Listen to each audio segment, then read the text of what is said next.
Golden Pages Library proudly presents the complete audiobook of The Road to Wigan Pier by George Orwell. Part 1. Chapter 1. The first sound in the mornings was the clumping of the mill girls' clogs down the cobbled street. Earlier than that, I suppose there were factory whistles which I was never awake to hear. There were generally 4 of us in the bedroom, and a beastly place it was, with that defiled, impermanent look of rooms that are not serving their rightful purpose. Years earlier the house had been an ordinary dwelling house, and when the Brookers had taken it and fitted it out as a tripe shop and lodging house, they had inherited some of the more useless pieces of furniture, and had never had the energy to remove them. We were therefore sleeping in what was still recognizably a drawing-room. Hanging from the ceiling there was a heavy glass chandelier on which the dust was so thick that it was like fur, and covering most of one wall there was a huge, hideous piece of junk, something between a sideboard and a hall stand, with lots of carving and little drawers and strips of looking-glass, and there was a once gaudy carpet, ringed by the slop pails of years, and 2 gilt chairs with burst seats, and one of those old-fashioned horsehair armchairs which you slide off when you try to sit on them. The room had been turned into a bedroom by thrusting 4 squalid beds in among this other wreckage. My bed was in the right-hand corner on the side nearest the door. There was another bed across the foot of it and jammed hard against it. It had to be in that position to allow the door to open, so that I had to sleep with my legs doubled up. If I straightened them out, I kicked the occupant of the other bed in the small of the back. He was an elderly man named Mr. Riley, a mechanic of sorts, and employed on top at one of the coal pits. Luckily, he had to go to work at 5 in the morning, so I could uncoil my legs and have a couple of hours proper sleep after he was gone. In the bed opposite there was a Scotch miner who had been injured in a pit accident. A huge chunk of stone pinned him to the ground, and it was a couple of hours before they could lever it off, and had received £500 compensation. He was a big, handsome man of 40, with grizzled hair and a clipped moustache, more like a sergeant major than a miner, and he would lie in bed till late in the day smoking a short pipe. The other bed was occupied by a succession of commercial travellers, newspaper canvassers, and hire-purchase touts, who generally stayed for a couple of nights. It was a double bed and much the best in the room. I had slept in it myself my first night there, but had been manoeuvred out of it to make room for another lodger. I believe all newcomers spent their first night in the double bed, which was used, so to speak, as bait. All the windows were kept tight shut, with a red sandbag jammed in the bottom, and in the morning the room stank like a ferret's cage. You did not notice it when you got up, but if you went out of the room and came back, the smell hit you in the face with a smack. I never discovered how many bedrooms the house contained, but strange to say there was a bathroom, dating from before the Brookers' time. Downstairs there was the usual kitchen living room with its huge open range burning night and day. It was lighted only by a skylight, for on one side of it was the shop and on the other the larder, which opened into some dark subterranean place where the tripe was stored. Partly blocking the door of the larder, there was a shapeless sofa, upon which Mrs. Brooker, our landlady, lay permanently ill, festooned in grimy blankets. She had a big, pale yellow, anxious face. No one knew for certain what was the matter with her. I suspect that her only real trouble was overeating. In front of the fire there was almost always a line of damp washing, and in the middle of the room was the big kitchen table at which the family and all the lodgers ate. I never saw this table completely uncovered, but I saw its various wrappings at different times.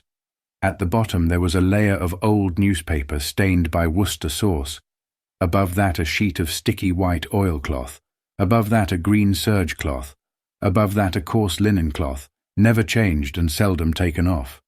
Generally the crumbs from breakfast were still on the table at supper. I used to get to know individual crumbs by sight, and watch their progress up and down the table from day to day. The shop was a narrow, cold sort of room. On the outside of the window a few white letters, relics of ancient chocolate advertisements, were scattered like stars. Inside there was a slab upon which lay the great white folds of tripe, and the grey flocculent stuff known as black tripe, and the ghostly translucent feet of pigs, ready boiled. It was the ordinary tripe and pea shop, and not much else was stocked except bread, cigarettes, and tinned stuff. Teas were advertised in the window, but if a customer demanded a cup of tea, he was usually put off with excuses. Mr. Brooker, though out of work for 2 years, was a miner by trade, but he and his wife had been keeping shops of various kinds as a sideline all their lives. At one time they had had a pub, but they had lost their license for allowing gambling on the premises. I doubt whether any of their businesses had ever paid.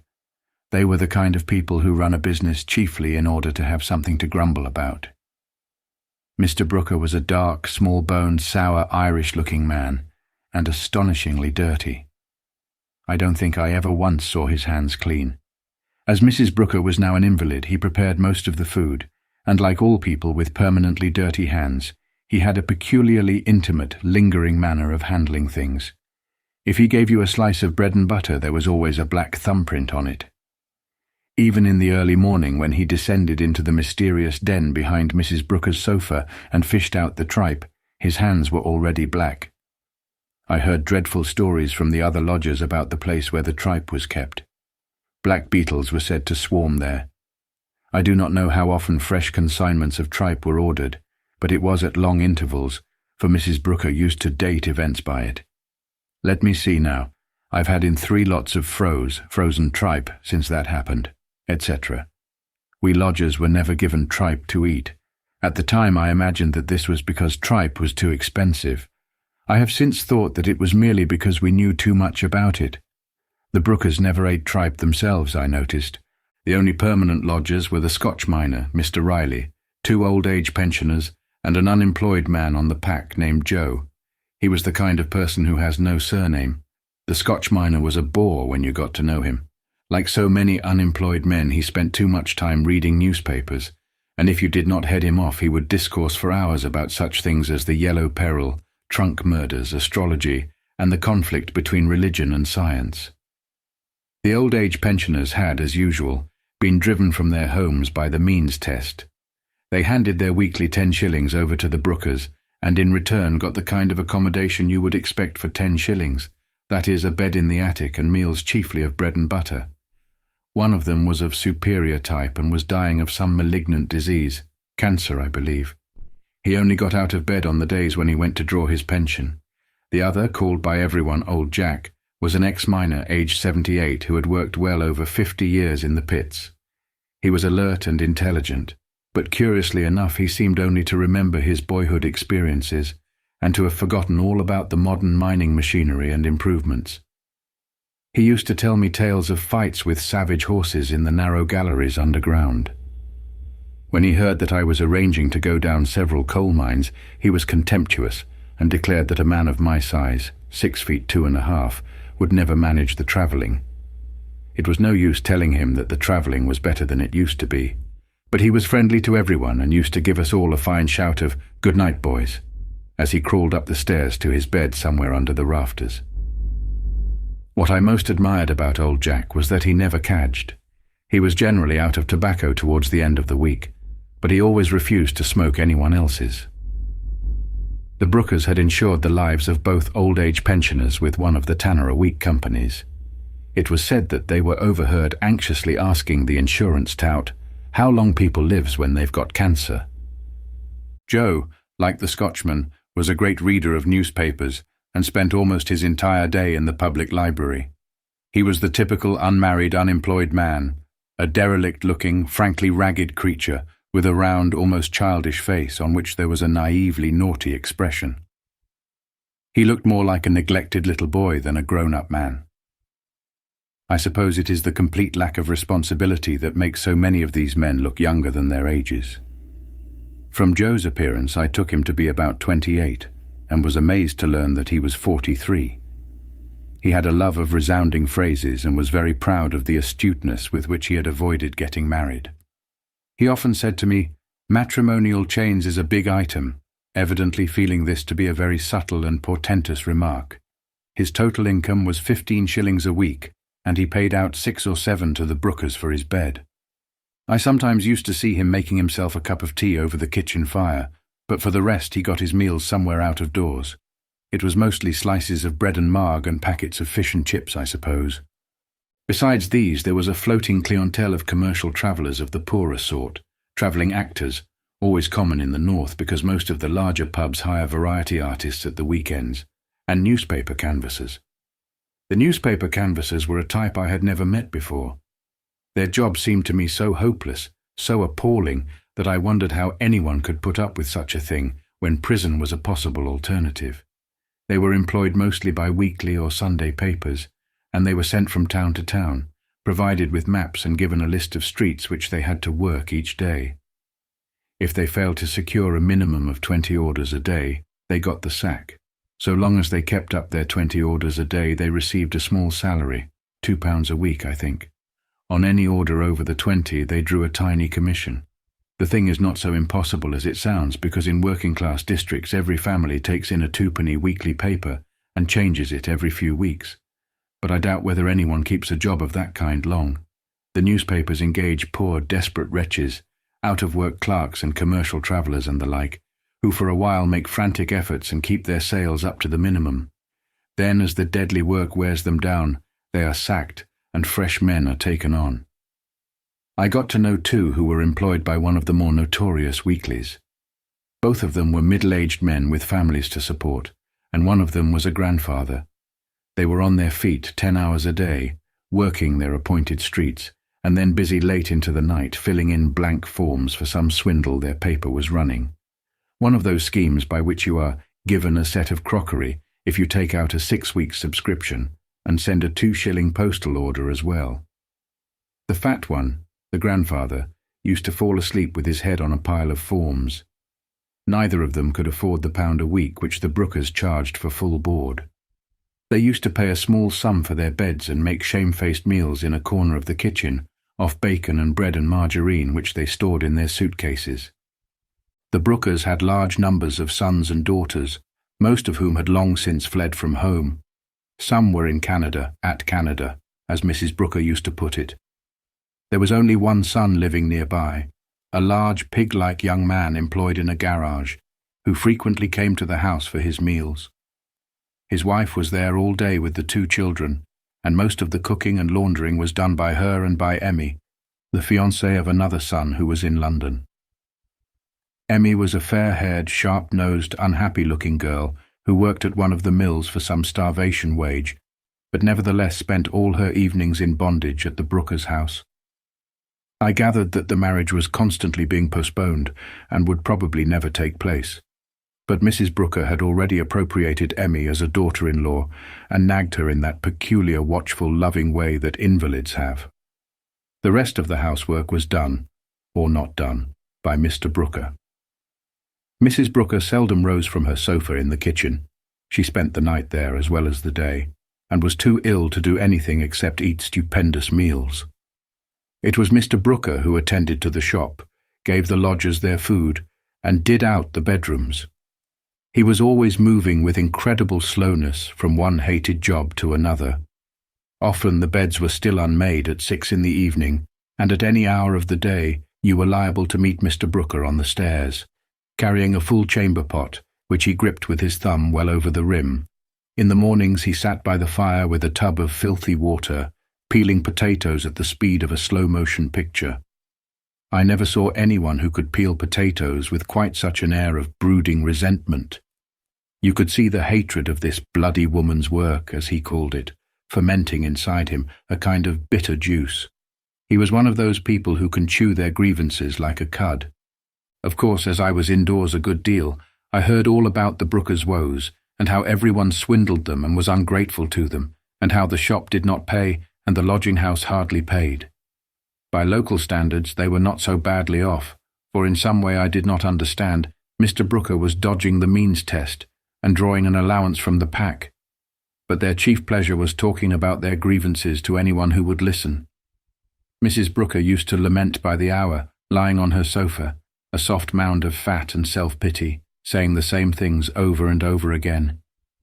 We don't seem to get no customers nowadays. I don't know how it is. The tripe's just a-laying there day after day. Such beautiful tripe it is, too. It does seem hard, don't it now? Etc., etc., etc. All Mrs. Brooker's laments ended with, "It does seem hard, don't it now?" like the refrain of a ballad. Certainly it was true that the shop did not pay. The whole place had the unmistakable, dusty, fly-blown air of a business that is going down. But it would have been quite useless to explain to them why nobody came to the shop, even if one had had the face to do it. Neither was capable of understanding that last year's dead bluebottles supine in the shop window are not good for trade. But the thing that really tormented them was the thought of those 2 old-age pensioners living in their house, usurping floor space, devouring food, and paying only 10 shillings a week. I doubt whether they were really losing money over the old-age pensioners, though certainly the profit on 10 shillings a week must have been very small. But in their eyes the 2 old men were a kind of dreadful parasite who had fastened on them and were living on their charity. Old Jack they could just tolerate, because he kept out of doors most of the day, but they really hated the bedridden one, Hooker by name. Mr. Brooker had a queer way of pronouncing his name, without the H and with a long U, Hooker. What tales I heard about old Hooker and his fractiousness, the nuisance of making his bed, the way he wouldn't eat this and wouldn't eat that, his endless ingratitude and, above all, the selfish obstinacy with which he refused to die. The Brookers were quite openly pining for him to die. When that happened, they could at least draw the insurance money. They seemed to feel him there, eating their substance day after day, as though he had been a living worm in their bowels. Sometimes Mr. Brooker would look up from his potato peeling, catch my eye, and jerk his head with a look of inexpressible bitterness towards the ceiling, towards old Hooker's room. "It's a bee, ain't it?" he would say. There was no need to say more. I had heard all about old Hooker's ways already. But the Brookers had grievances of one kind and another against all their lodgers, myself included, no doubt. Joe, being on the pack, was practically in the same category as the old-age pensioners. The Scotchman paid £1 a week, but he was indoors most of the day and they didn't like him always hanging round the place, as they put it. The newspaper canvassers were out all day, but the Brookers bore them a grudge for bringing in their own food, and even Mr. Riley, their best lodger, was in disgrace because Mrs. Brooker said that he woke her up when he came downstairs in the mornings. They couldn't, they complained perpetually, get the kind of lodgers they wanted, good-class commercial gentlemen who paid full board and were out all day. Their ideal lodger would have been somebody who paid 30 shillings a week and never came indoors except to sleep. I have noticed that people who let lodgings nearly always hate their lodgers. They want their money, but they look on them as intruders and have a curiously watchful, jealous attitude, which at bottom is a determination not to let the lodger make himself too much at home. It is an inevitable result of the bad system by which the lodger has to live in somebody else's house without being one of the family.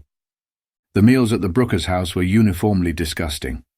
For breakfast you got 2 rashers of bacon and a pale fried egg, and bread and butter, which had often been cut overnight, and always had thumb marks on it.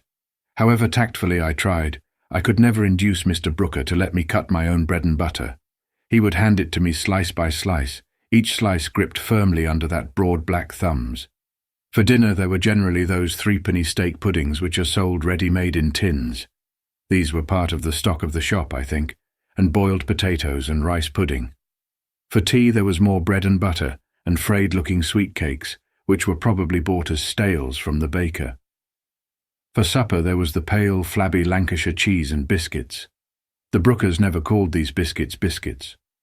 They always referred to them reverently as cream crackers. "Have another cream cracker, Mr. Riley. You'll like a cream cracker with your cheese," thus glozing over the fact that there was only cheese for supper. Several bottles of Worcester sauce and a half-full jar of marmalade lived permanently on the table. It was usual to souse everything, even a piece of cheese, with Worcester sauce, but I never saw anyone brave the marmalade jar, which was an unspeakable mass of stickiness and dust. Mrs. Brooker had her meals separately, but also took snacks from any meal that happened to be going, and manoeuvred with great skill for what she called the bottom of the pot, meaning the strongest cup of tea. She had a habit of constantly wiping her mouth on one of her blankets. Towards the end of my stay she took to tearing off strips of newspaper for this purpose, and in the morning the floor was often littered with crumpled-up balls of slimy paper which lay there for hours. The smell of the kitchen was dreadful, but as with that of the bedroom, you ceased to notice it after a while. It struck me that this place must be fairly normal as lodging houses in the industrial areas go, for on the whole the lodgers did not complain. The only one who ever did so to my knowledge was a little black-haired, sharp-nosed cockney, a traveller for a cigarette firm. He had never been in the north before, and I think that till recently he had been in better employ and was used to staying in commercial hotels. This was his first glimpse of really low-class lodgings, the kind of place in which the poor tribe of touts and canvassers have to shelter upon their endless journeys. In the morning, as we were dressing, he had slept in the double bed, of course. I saw him look round the desolate room with a sort of wondering aversion. He caught my eye and suddenly divined that I was a fellow southerner. "The filthy, bloody bastards," he said feelingly. After that he packed his suitcase, went downstairs and with great strength of mind told the Brookers that this was not the kind of house he was accustomed to and that he was leaving immediately. The Brookers could never understand why. They were astonished and hurt. The ingratitude of it, leaving them like that for no reason after a single night. Afterwards they discussed it over and over again in all its bearings. It was added to their store of grievances. On the day when there was a full chamber pot under the breakfast table, I decided to leave. The place was beginning to depress me. It was not only the dirt, the smells and the vile food, but the feeling of stagnant, meaningless decay, of having got down into some subterranean place where people go creeping round and round, just like black beetles, in an endless muddle of sloven jobs and mean grievances. The most dreadful thing about people like the Brookers is the way they say the same things over and over again. It gives you the feeling that they are not real people at all, but a kind of ghost forever rehearsing the same futile rigmarole. In the end, Mrs. Brooker's self-pitying talk, always the same complaints, over and over, and always ending with the tremulous whine of, "It does seem odd, don't it now?" revolted me even more than her habit of wiping her mouth with bits of newspaper. But it is no use saying that people like the Brookers are just disgusting and trying to put them out of mind, for they exist in tens and hundreds of thousands. They are one of the characteristic byproducts of the modern world. You cannot disregard them if you accept the civilization that produced them, for this is part at least of what industrialism has done for us. Columbus sailed the Atlantic, the first steam engines tottered into motion, the British squares stood firm under the French guns at Waterloo, the one-eyed scoundrels of the 19th century praised God and filled their pockets, and this is where it all led, to labyrinthine slums and dark back kitchens with sickly, aging people creeping round and round them like black beetles. It is a kind of duty to see and smell such places now and again, especially smell them, lest you should forget that they exist, though perhaps it is better not to stay there too long. The train bore me away through the monstrous scenery of slag heaps, chimneys, piled scrap iron, foul canals, paths of cindery mud crisscrossed by the prints of clogs. This was March, but the weather had been horribly cold and everywhere there were mounds of blackened snow. As we moved slowly through the outskirts of the town, we passed row after row of little grey slum houses running at right angles to the embankment. At the back of one of the houses a young woman was kneeling on the stones, poking a stick up the leaden waste pipe which ran from the sink inside, and which I suppose was blocked. I had time to see everything about her, her sacking apron, her clumsy clogs, her arms reddened by the cold. She looked up as the train passed, and I was almost near enough to catch her eye. She had a round, pale face, the usual exhausted face of the slum girl who is 25 and looks 40, thanks to miscarriages and drudgery, and it wore, for the second in which I saw it, the most desolate, hopeless expression I have ever seen. It struck me then that we are mistaken when we say that it isn't the same for them as it would be for us, and that people bred in the slums can imagine nothing but the slums. For what I saw in her face was not the ignorant suffering of an animal. She knew well enough what was happening to her, understood as well as I did how dreadful a destiny it was to be kneeling there in the bitter cold, on the slimy stones of a slum backyard, poking a stick up a foul drain pipe. But quite soon the train drew away into open country, and that seemed strange, almost unnatural, as though the open country had been a kind of park.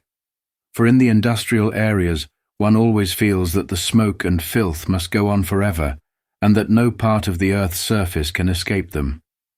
In a crowded, dirty little country like ours, one takes defilement almost for granted. Slag heaps and chimneys seem a more normal, probable landscape than grass and trees, and even in the depths of the country, when you drive your fork into the ground, you half expect to lever up a broken bottle or a rusty can. But out here the snow was untrodden and lay so deep that only the tops of the stone boundary walls were showing, winding over the hills like black paths. I remembered that D.H. Lawrence, writing of this same landscape or another nearby, said that the snow-covered hills rippled away into the distance, like muscle. It was not the simile that would have occurred to me. To my eye, the snow and the black walls were more like a white dress with black piping running across it. Although the snow was hardly broken, the sun was shining brightly, and behind the shut windows of the carriage it seemed warm. According to the almanac, this was spring, and a few of the birds seemed to believe it. For the first time in my life, in a bare patch beside the line, I saw rooks treading. They did it on the ground and not, as I should have expected, in a tree. The manner of courtship was curious. The female stood with her beak open, and the male walked round her and appeared to be feeding her. I had hardly been in the train half an hour, but it seemed a very long way from the Brooker's back kitchen to the empty slopes of snow, the bright sunshine, and the big gleaming birds. The whole of the industrial districts are really one enormous town, of about the same population as Greater London, but fortunately of much larger area, so that even in the middle of them there is still room for patches of cleanness and decency. That is an encouraging thought. In spite of hard trying, man has not yet succeeded in doing his dirt everywhere. The earth is so vast and still so empty that even in the filthy heart of civilization you find fields where the grass is green instead of grey. Perhaps if you looked for them, you might even find streams with live fish in them instead of salmon tins. For quite a long time, perhaps another 20 minutes, the train was rolling through open country before the villa civilization began to close in upon us again, and then the outer slums, and then the slag heaps, belching chimneys, blast furnaces, canals and gasometers of another industrial town. Chapter 2. Our civilization, Pace Chesterton, is founded on coal, more completely than one realizes until one stops to think about it. The machines that keep us alive, and the machines that make machines, are all directly or indirectly dependent upon coal. In the metabolism of the Western world, the coal miner is second in importance only to the man who ploughs the soil. He is a sort of caryatid upon whose shoulders nearly everything that is not grimy is supported. For this reason, the actual process by which coal is extracted is well worth watching, if you get the chance and are willing to take the trouble. When you go down a coal mine, it is important to try and get to the coal face when the fillers are at work. This is not easy, because when the mine is working, visitors are a nuisance and are not encouraged. But if you go at any other time, it is possible to come away with a totally wrong impression. On a Sunday, for instance, a mine seems almost peaceful. The time to go there is when the machines are roaring and the air is black with coal dust, and when you can actually see what the miners have to do. At those times the place is like hell, or at any rate like my own mental picture of hell. Most of the things one imagines in hell are if there: heat, noise, confusion, darkness, foul air, and above all, unbearably cramped space. Everything except the fire, for there is no fire down there except the feeble beams of Davy lamps and electric torches which scarcely penetrate the clouds of coal dust.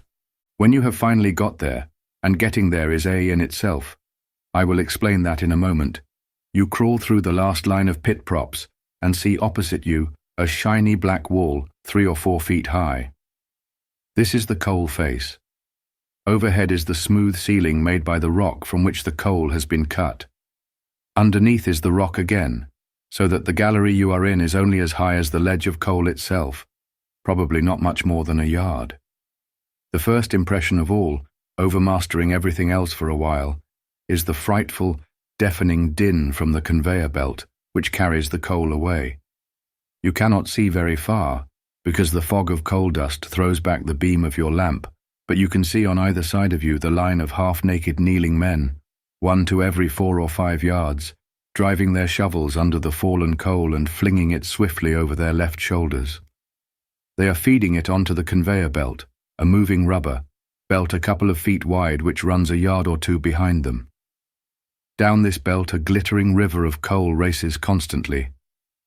In a big mine it is carrying away several tons of coal every minute. It bears it off to some place in the main roads where it is shot into tubs holding half a ton, and thence dragged to the cages and hoisted to the outer air. It is impossible to watch the fillers at work without feeling a pang of envy for their toughness. It is a dreadful job that they do, an almost superhuman job by the standard of an ordinary person. For they are not only shifting monstrous quantities of coal, they are also doing it in a position that doubles or trebles the work. They have got to remain kneeling all the while. They could hardly rise from their knees without hitting the ceiling, and you can easily see by trying it what a tremendous effort this means. Shoveling is comparatively easy when you are standing up, because you can use your knee and thigh to drive the shovel along.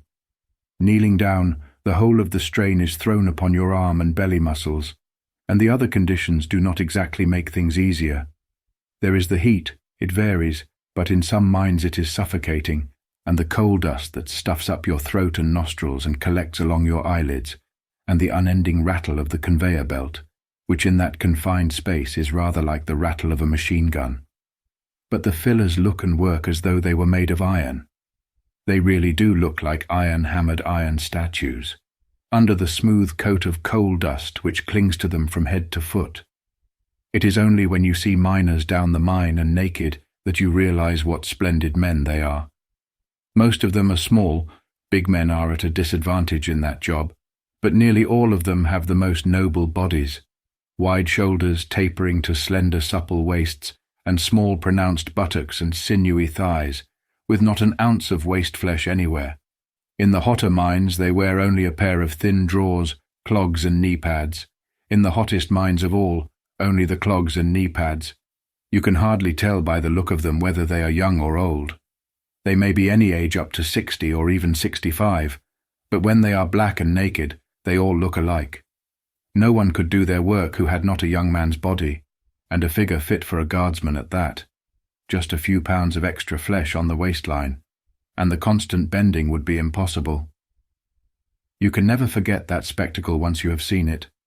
The line of bowed, kneeling figures, sooty black all over, driving their huge shovels under the coal with stupendous force and speed.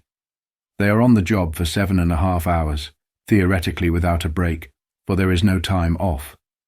Actually they snatch a quarter of an hour or so at some time during the shift to eat the food they have brought with them, usually a hunk of bread and dripping and a bottle of cold tea.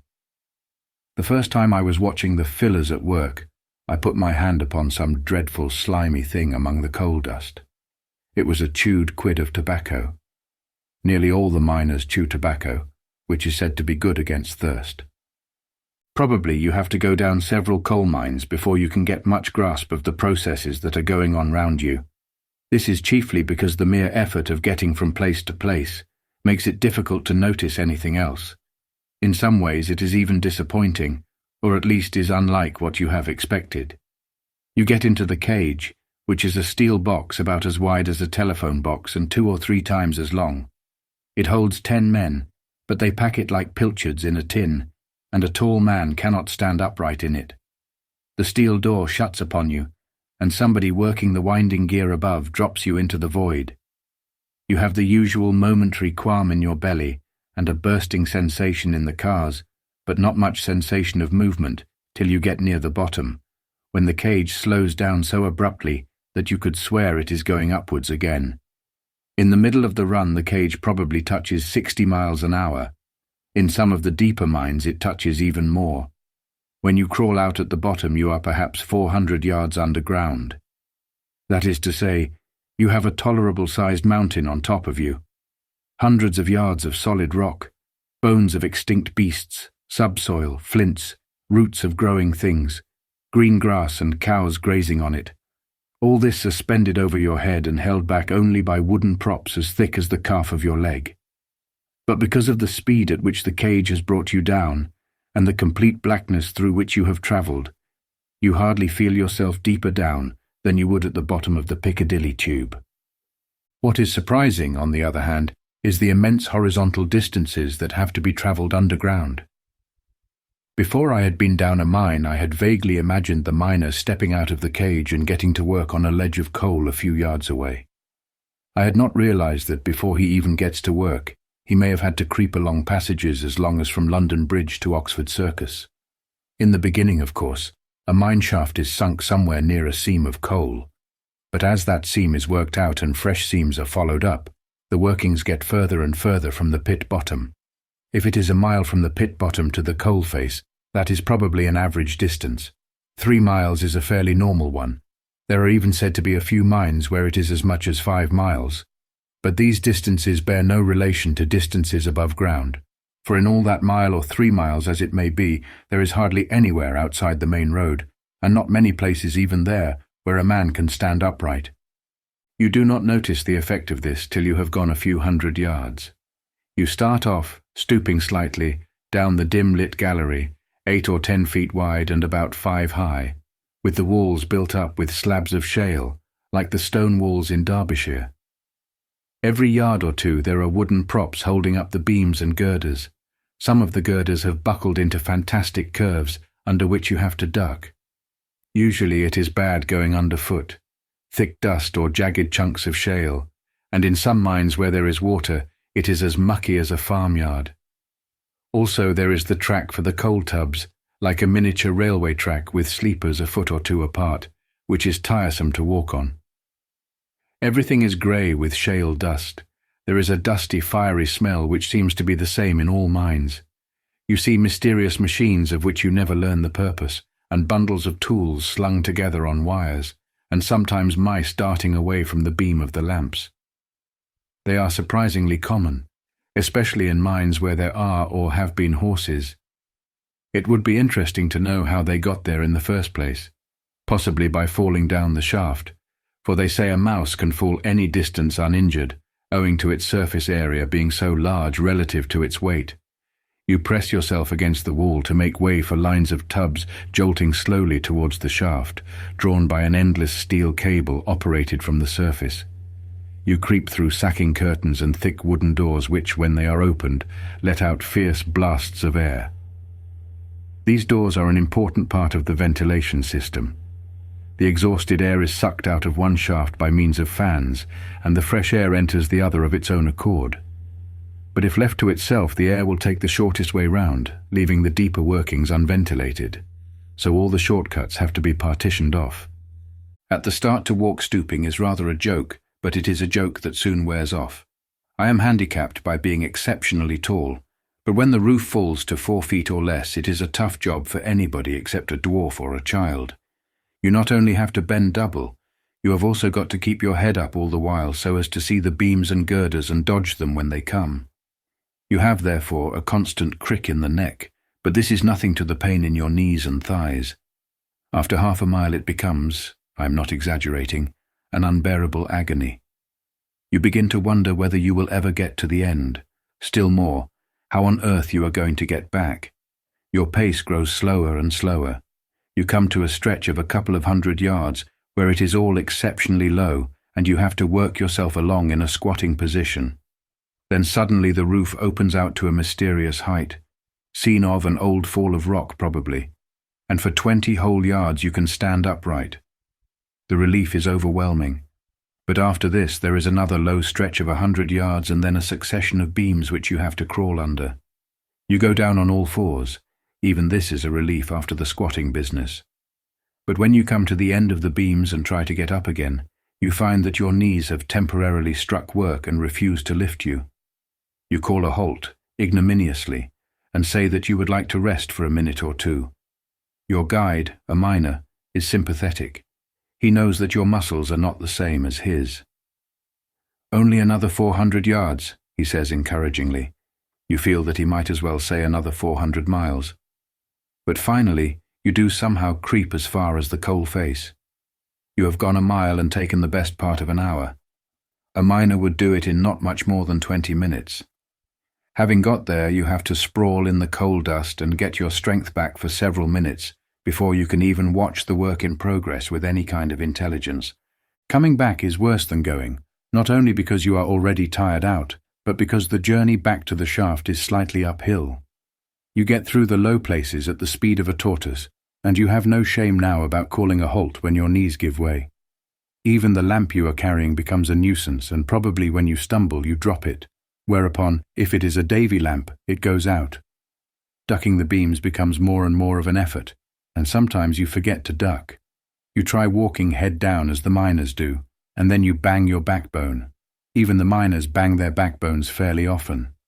This is the reason why in very hot mines, where it is necessary to go about half naked, most of the miners have what they call buttons down the back. That is, a permanent scab on each vertebra. When the track is downhill, the miners sometimes fit their clogs, which are hollow underneath, onto the trolley rails and slide down. In mines where the travelling is very bad, all the miners carry sticks about 2.5 feet long, hollowed out below the handle.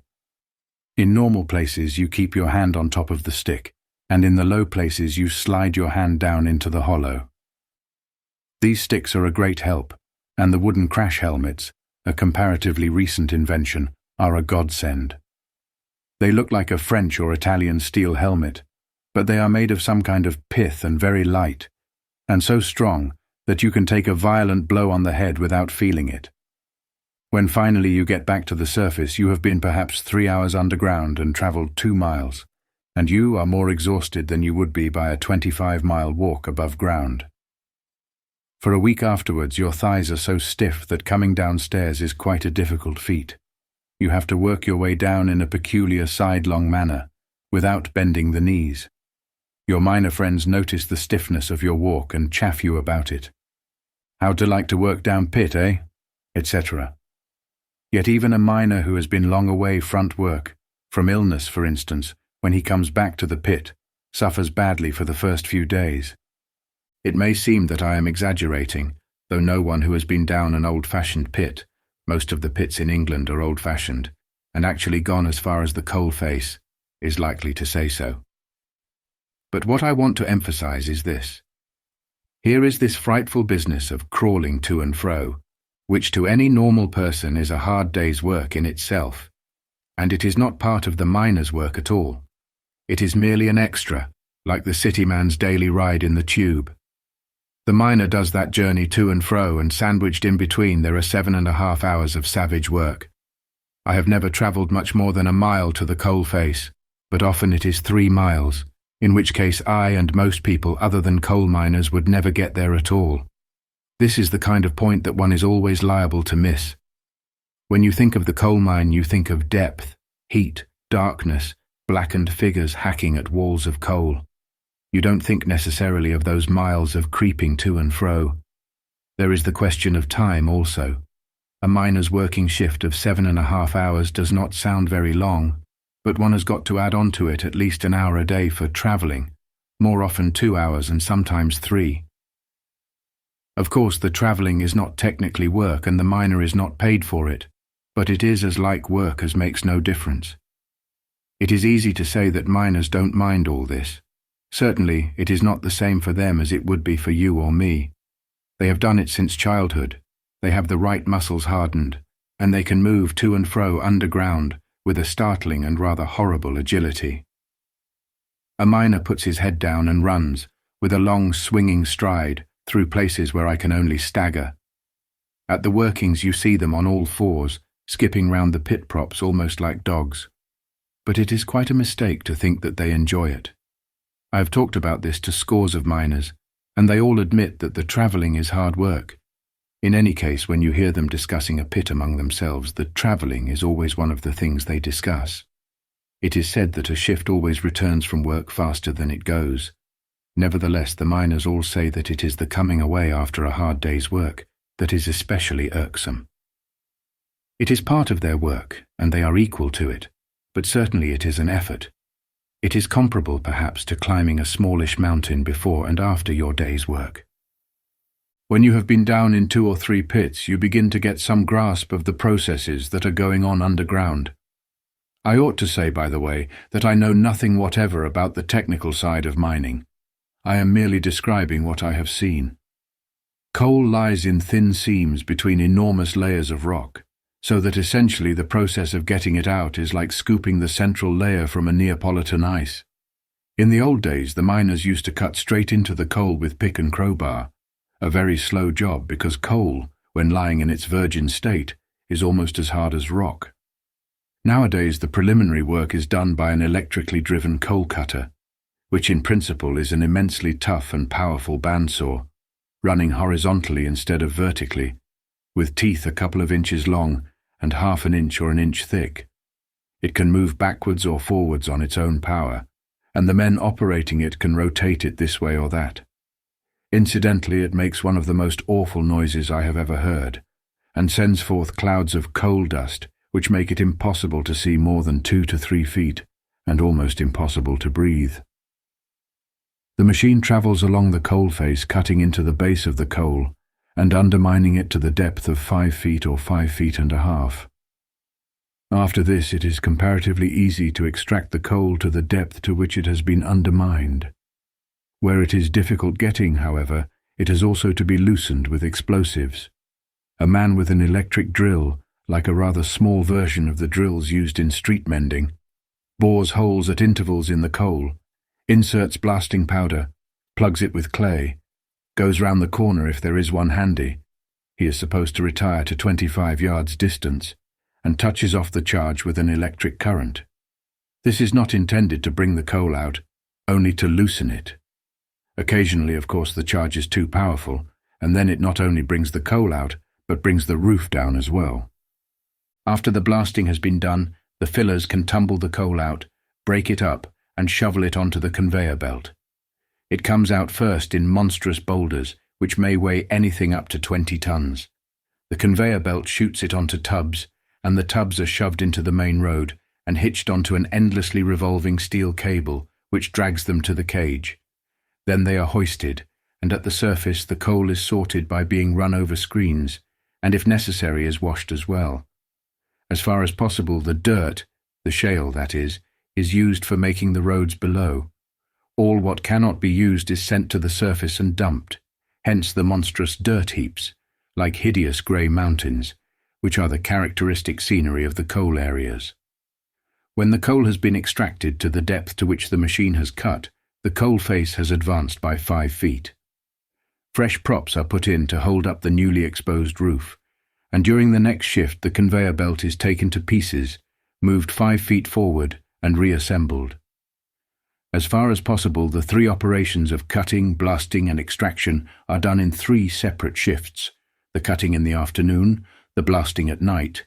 There is a law, not always kept, that forbids its being done when other men are working nearby, and the filling in the morning shift, which lasts from 6 in the morning until 1:30. Even when you watch the process of coal extraction, you probably only watch it for a short time, and it is not until you begin making a few calculations that you realize what a stupendous task the fillers are performing. Normally, each man has to clear a space 4 or 5 yards wide. The cutter has undermined the coal to the depth of 5 feet, so that if the seam of coal is 3 or 4 feet high, each man has to cut out, break up, and load onto the belt something between 7 and 12 cubic yards of coal. This is to say, taking a cubic yard as weighing 2,700 hundredweight, that each man is shifting coal at a speed approaching 2 tons an hour. I have just enough experience of pick and shovel work to be able to grasp what this means. When I am digging trenches in my garden, if I shift 2 tons of earth during the afternoon, I feel that I have earned my tea. But earth is tractable stuff compared with coal, and I don't have to work kneeling down, 1,000 feet underground, in suffocating heat and swallowing coal dust with every breath I take. Nor do I have to walk a mile bent double before I begin. The miner's job would be as much beyond my power as it would be to perform on a flying trapeze or to win the Grand National. I am not a manual labourer, and please God, I never shall be one. But there are some kinds of manual work that I could do if I had to. At a pitch, I could be a tolerable road sweeper, or an inefficient gardener, or even a 10th-rate farmhand. But by no conceivable amount of effort or training could I become a coal miner. The work would kill me in a few weeks. Watching coal miners at work, you realize momentarily what different universes people inhabit. Down there where coal is dug is a sort of world apart, which one can quite easily go through life without ever hearing about. Probably majority of people would even prefer not to hear about it. Yet it is the absolutely necessary counterpart of our world above. Practically everything we do, from eating an ice to crossing the Atlantic, and from baking a loaf to writing a novel, involves the use of coal, directly or indirectly. For all the arts of peace, coal is needed. If war breaks out, it is needed all the more. In time of revolution, the miner must go on working, or the revolution must stop.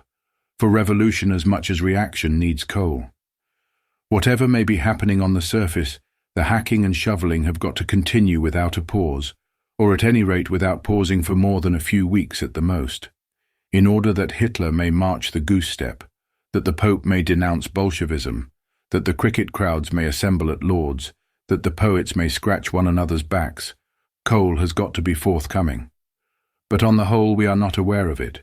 We all know that we must have coal, but we seldom or never remember what coal getting involves. Here am I sitting writing in front of my comfortable coal fire. It is April, but I still need a fire. Once a fortnight the coal cart drives up to the door, and men in leather jerkins carry the coal indoors in stout sacks smelling of tar and shoot it clanking into the coal hole under the stairs. It is only very rarely, when I make a definite mental effort, that I connect this coal with that far-off labour in the mines. It is just coal, something that I have got to have, black stuff that arrives mysteriously from nowhere in particular, like manna, except that you have to pay for it. You could quite easily drive a car right across the north of England and never once remember that hundreds of feet below the road you are on the miners are hacking at the coal. Yet in a sense it is the miners who are driving your car forward. Their lamplit world down there is as necessary to the daylight world above as the root is to the flower. It is not long since conditions in the mines were worse than they are now. There are still living a few very old women who in their youth have worked underground, with the harness round their waists and a chain that passed between their legs, crawling on all fours and dragging tubs of coal. They used to go on doing this even when they were pregnant. And even now, if coal could not be produced without pregnant women dragging it to and fro, I fancy we should let them do it rather than deprive ourselves of coal. But most of the time, of course, we should prefer to forget that they were doing it. It is so with all types of manual work. It keeps us alive, and we are oblivious of its existence. More than anyone else, perhaps, the miner can stand as the type of the manual worker, not only because his work is so exaggeratedly awful, but also because it is so vitally necessary and yet so remote from our experience, so invisible, as it were, that we are capable of forgetting it as we forget the blood in our veins. In a way, it is even humiliating to watch coal miners working. It raises in you a momentary doubt about your own status as an intellectual and a superior person generally. For it is brought home to you, at least while you are watching, that it is only because miners sweat their guts out that superior persons can remain superior.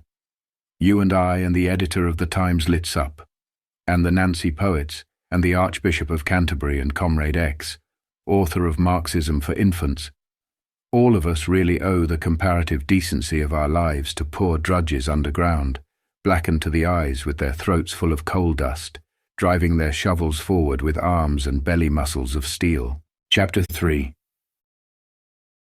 When the miner comes up from the pit, his face is so pale that it is noticeable even through the mask of coal dust.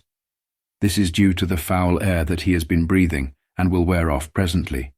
To a southerner, new to the mining districts, the spectacle of a shift of several hundred miners streaming out of the pit is strange and slightly sinister. Then exhausted faces, with the grime clinging in all the hollows, have a fierce, wild look. At other times, when their faces are clean, there is not much to distinguish them from the rest of the population. They have a very upright, square-shouldered walk, a reaction from the constant bending underground, but most of them are shortish men, and their thick, ill-fitting clothes hide the splendour of their bodies. The most definitely distinctive thing about them is the blue scars on their noses. Every miner has blue scars on his nose and forehead, and will carry them to his death. The coal dust of which the air underground is full enters every cut, and then the skin grows over it and forms a blue stain like tattooing, which in fact it is. Some of the older men have their foreheads veined like Roquefort cheeses from this cause. As soon as the miner comes above ground, he gargles a little water to get the worst of the coal dust out of his throat and nostrils, and then goes home and either washes or does not wash according to his temperament. From what I have seen, I should say that a majority of miners prefer to eat their meal first and wash afterwards, as I should do in their circumstances. It is the normal thing to see a miner sitting down to his tea with a Christy minstrel face, completely black except for very red lips which become clean by eating. After his meal, he takes a largish basin of water and washes very methodically, first his hands, then his chest, neck and armpits, then his forearms, then his face and scalp. It is on the scalp that the grime clings thickest. And then his wife takes the flannel and washes his back.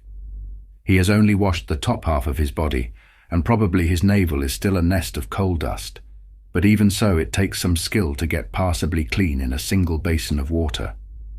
For my own part, I found I needed 2 complete baths after going down a coal mine. Getting the dirt out of one's eyelids is a 10 minutes job in itself. At some of the larger and better appointed collieries there are pithead baths.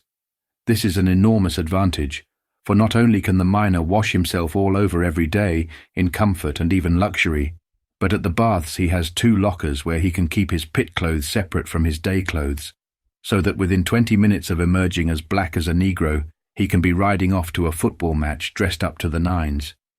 But it is only comparatively seldom because a seam of coal does not last forever, so that it is not necessarily worth building a bath every time a shaft is sunk. I cannot get hold of exact figures, but it seems likely that rather less than 1 miner in 3 has access to a pithead bath. Probably a large majority of miners are completely black from the waist down for at least 6 days a week.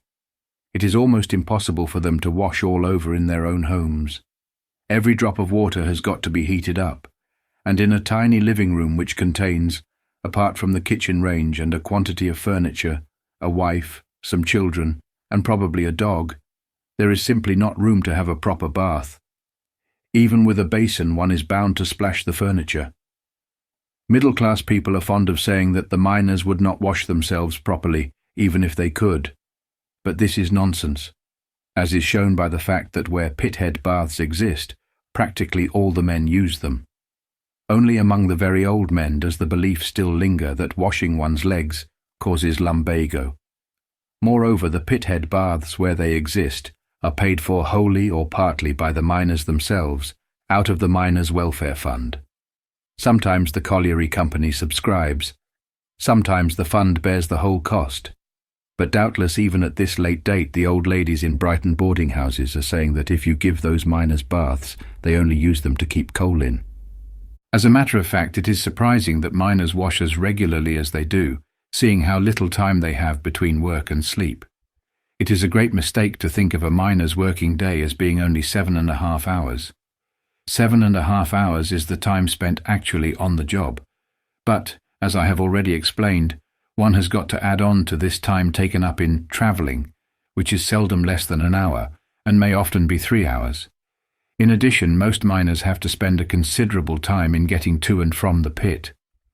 Throughout the industrial districts, there is an acute shortage of houses, and it is only in the small mining villages, where the village is grouped round the pit, that the men can be certain of living near their work. In the larger mining towns where I have stayed, nearly everyone went to work by bus. £0.5 crown a week seemed to be the normal amount to spend on fares. One miner I stayed with was working on the morning shift, which was from 6 in the morning till 1:30. He had to be out of bed at 3:45 and got back somewhere after 3 in the afternoon. In another house where I stayed, a boy of 15 was working on the night shift. He left for work at 9 at night and got back at 8 in the morning, had his breakfast, and then promptly went to bed and slept till 6 in the evening, so that his leisure time amounted to about 4 hours a day, actually a good deal less, if you take off the time for washing, eating and dressing. The adjustments a miner's family have to make when he is changed from one shift to another must be tiresome in the extreme. If he is on the night shift, he gets home in time for breakfast. On the morning shift, he gets home in the middle of the afternoon. And on the afternoon shift, he gets home in the middle of the night. And in each case, of course, he wants his principal meal of the day as soon as he returns. I noticed that the Reverend W.R. Inge, in his book England, accuses the miners of gluttony. From my own observation, I should say that they eat astonishingly little. Most of the miners I stayed with ate slightly less than I did. Many of them declare that they cannot do their day's work if they have had a heavy meal beforehand, and the food they take with them is only a snack, usually bread and dripping and cold tea. They carry it in a flat tin called a snap can, which they strap to their belts. When a miner gets back late at night, his wife waits up for him. But when he is on the morning shift, it seems to be the custom for him to get his breakfast for himself. Apparently, the old superstition that it is bad luck to see a woman before going to work on the morning shift is not quite extinct. In the old days, it is said, a miner who happened to meet a woman in the early morning would often turn back and do no work that day. Before I had been in the coal areas, I shared the widespread illusion that miners are comparatively well paid. One hears it loosely stated that a miner is paid 10 or 11 shillings a shift, and one does a small multiplication sum, and concludes that every miner is earning round about £2 a week, or £150 a year. But the statement that a miner receives 10 or 11 shillings a shift is very misleading. To begin with, it is only the actual coal getter who is paid at this rate. A daytaler, for instance, who attends to the roofing, is paid at a lower rate, usually 8 or 9 shillings a shift. Again, when the coal getter is paid piecework, so much per ton extracted, as is the case in many mines, he is dependent on the quality of the coal. A breakdown in the machinery or a fault, that is, a streak of rock running through the coal seam, may rob him of his earnings for a day or two at a time. But in any case, one ought not to think of the miner as working 6 days a week, 52 weeks a year. Almost certainly there will be a number of days when he is laid off. The average earning per shift worked for every mine worker, of all ages and both sexes, in Great Britain in 1934, was 9s1 and 3/4 days. From the Colliery Yearbook and Coal Trades Directory, _ for 1935. If everyone were in work all the time, this would mean that the mine worker was earning a little over £142 a year, or nearly £2.15s a week. His real income, however, is far lower than this, for the 9s1 and 3/4 days, is merely an average calculation on shifts actually worked, and takes no account of blank days. I have before me 5 paychecks belonging to a Yorkshire miner, for 5 weeks, not consecutive, at the beginning of 1936. Averaging them up, the gross weekly wages they represent is £2.15s 2 days. This is an average of nearly 9s 2.5 days, a shift. But these paychecks are for the winter, when nearly all mines are running full time. As spring advances, the coal trade slacks off, and more men are temporarily stopped, while others still technically in work are laid off for a day or two in every week. It is obvious, therefore, that £150, or even £142, is an immense overestimate for the mine worker's yearly income. As a matter of fact, for the year 1934, the average gross earnings of all miners throughout Great Britain was only £115.11s 6 days. It varied considerably from district to district, rising as high as £133.2s 8 days.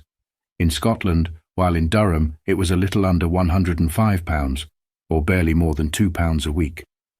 I take these figures from the Coal Scuttle by Mr. Joseph Jones, Mayor of Barnsley, Yorkshire. Mr. Jones adds, "These figures cover the earnings of youths as well as adults, and of the higher as well as the lower paid grades. Any particularly high earning would be included in these figures, as would the earnings of certain officials and other higher paid men, as well as the higher amounts paid for overtime work. The figures, being averages, fail to reveal the position of thousands of adult workers whose earnings were substantially below the average and who received only 30s to 40s or less per week." Mr. Jones's italics. But please notice that even these wretched earnings are gross earnings. On top of this, there are all kinds of stoppages which are deducted from the miner's wages every week. Here is a list of weekly stoppages which was given me as typical in one Lancashire district. SD insurance, unemployment and health. 1/5 hire of lamp 6, for sharpening tools 6, check weighman 9, infirmary 2 hospital 1 benevolent fund 6, union fees 6, total 4/5.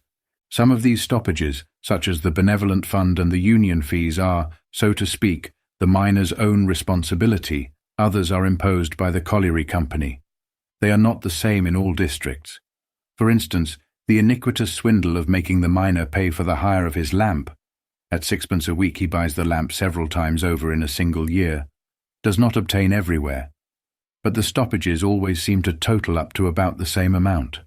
On the Yorkshire miner's 5 paychecks, the average gross earning per week is £2.15s, 2 days. The average net earning, after the stoppages have come off, is only £2.11s, 4 days. A reduction of 3s 10 days, a week. But the paycheck, naturally, only mentions stoppages which are imposed or paid through the colliery company. One has got to add the union fees, bringing the total reduction up to something over 4 shillings. Probably it is safe to say that stoppages of one kind and another cut 4 shillings or thereabouts from every adult miner's weekly wage, so that the £115, 11 as 6 days, which was the mine worker's average earning throughout Great Britain in 1934, should really be something nearer £105. As against this, most miners receive allowances in kind, being able to purchase coal for their own use at a reduced rate, usually 8 or 9 shillings a ton. But according to Mr. Jones, quoted above, the average value of all allowances in kind for the country as a whole is only 4 a day, and this 4 a day is offset, in many cases, by the amount the miner has to spend on fares in getting to and from the pit.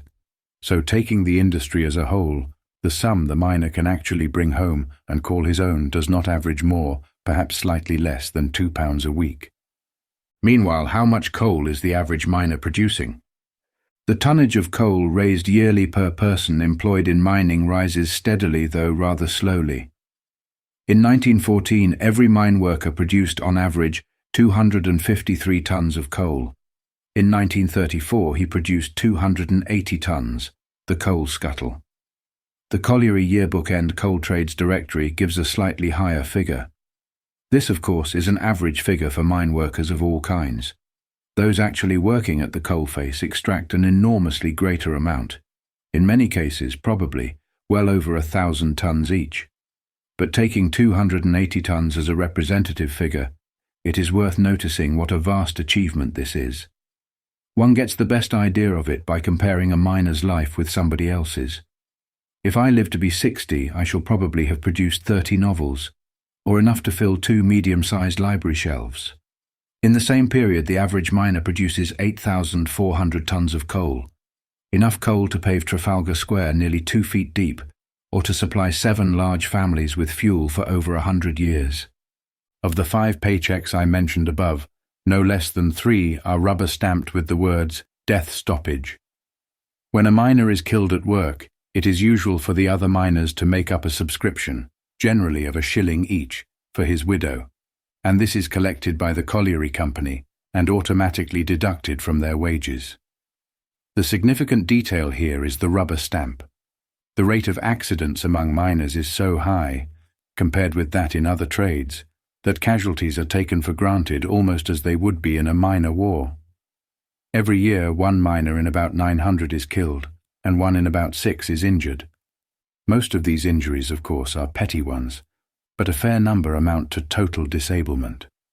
This means that if a miner's working life is 40 years, the chances are nearly 7 to 1 against his escaping injury, and not much more than 20 to 1 against his being killed outright.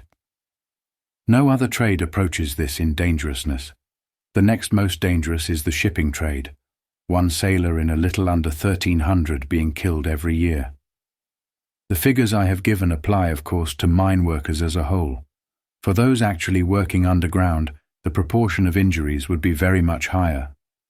Every miner of long standing that I have talked to had either been in a fairly serious accident himself or had seen some of his mates killed. And in every mining family they tell you tales of fathers, brothers, or uncles killed at work. And he fell 700 feet, and they wouldn't never have collected to pieces only he were wearing a new suit of oilskins, etc., etc., etc. Some of these tales are appalling in the extreme. One miner, for instance, described to me how a mate of his, a dateler, was buried by a fall of rock. They rushed to him and managed to uncover his head and shoulders so that he could breathe, and he was alive and spoke to them. Then they saw that the roof was coming down again and had to run to save themselves. The dateler was buried a second time. Once again they rushed to him and got his head and shoulders free, and again he was alive and spoke to them. Then the roof came down a third time, and this time they could not uncover him for several hours, after which, of course, he was dead. But the miner who told me the story, he had been buried himself on one occasion, but he was lucky enough to have his head jammed between his legs so that there was a small space in which he could breathe, did not think it was a particularly appalling one. Its significance for him was that the dateler had known perfectly well that the place where he was working was unsafe and had gone there in daily expectation of an accident.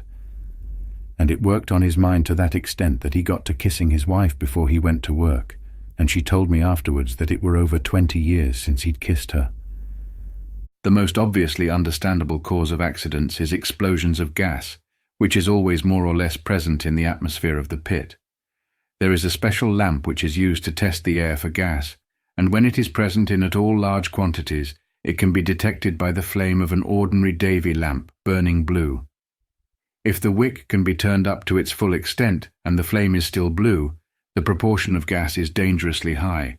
It is, nevertheless, difficult to detect, because it does not distribute itself evenly throughout the atmosphere, but hangs about in cracks and crevices. Before starting work, a miner often tests for gas by poking his lamp into all the corners.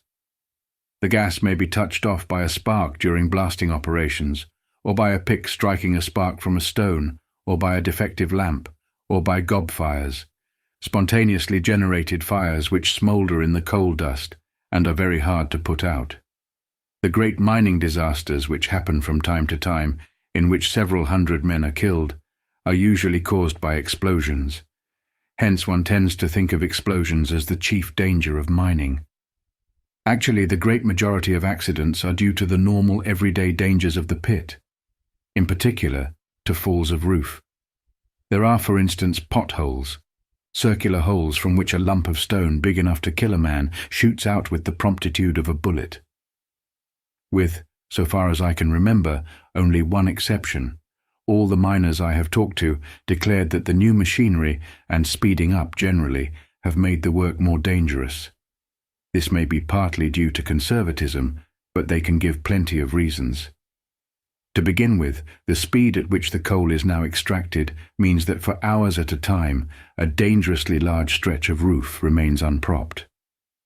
Then there is the vibration, which tends to shake everything loose, and the noise, which makes it harder to detect signs of danger.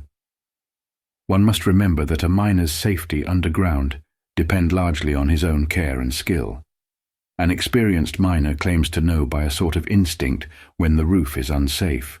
The way he puts it is that he can feel the weight on him. He can, for instance, hear the faint creaking of the props. The reason why wooden props are still generally preferred to iron girders is that a wooden prop which is about to collapse gives warning by creaking, whereas a girder flies out unexpectedly. The devastating noise of the machines makes it impossible to hear anything else, and thus the danger is increased. When a miner is hurt, it is of course impossible to attend to him immediately. He lies crushed under several hundredweight of stone in some dreadful cranny underground, and even after he has been extricated, it is necessary to drag his body a mile or more, perhaps through galleries, where nobody can stand upright. Usually when you talk to a man who has been injured, you find that it was a couple of hours or so before they got him to the surface. Sometimes, of course, there are accidents to the cage. The cage is shooting several yards up or down at the speed of an express train, and it is operated by somebody on the surface who cannot see what is happening. He has very delicate indicators to tell him how far the cage has got, but it is possible for him to make a mistake, and there have been cases of the cage crashing into the pit bottom at its very maximum speed. This seems to me a dreadful way to die. For as that tiny steel box whizzes through the blackness, there must come a moment when the 10 men who are locked inside it know that something has gone wrong, and the remaining seconds before they are smashed to pieces hardly bear thinking about. A miner told me he was once in a cage in which something went wrong. It did not slow up when it should have done, and they thought the cable must have snapped. As it happened, they got to the bottom safely, but when he stepped out he found that he had broken a tooth. He had been clenching his teeth so hard in expectation of that frightful crash. Apart from accidents, miners seem to be healthy, as obviously they have got to be, considering the muscular efforts demanded of them. They are liable to rheumatism, and a man with defective lungs does not last long in that dust-impregnated air. But the most characteristic industrial disease is nystagmus. This is a disease of the eyes which makes the eyeballs oscillate in a strange manner when they come near a light. It is due presumably to working in half-darkness, and sometimes results in total blindness. Miners who are disabled in this way or any other way are compensated by the colliery company, sometimes with a lump sum, sometimes with a weekly pension. This pension never amounts to more than 29 shillings a week. If it falls below 15 shillings, the disabled man can also get something from the dole or the pack. If I were a disabled miner, I should very much prefer the lump sum, for then at any rate I should know that I had got my money. Disability pensions are not guaranteed by any centralized fund, so that if the colliery company goes bankrupt, that is the end of the disabled miner's pension, though he does figure among the other creditors. In Wigan I stayed for a while with a miner who was suffering from nystagmus. He could see across the room but not much further. He had been drawing compensation of 29 shillings a week for the past 9 months. But the colliery company were now talking of putting him on partial compensation of 14 shillings a week. It all depended on whether the doctor passed him as fit for light work on top. Even if the doctor did pass him, there would, needless to say, be no light work available. But he could draw the dole and the company would have saved itself 15 shillings a week. Watching this man go to the colliery to draw his compensation, I was struck by the profound differences that are still made by status. Here was a man who had been half-blinded in one of the most useful of all jobs and was drawing a pension to which he had a perfect right, if anybody has a right to anything. Yet he could not, so to speak, demand this pension. He could not, for instance, draw it when and how he wanted it. He had to go to the colliery once a week at a time named by the company, and when he got there he was kept waiting about for hours in the cold wind. For all I know, he was also expected to touch his cap and show gratitude to whoever paid him. At any rate, he had to waste an afternoon and spend 6pence in bus fares. It is very different for a member of the bourgeoisie, even such a down-at-heel member as I am. Even when I am on the verge of starvation, I have certain rights attaching to my bourgeois status. I do not earn much more than a miner earns, but I do at least get it paid into my bank in a gentlemanly manner and can draw it out when I choose. And even when my account is exhausted, the bank people are passably polite. This business of petty inconvenience and indignity, of being kept waiting about, of having to do everything at other people's convenience, is inherent in working-class life. 1,000 influences constantly press a working man down into a passive role. He does not act, he is acted upon. He feels himself the slave of mysterious authority and has a firm conviction that they will never allow him to do this, that, and the other. Once when I was hop-picking, I asked the sweated pickers, they earned something under 6pence an hour, why they did not form a union. I was told immediately that they would never allow it. Who were they, I asked. Nobody seemed to know, but evidently they were omnipotent. A person of bourgeois origin goes through life with some expectation of getting what he wants, within reasonable limits. Hence the fact that in times of stress, educated people tend to come to the front. They are no more gifted than the others, and their education is generally quite useless in itself. But they are accustomed to a certain amount of deference, and consequently have the cheek necessary to a commander. That they will come to the front seems to be taken for granted, always and everywhere. In Lissagare's History of the Commune, there is an interesting passage describing the shootings that took place after the Commune had been suppressed. The authorities were shooting the ringleaders, and as they did not know who the ringleaders were, they were picking them out on the principle that those of better class would be the ringleaders. An officer walked down a line of prisoners, picking out likely-looking types. One man was shot because he was wearing a watch, another because he had an intelligent face. I should not like to be shot for having an intelligent face, but I do agree that in almost any revolt, the leaders would tend to be people who could pronounce their H's. Chapter 4. As you walk through the industrial towns, you lose yourself in labyrinths of little brick houses blackened by smoke, festering in planless chaos round miry alleys and little cindered yards where there are stinking dustbins and lines of grimy washing and half-ruinous WCs. The interiors of these houses are always very much the same, though the number of rooms varies between 2 or 5. All have an almost exactly similar living room, 10 or 15 feet square, with an open kitchen range. In the larger ones there is a scullery as well. In the smaller ones the sink and copper are in the living room. At the back there is the yard, or part of a yard shared by a number of houses, just big enough for the dustbin and the WCs. Not a single one has hot water laid on. You might walk, I suppose, through literally hundreds of miles of streets inhabited by miners, every one of whom, when he is in work, gets black from head to foot every day, without ever passing a house in which one could have a bath. It would have been very simple to install a hot water system working from the kitchen range, but the builder saved perhaps £10 on each house by not doing so, and at the time when these houses were built, no one imagined that miners wanted baths. For it is to be noted that the majority of these houses are old, 50 or 60 years old at least, and great numbers of them are by any ordinary standard not fit for human habitation. They go on being tenanted simply because there are no others to be had. And that is the central fact about housing in the industrial areas. Not that the houses are poky and ugly, and insanitary and comfortless, or that they are distributed in incredibly filthy slums round belching foundries and stinking canals and slag heaps that deluge them with sulphurous smoke, though all this is perfectly true, but simply that there are not enough houses to go round. Housing shortage is a phrase that has been bandied about pretty freely since the war, but it means very little to anyone with an income of more than £10 a week, or even £5 a week for that matter. Where rents are high, the difficulty is not to find houses but to find tenants. Walk down any street in Mayfair and you will see "to let" boards in half the windows. But in the industrial areas, the mere difficulty of getting hold of a house is one of the worst aggravations of poverty.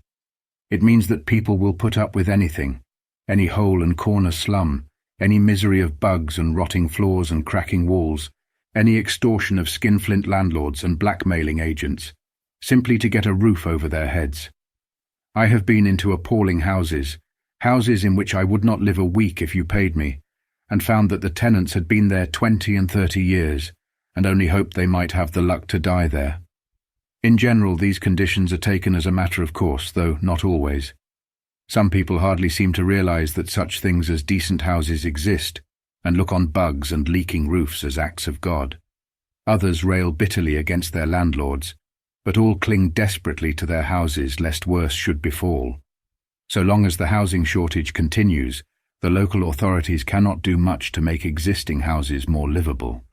They can condemn a house, but they cannot order it to be pulled down till the tenant has another house to go to, and so the condemned houses remain standing and are all the worse for being condemned, because naturally the landlord will not spend more than he can help on a house which is going to be demolished sooner or later. In a town like Wigan, for instance, there are over 2,000 houses standing which have been condemned for years, and whole sections of the town would be condemned en bloc if there were any hope of other houses being built to replace them.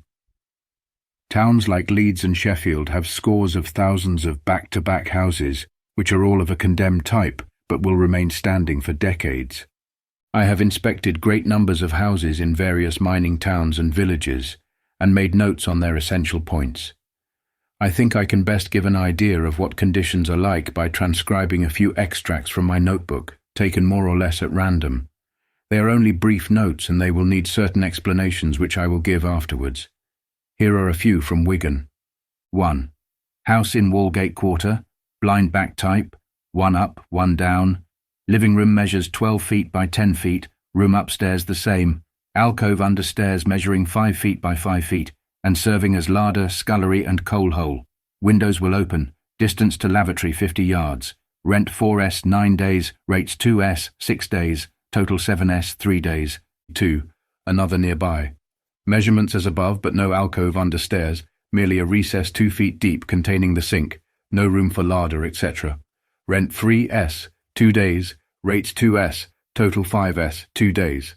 3. House in Scholes Quarter. Condemned house, 1 up, 1 down, rooms 15 feet by 15 feet. Sink and copper in living room, coal hole under stairs, floor subsiding, no windows will open. House decently dry, landlord good. Rent 3s 8 days, rates 2s 6 days, total 6s 2 days. 4. Another nearby. 2 up, 2 down and coal hole. Walls falling absolutely to pieces. Water comes into upstairs rooms in quantities. Floor lopsided. Downstairs windows will not open. Landlord bad. Rent 6s, rates 3s 6 days, total 9s 6 days. 5. House in Greenough's Row. 1 up, 2 down. Living room 13 feet by 8 feet. Walls coming apart and water comes in. Back windows will not open. Front ones will. 10 in family with 8 children very near together in age. Corporations are trying to evict them for overcrowding but cannot find another house to send them to. Landlord bad. Rent 4s, rates 2s, 3 days, total 6s, 3 days. So much for Wigan. I have pages more of the same type. Here is one from Sheffield, a typical specimen of Sheffield's several score thousand back-to-back houses. House in Thomas Street, back-to-back, 2 up, 1 down. That is a 3-story house with 1 room on each story. Cellar below, living room 14 feet by 10 feet, and rooms above corresponding. Sink in living room. Top floor has no door but gives on open stairs. Walls in living room slightly damp. Walls in top rooms coming to pieces and oozing damp on all sides. House is so dark that light has to be kept burning all day. Electricity estimated at 6 days. A day, probably an exaggeration. 6 in family, parents and foul children. Husband on pack, is tuberculous. 1 child in hospital, the others appear healthy. Tenants have been 7 years in this house. Would move but no other house available. Rent 6s 6 days, rates included. Here are 1 or 2 from Barnsley. 1. House in Wortley Street. 2 up, 1 down. Living room 12 feet by 10 feet. Sink and copper in living room. Coal hole under stairs. Sink worn almost flat and constantly overflowing. Walls not too sound. Penny and slot gaslight. House very dark and gaslight estimated 4 days. A day. Upstairs rooms are really 1 large room partitioned into 2. Walls very bad. Wall of back room cracked right through. Window frames coming to pieces and have to be stuffed with wood. Rain comes through in several places. Sewer runs under house and stinks in summer, but corporation says they can't do nout. 6 people in house, 2 adults and 4 children, the eldest age 15. Youngest but 1 attending hospital. Tuberculosis suspected. House infested by bugs. Rent 5s 3 days, including rates. 2. House in Peel Street. Back-to-back, 2 up, 2 down, and large cellar. Living room loft square with copper and sink. The other downstairs room the same size, probably intended as parlour, but used as bedroom. Upstairs rooms the same size as those below. Living room very dark. Gaslight estimated at 4.5 days. A day. Distance to lavatory 70 yards. 4 beds in house for 8 people. 2 old parents, 2 adult girls, the eldest aged 27. 1 young man, and 3 children. Parents have 1 bed, eldest son another, and remaining 5 people share the other 2. Bugs very bad. You can't keep 'em down when it's hot. Indescribable squalor in downstairs room and smell upstairs almost unbearable. Rent 5s 7.5 days, including rates. 3. House in Mapplewell, small mining village near Barnsley. 2 up, 1 down. Living room 14 feet by 13 feet. Sink in living room. Plaster cracking and coming off walls. No shelves in oven. Gas leaking slightly. The upstairs rooms each 10 feet by 8 feet. 4 beds for 6 persons, all adult. But 1 bed does nout, presumably for lack of bedclothes. Room nearest stairs has no door and stairs have no banister, so that when you step out of bed your foot hangs in vacancy and you may fall 10 feet onto stones. Dry rot so bad that one can see through the floor into the room below. Bugs, but I keeps them down with sheep dip. Earth road past these cottages is like a muck heap and said to be almost impassable in winter. Stone lavatories at ends of gardens in semi-ruinous condition. Tenants have been 22 years in this house, are £11 in arrears with rent, and have been paying an extra 1s a week to pay this off. Landlord now refuses this and has served orders to quit, rent 5s including rates, and so on and so on and so on. I could multiply examples by the score. They could be multiplied by the 100,000 if anyone chose to make a house-to-house inspection throughout the industrial districts. Meanwhile, some of the expressions I have used need explaining. One up, one down means one room on each story, i.e. a two-roomed house. Back-to-back houses are two houses built in one, each side of the house being somebody's front door, so that if you walk down a row of what is apparently 12 houses, you are in reality seeing not 12 houses but 24. The front houses give on the street and the back ones on the yard, and there is only one way out of each house. The effect of this is obvious. The lavatories are in the yard at the back, so that if you live on the side facing the street, to get to the lavatory or the dustbin, you have to go out of the front door and walk round the end of the block, a distance that may be as much as 200 yards. If you live at the back, on the other hand, your outlook is onto a row of lavatories.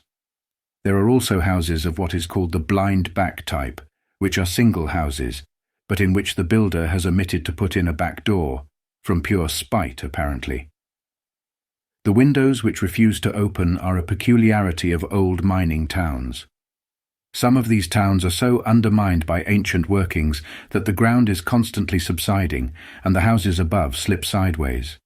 In Wigan you pass whole rows of houses which have slid to startling angles, their windows being 10 or 20 degrees out of the horizontal.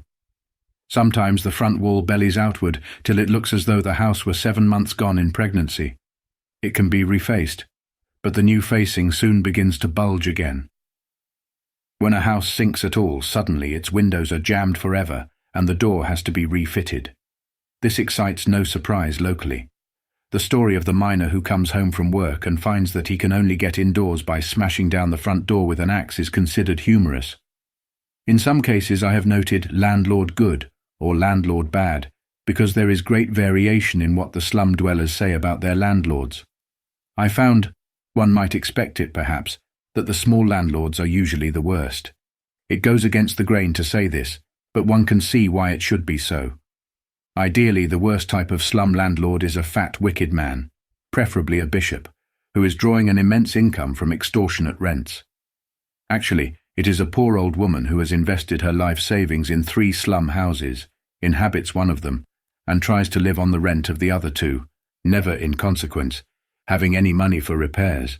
But mere notes like these are only valuable as reminders to myself.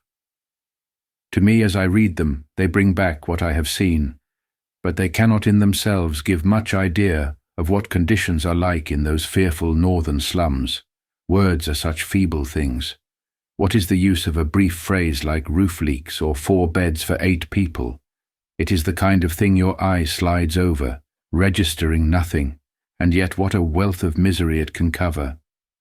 Take the question of overcrowding, for instance.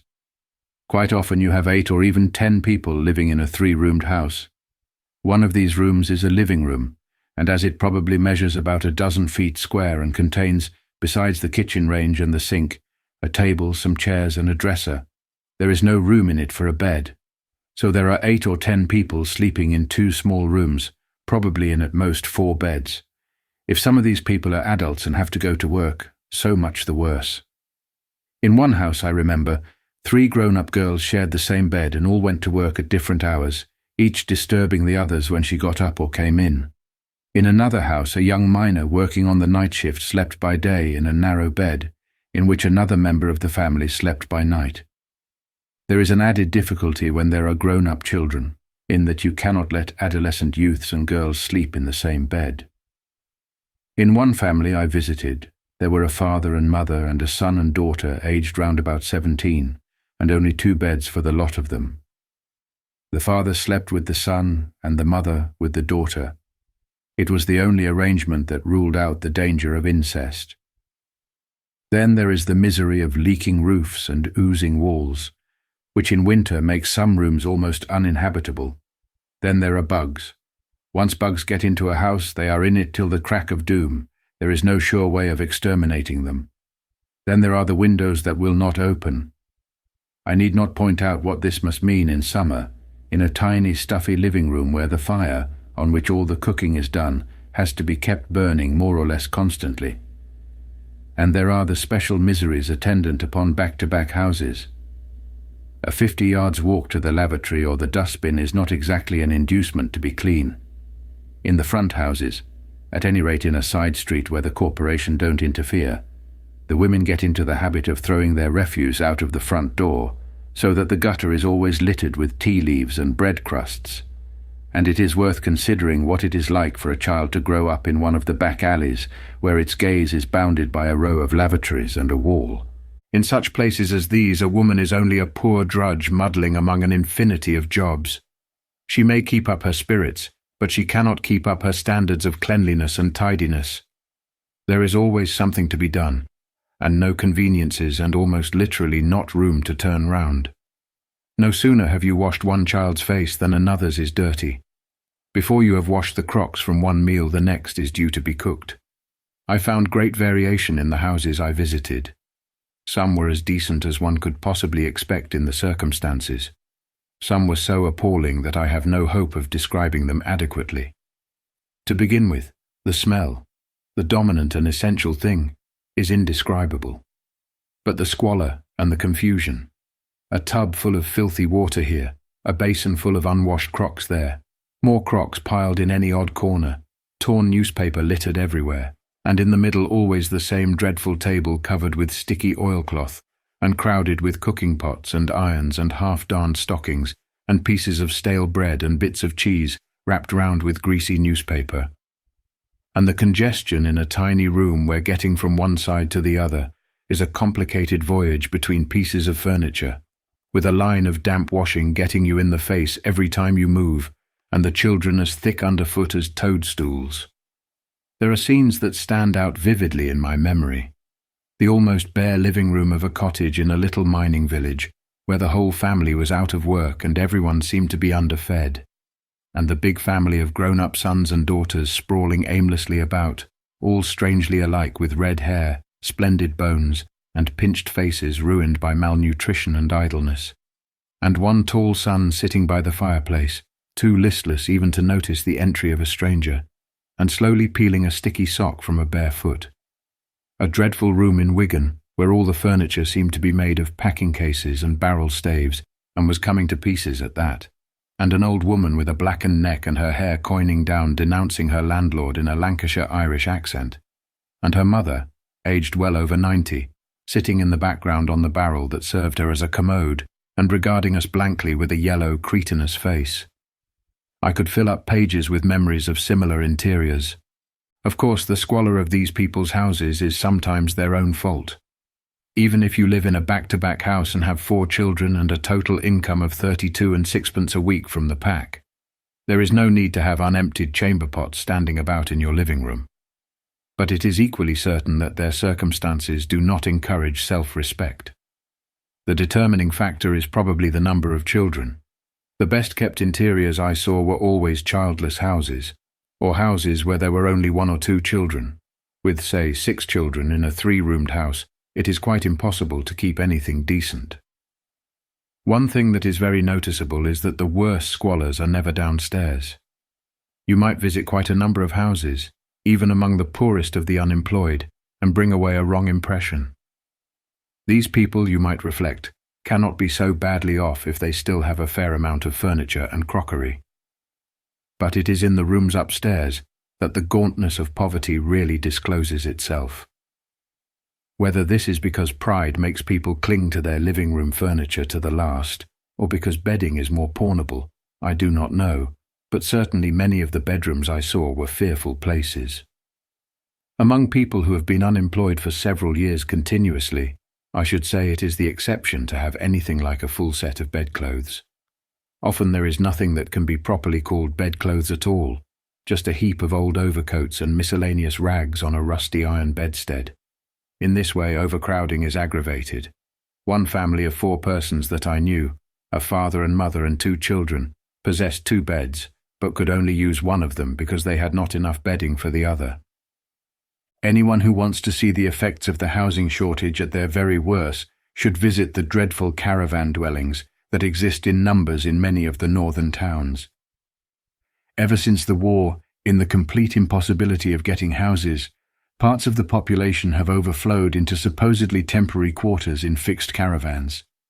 Wigan, for instance, with a population of about 85,000, has round about 200 caravan dwellings, with a family in each, perhaps somewhere near 1,000 people in all. How many of these caravan colonies exist throughout the industrial areas, it would be difficult to discover with any accuracy. The local authorities are reticent about them, and the census report of 1931 seems to have decided to ignore them.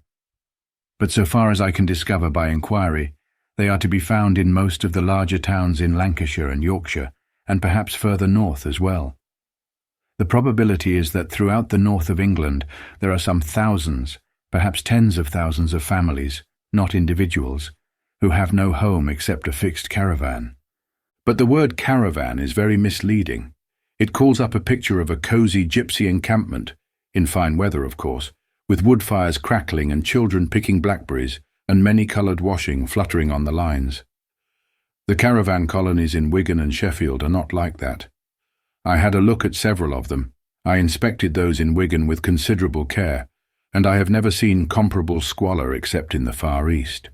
Indeed, when I saw them, I was immediately reminded of the filthy kennels in which I have seen Indian coolies living in Burma. But, as a matter of fact, nothing in the East could ever be quite as bad, for in the East you haven't our clammy, penetrating cold to contend with, and the sun is a disinfectant. Along the banks of Wigan's miry canal are patches of waste ground on which the caravans have been dumped like rubbish shot out of a bucket. Some of them are actually gypsy caravans, but very old ones and in bad repair. The majority are old single-decker buses, the rather smaller buses of 10 years ago, which have been taken off their wheels and propped up with struts of wood. Some are simply wagons with semicircular slats on top, over which canvas is stretched, so that the people inside have nothing but canvas between them and the outer air. Inside, these places are usually about 5 feet wide by 6 high. I could not stand quite upright in any of them, and anything from 6 to 15 feet long.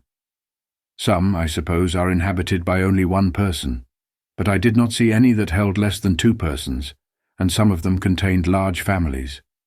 One, for instance, measuring 14 feet long, had 7 people in it.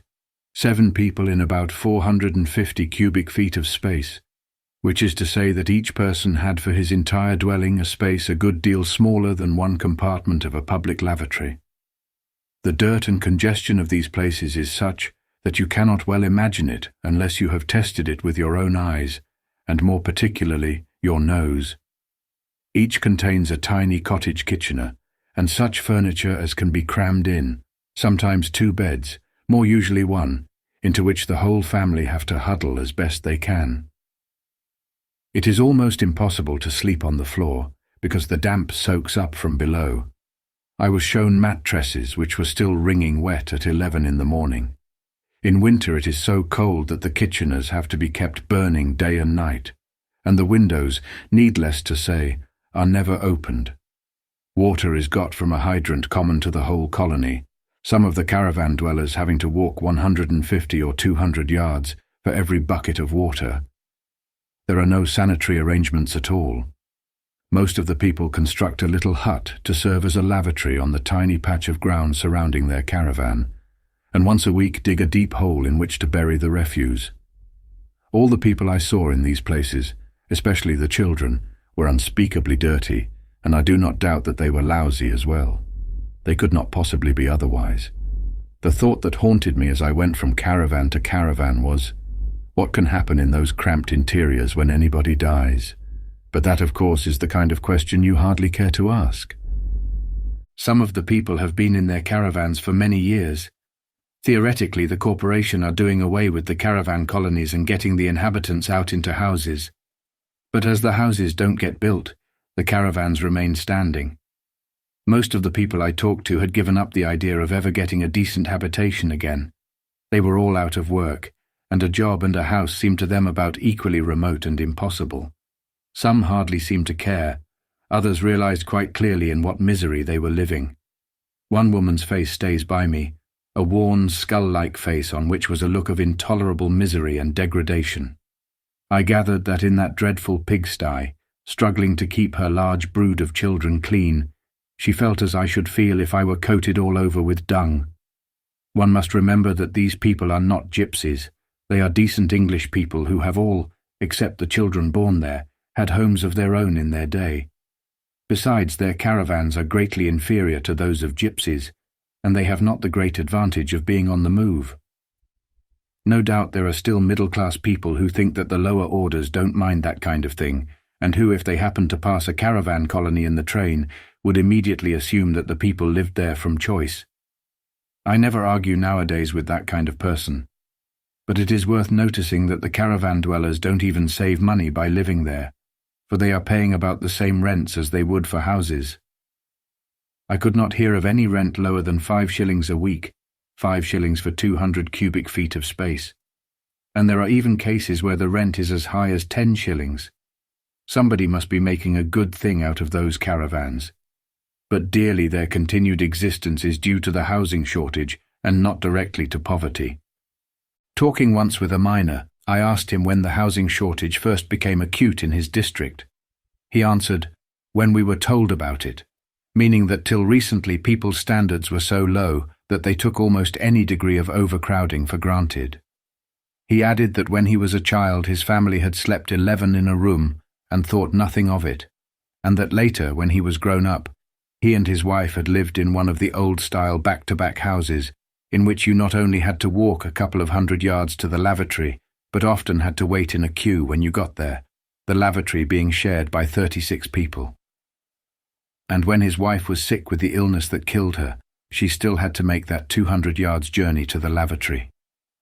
This, he said, was the kind of thing people would put up with till they were told about it.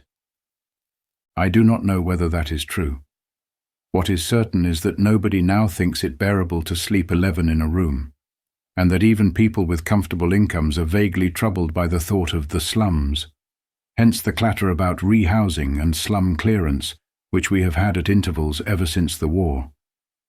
Bishops, politicians, philanthropists, and what-not enjoy talking piously about slum clearance, because they can thus divert attention from more serious evils and pretend that if you abolish the slums, you abolish poverty. But all this talk has led to surprisingly small results. So far as one can discover, the congestion is no better, perhaps slightly worse, than it was a dozen years ago. There is certainly great variation in the speed at which the different towns are attacking their housing problem. In some towns, building seems to be almost at a standstill. In others, it is proceeding rapidly, and the private landlord is being driven out of business. Liverpool, for instance, has been very largely rebuilt, mainly by the efforts of the corporation.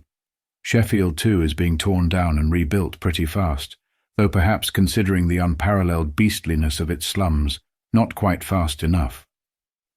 The number of corporation houses in process of construction in Sheffield at the beginning of 1936 was 1398. To replace the slum areas entirely, Sheffield is said to need 100,000 houses. Why rehousing has on the whole moved so slowly, and why some towns can borrow money for building purposes so much more easily than others, I do not know. Those questions would have to be answered by someone who knows more about the machinery of local government than I do. A corporation house costs normally somewhere between £300 and £400. It costs rather less when it is built by direct labour than when built by contract. The rent of these houses would average something over £20 a year, not counting rates, so one would think that, even allowing for overhead expenses and interest on loans, it would pay any corporation to build as many houses as could be tenanted. In many cases, of course, the houses would have to be inhabited by people on the pack, so that the local bodies would merely be taking money out of one pocket and putting it into another, i.e., paying out money in the form of relief and taking it back in the form of rent. But they have got to pay the relief in any case, and at present a proportion of what they pay is being swallowed up by private landlords. The reasons given for the slow rate of building are lack of money and the difficulty of getting hold of sites, for corporation houses are not erected piecemeal but in estates, sometimes of hundreds of houses at a time. One thing that always strikes me as mysterious is that so many of the northern towns see fit to build themselves immense and luxurious public buildings at the same time as they are in crying need of dwelling houses. The town of Barnsley, for instance, recently spent close on £150,000 on a new town hall, although admittedly needing at least 2,000 new working-class houses, not to mention public baths. The public baths in Barnsley contain 19 men's slipper baths, this in a town of 70,000 inhabitants, largely miners, not one of whom has a bath in his house. For £150,000 it could have built 350 corporation houses and still had £10,000 to spend on a town hall. However, as I say, I do not pretend to understand the mysteries of local government. I merely record the fact that houses are desperately needed and are being built on the whole with paralytic slowness. Still, houses are being built, and the corporation building estates, with their row upon row of little red houses, all much liker than two. Peas, where did that expression come from? Peas have great individuality, are a regular feature of the outskirts of the industrial towns. As to what they are like and how they compare with the slum houses, I can best give an idea by transcribing two more extracts from my diary. The tenants' opinions of their houses vary greatly, so I will give one favourable extract and one unfavourable. Both of these are from Wigan, and both are the cheaper non-parlour type houses. 1. House in Beech Hill Estate, downstairs, large living room with kitchen, a fireplace, cupboards, and fixed dresser, composition floor. Small hallway, largish kitchen, up-to-date electric cooker hired from corporation at much the same rate as a gas cooker. Upstairs, 2 largish bedrooms, 1 tiny one, suitable only for a box room or temporary bedroom. Bathroom, WC, with hot and cold water. Smallish garden. These vary throughout the estate, but mostly rather smaller than an allotment. 4 in family, parents and 2 children. Husband in good employ. Houses appear well built and are quite agreeable to look at. Various restrictions, for example, it is forbidden to keep poultry or pigeons, take in lodgers, sublet, or start any kind of business without leave from the corporation. This is easily granted in the case of taking in lodgers, but not in any of the others. Tenant very well satisfied with house and proud of it. Houses in this estate all well kept. Corporation are good about repairs, but keep tenants up to the mark with regard to keeping the place tidy, etc. Rent 11s, 3 days, including rates. Bus fare into town 2 days. 2. House in Welly Estate, downstairs. Living room 14 feet by 10 feet, kitchen a good deal smaller, tiny larder under stairs, small but fairly good bathroom, gas cooker, electric lighting, outdoor WC upstairs. 1 bedroom 12 feet by 10 feet with tiny fireplace, another the same size without fireplace, another 7 feet by 6 feet. Best bedroom has small wardrobe let into wall. Garden about 20 yards by 10, 6 in family, parents and 4 children, eldest son 19, eldest daughter 22. None in work except eldest son. Tenants very discontented.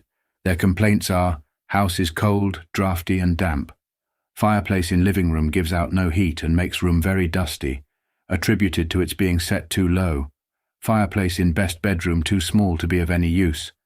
Walls upstairs cracking. Owing to uselessness of tiny bedroom, 5 are sleeping in 1 bedroom, 1, the eldest son, in the other. Gardens in this estate all neglected. Rent 10s 3 days. Inclusive. Distance to town a little over a mile. There is no bus here. I could multiply examples, but these 2 are enough, as the types of corporation houses being built do not vary greatly from place to place. 2 things are immediately obvious. The first is that at their very worst, the corporation houses are better than the slums they replace. The mere possession of a bathroom and a bit of garden would outweigh almost any disadvantage. The other is that they are much more expensive to live in. It is common enough for a man to be turned out of a condemned house where he is paying 6 or 7 shillings a week and given a corporation house where he has to pay 10. This only affects those who are in work or have recently been in work. because when a man is on the pack, his rent is assessed at a quarter of his dole, and if it is more than this, he gets an extra allowance. In any case, there are certain classes of corporation houses to which people on the dole are not admitted. But there are other ways in which life in a corporation estate is expensive, whether you are in work or out of it. To begin with, owing to the higher rents, the shops in the estate are much more expensive, and there are not so many of them. Then again, in a comparatively large, detached house, away from the frowsy huddle of the slum, it is much colder and more fuel has to be burnt. And again there is the expense, especially for a man in work, of getting to and from town. This last is one of the more obvious problems of rehousing. Slum clearance means diffusion of the population. When you rebuild on a large scale, what you do in effect is to scoop out the center of the town and redistribute it on the outskirts. This is all very well in a way. You have got the people out of fetid alleys into places where they have room to breathe. But from the point of view of the people themselves, what you have done is to pick them up and dump them down 5 miles from their work. The simplest solution is flats. If people are going to live in large towns at all, they must learn to live on top of one another. But the northern working people do not take kindly to flats. Even where fiats exist, they are contemptuously named tenements. Almost everyone will tell you that he wants a house of his own, and apparently a house in the middle of an unbroken block of houses 100 yards long seems to them more their own than a flat situated in mid-air. To revert to the second of the 2 corporation houses I have just mentioned. The tenant complained that the house was cold, damp, and so forth. Perhaps the house was jerry-built, but equally probably he was exaggerating. He had come there from a filthy hovel in the middle of Wigan, which I happened to have inspected previously. While there he had made every effort to get hold of a corporation house, and he was no sooner in the corporation house than he wanted to be back in the slum. This looks like mere captiousness, but it covers a perfectly genuine grievance. In very many cases, perhaps in half the cases, I found that the people in corporation houses don't really like them. They are glad to get out of the stink of the slum. They know that it is better for their children to have space to play about in, but they don't feel really at home. The exceptions are usually people in good employ who can afford to spend a little extra on fuel and furniture and journeys, and who in any case are of superior type. The others, the typical slum dwellers, miss the frowsy warmth of the slum. They complain that out in the country, that is on the edge of the town, they are starving, freezing. Certainly most corporation estates are pretty bleak in winter. Some I have been through, perched on treeless clayey hillsides and swept by icy winds, would be horrible places to live in. It is not that slum dwellers want dirt and congestion for their own sakes, as the fat-bellied bourgeoisie love to believe. See, for instance, the conversation about slum clearance in Galsworthy's Swan Song, where the rentier's cherished belief that the slum dweller makes the slum, and not vice versa, is put into the mouth of a philanthropic Jew. Give people a decent house and they will soon learn to keep it decent. Moreover, with a smart-looking house to live up to, they improve in self-respect and cleanliness, and their children start life with better chances.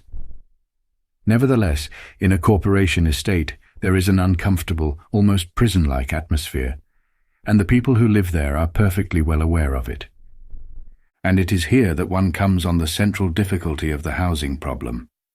When you walk through the smoke-dim slums of Manchester, you think that nothing is needed except to tear down these abominations and build decent houses in their place. But the trouble is that in destroying the slum you destroy other things as well. Houses are desperately needed, and are not being built fast enough. But insofar as rehousing is being done, it is being done, perhaps it is unavoidable, in a monstrously inhuman manner. I don't mean merely that the houses are new and ugly. All houses have got to be new at some time, and as a matter of fact the type of corporation house now being built is not at all offensive to look at.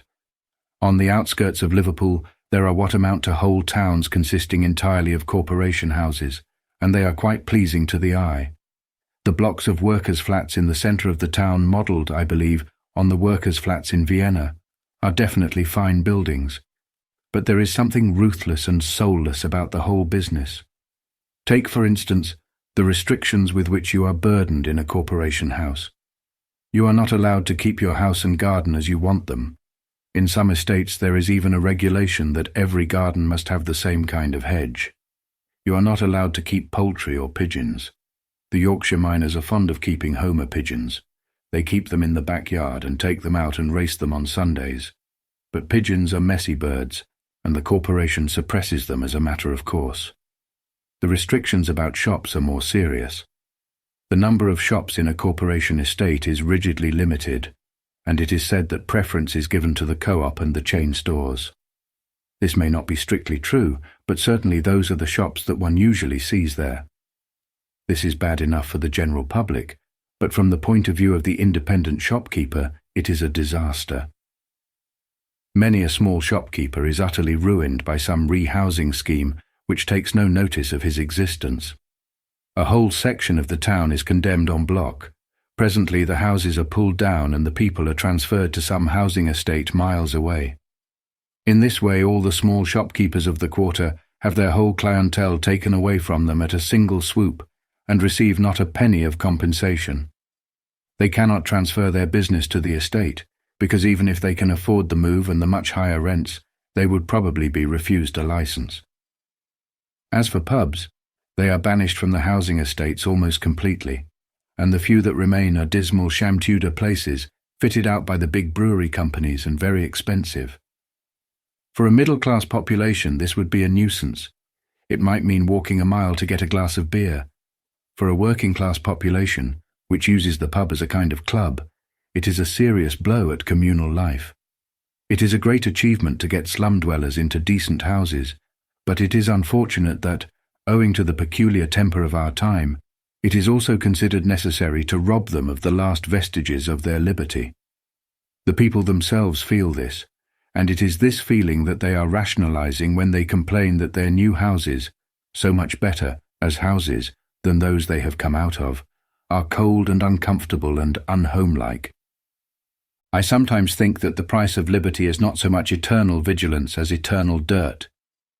There are some corporation estates in which new tenants are systematically deloused before being allowed into their houses. All their possessions, except what they stand up in, are taken away from them, fumigated, and sent on to the new house. This procedure has its points, for it is a pity that people should take bugs into brand new houses. A bug will follow you about in your luggage if he gets half a chance. But it is the kind of thing that makes you wish that the word hygiene could be dropped out of the dictionary. Bugs are bad, but a state of affairs in which men will allow themselves to be dipped like sheep is worse. Perhaps, however, when it is a case of slum clearance, one must take for granted a certain amount of restrictions and inhumanity. When all is said and done, the most important thing is that people shall live in decent houses and not in pigsties. I have seen too much of slums to go into Chestertonian raptures about them. A place where the children can breathe clean air, and women have a few conveniences to save them from drudgery, and a man has a bit of garden to dig in, must be better than the stinking back streets of Leeds and Sheffield. On balance, the corporation estates are better than the slums, but only by a small margin. When I was looking into the housing question, I visited and inspected numbers of houses, perhaps 100 or 200 houses altogether, in various mining towns and villages. I cannot end this chapter without remarking on the extraordinary courtesy and good nature with which I was received everywhere. I did not go alone. I always had some local friend among the unemployed to show me round. But even so, it is an impertinence to go poking into strangers' houses and asking to see the cracks in the bedroom wall. Yet everyone was astonishingly patient, and seemed to understand almost without explanation why I was questioning them and what I wanted to see. If any unauthorized person walked into my house and began asking me whether the roof leaked, and whether I was much troubled by bugs and what I thought of my landlord, I should probably tell him to go to hell. This only happened to me once, and in that case the woman was slightly deaf and took me for a means test narc, but even she relented after a while and gave me the information I wanted. I am told that it is bad form for a writer to quote his own reviews, but I want here to contradict a reviewer in the Manchester Guardian who says apropos of one of my books, set down in Wigan or Whitechapel. Mr. Orwell would still exercise an unerring power of closing his vision to all that is good in order to proceed with his wholehearted vilification of humanity. Wrong. Mr. Orwell was set down in Wigan for quite a while, and it did not inspire him with any wish to vilify humanity. He liked Wigan very much, the people, not the scenery. Indeed, he has only one fault to find with it, and that is in respect of the celebrated Wigan Pier, which he had set his heart on seeing. Alas, Wigan Pier had been demolished, and even the spot where it used to stand is no longer certain. Chapter 5. When you see the unemployment figures quoted at 2 millions, it is fatally easy to take this as meaning that 2 million people are out of work, and the rest of the population is comparatively comfortable. I admit that till recently I was in the habit of doing so myself. I used to calculate that if you put the registered unemployed at round about 2 millions and threw in the destitute, and those who for one reason and another were not registered, you might take the number of underfed people in England, for everyone on the dole or thereabouts is underfed, as being, at the very most, 5 millions. This is an enormous underestimate, because in the first place, the only people shown on unemployment figures are those actually drawing the dole, that is, in general, heads of families. An unemployed man's dependents do not figure on the list unless they too are drawing a separate allowance. A Labour Exchange officer told me that to get at the real number of people living on, not drawing the dole, you have got to multiply the official figures by something over 3. This alone brings the number of unemployed to round about 6 millions. But in addition, there are great numbers of people who are in work but who, from a financial point of view, might equally well be unemployed, because they are not drawing anything that can be described as a living wage.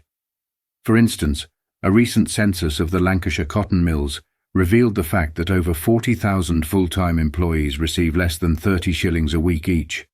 In Preston, to take only one town, the number receiving over 30 shillings a week was 640, and the number receiving wider 30 shillings was 3,113. Allow for these and their dependents, throw in as before the old-age pensioners, the destitute and other nondescripts, and you get an underfed population of well over 10 millions. Sir John Orr puts it at 20 millions. Take the figures for Wigan, which is typical enough of the industrial and mining districts. The number of insured workers is round about 36,000, 26,000 men and 10,000 women. Of these, the number unemployed at the beginning of 1936 was about 10,000. But this was in winter when the mines are working full-time. In summer, it would probably be 12,000. Multiply by 3 as above, and you get 30,000 or 36,000. The total population of Wigan is a little under 87,000, so that at any moment more than one person in 3 out of the whole population, not merely the registered workers, is either drawing or living on the dole. Those 10 or 12,000 unemployed contain a steady core of from 4 to 5,000 miners, who have been continuously unemployed for the past 7 years, and Wigan is not especially badly off as industrial towns go. Even in Sheffield, which has been doing well for the last year or so because of wars and rumours of war, the proportion of unemployment is about the same, 1 in 3 of registered workers unemployed. When a man is first unemployed, until his insurance stamps are exhausted, he draws full benefit, of which the rates are as follows, per week. Single man 17s, wife 9s, each child below 14 3s. Thus, in a typical family of parents and 3 children of whom one was over 14, the total income would be 32s per week, plus anything that might be earned by the eldest child. When a man's stamps are exhausted, before being turned over to the PAC, Public Assistance Committee, he receives 26 weeks transitional benefit from the UAB, Unemployment Assistance Board, the rates being as follows, per week, single man 15s, man and wife 24, s, children 14 18 6s, children 11 14 4s 6 days, children 8 11 4s, children 5 8 3s 6 days, children 3 5 3s. Thus, on the UAB, the income of the typical family of 5 persons would be 37s, 6 days, a week if no child was in work. When a man is on the UAB, a quarter of his dole is regarded as rent, with a minimum of 7s 6 days, a week. If the rent he is paying is more than a quarter of his dole, he receives an extra allowance, but if it is less than 7s 6 days, a corresponding amount is deducted. Payments on the pack theoretically comes out of the local rates but are backed by a central fund. The rates of benefit are, per week, single man 12s, 6 days, man and wife 23s, eldest child 4s, any other child 3s. Being at the discretion of the local bodies, these rates vary slightly, and a single man may or may not get an extra 2s 6 days. Weekly, bringing his benefit up to 15s. As on the UAB, a quarter of a married man's dole is regarded as rent. Thus, in the typical family considered above the total income would be 33s a week, a quarter of this being regarded as rent. In addition, in most districts, a coal allowance of 1s 6 days. A week, 1s 6 days, is equivalent to about 100 weight of coal, is granted for 6 weeks before and 6 weeks after Christmas. It will be seen that the income of a family on the dole normally averages round about 30 shillings a week. One can write at least a quarter of this off as rent, which is to say that the average person, child or adult, has got to be fed, clothed, warmed and otherwise cared for 6 or 7 shillings a week. Enormous groups of people, probably at least a third of the whole population of the industrial areas, are living at this level. The means test is very strictly enforced, and you are liable to be refused relief at the slightest hint that you are getting money from another source. Dock labourers, for instance, who are generally hired by the half-day, have to sign on at a labour exchange twice daily. If they fail to do so, it is assumed that they have been working, and their dole is reduced correspondingly. I have seen cases of evasion of the means test, but I should say that in the industrial towns, where there is still a certain amount of communal life, and everyone has neighbours who know him, it is much harder than it would be in London. The usual method is for a young man who is actually living with his parents to get an accommodation address, so that supposedly he has a separate establishment and draws a separate allowance. But there is much spying and tale-bearing.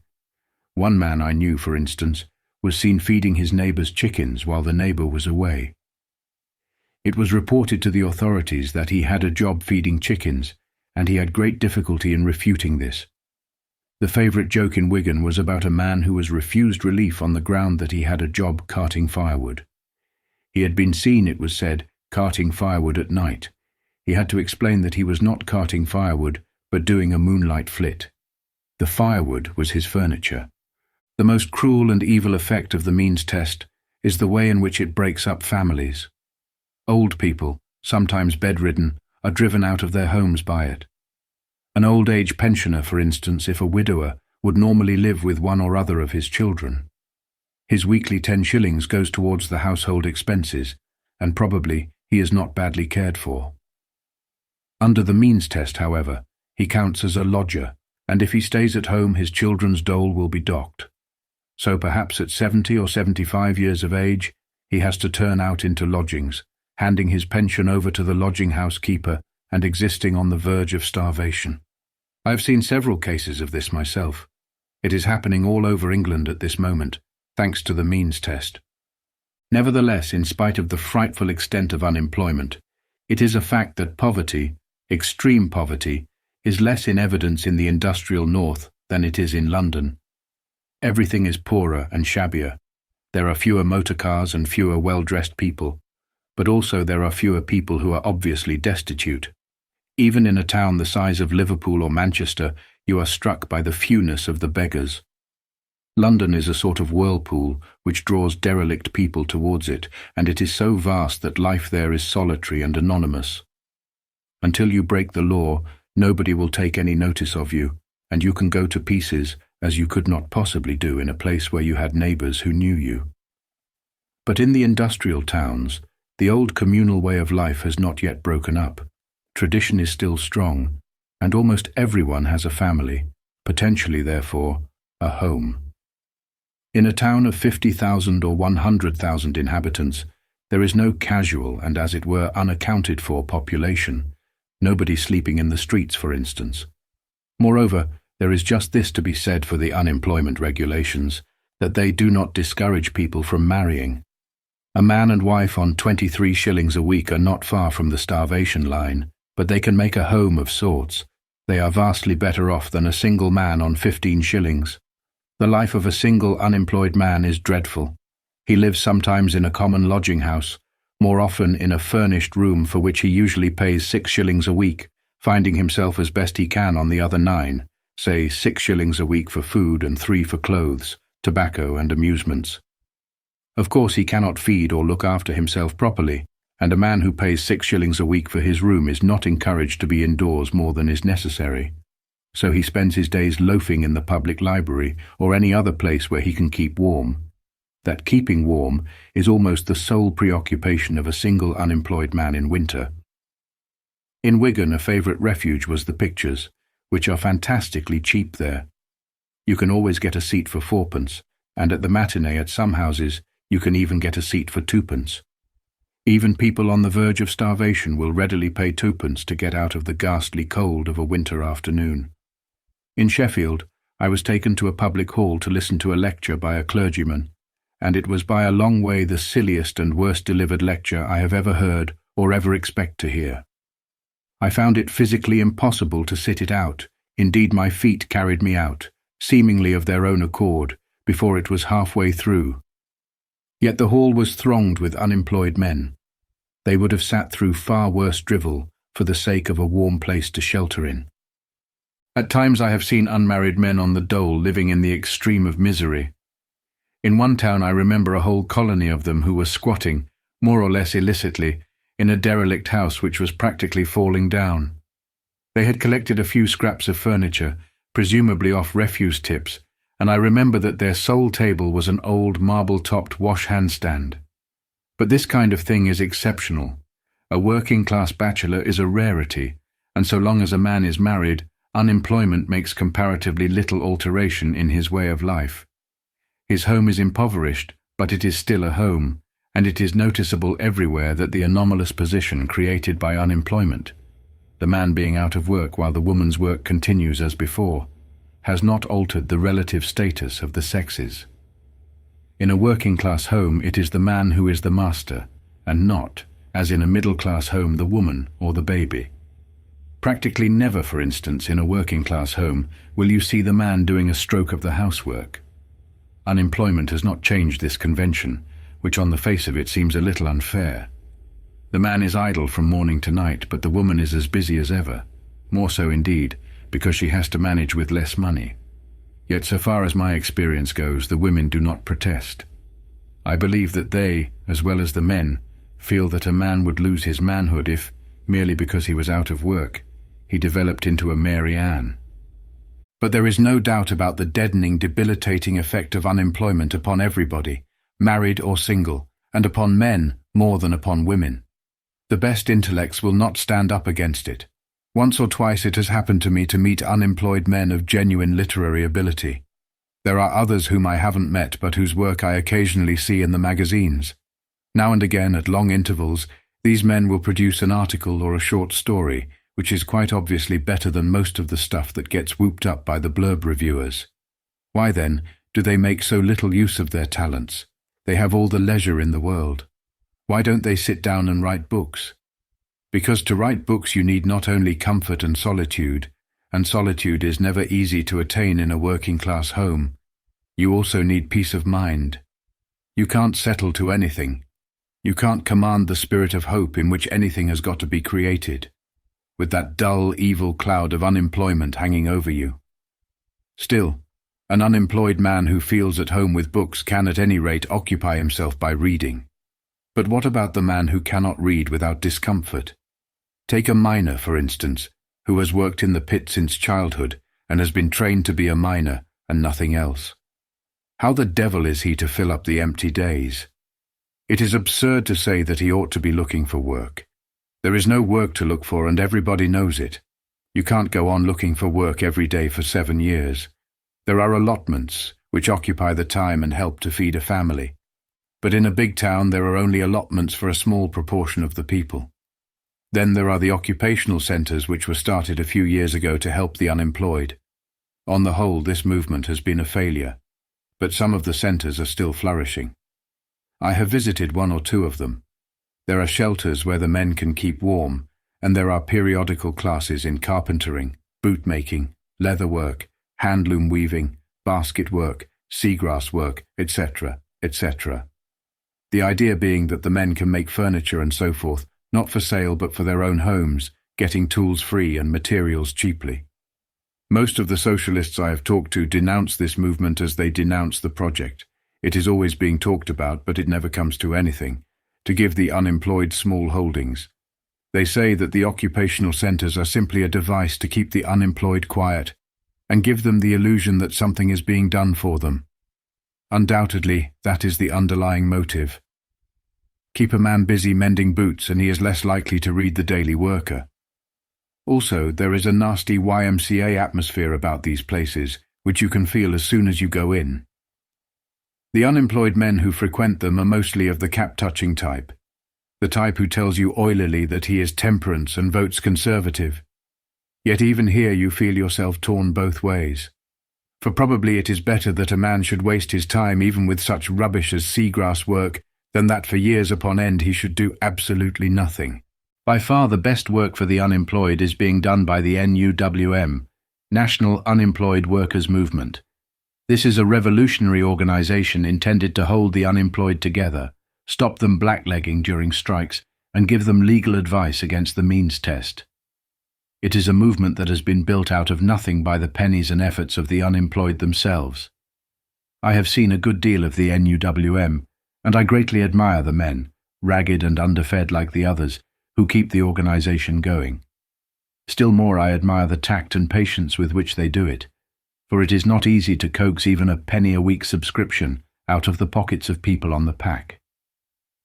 As I said earlier, the English working class do not show much capacity for leadership, but they have a wonderful talent for organization.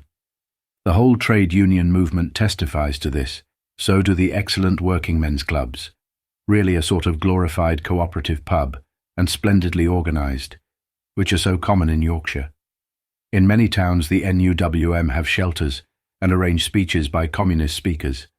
But even at these shelters the men who go there do nothing but sit round the stove and occasionally play a game of dominoes. If this movement could be combined with something along the lines of the occupational centres, it would be nearer what is needed. It is a deadly thing to see a skilled man running to seed, year after year, in utter, hopeless idleness. It ought not to be impossible to give him the chance of using his hands and making furniture and so forth for his own home, without turning him into a YMCA cocoa drunkard. We may as well face the fact that several million men in England will, unless another war breaks out, never have a real job this side the grave. One thing that probably could be done, and certainly ought to be done as a matter of course, is to give every unemployed man a patch of ground and free tools if he chose to apply for them. It is disgraceful that men who are expected to keep alive on the pack should not even have the chance to grow vegetables for their families. To study unemployment and its effects, you have got to go to the industrial areas. In the south, unemployment exists, but it is scattered and queerly unobtrusive. There are plenty of rural districts where a man out of work is almost unheard of, and you don't anywhere see the spectacle of whole blocks of cities living on the dole and the pack. It is only when you lodge in streets where nobody has a job, where getting a job seems about as probable as owning an aeroplane and much less probable than winning £50 in the football pool, that you begin to grasp the changes that are being worked in our civilization. For a change is taking place, there is no doubt about that. The attitude of the submerged working class is profoundly different from what it was 7 or 8 years ago. I first became aware of the unemployment problem in 1928. At that time I had just come back from Burma, where unemployment was only a word, and I had gone to Burma when I was still a boy, and the post-war boom was not quite over. When I first saw unemployed men at close quarters, the thing that horrified and amazed me was to find that many of them were ashamed of being unemployed. I was very ignorant, but not so ignorant as to imagine that when the loss of foreign markets pushes 2 million men out of work, those 2 million are any more to blame than the people who draw blanks in the Calcutta sweep. But at that time, nobody cared to admit that unemployment was inevitable, because this meant admitting that it would probably continue. The middle classes were still talking about lazy, idle loafers on the dole, and saying that these men could all find work if they wanted to, and naturally these opinions percolated to the working class themselves.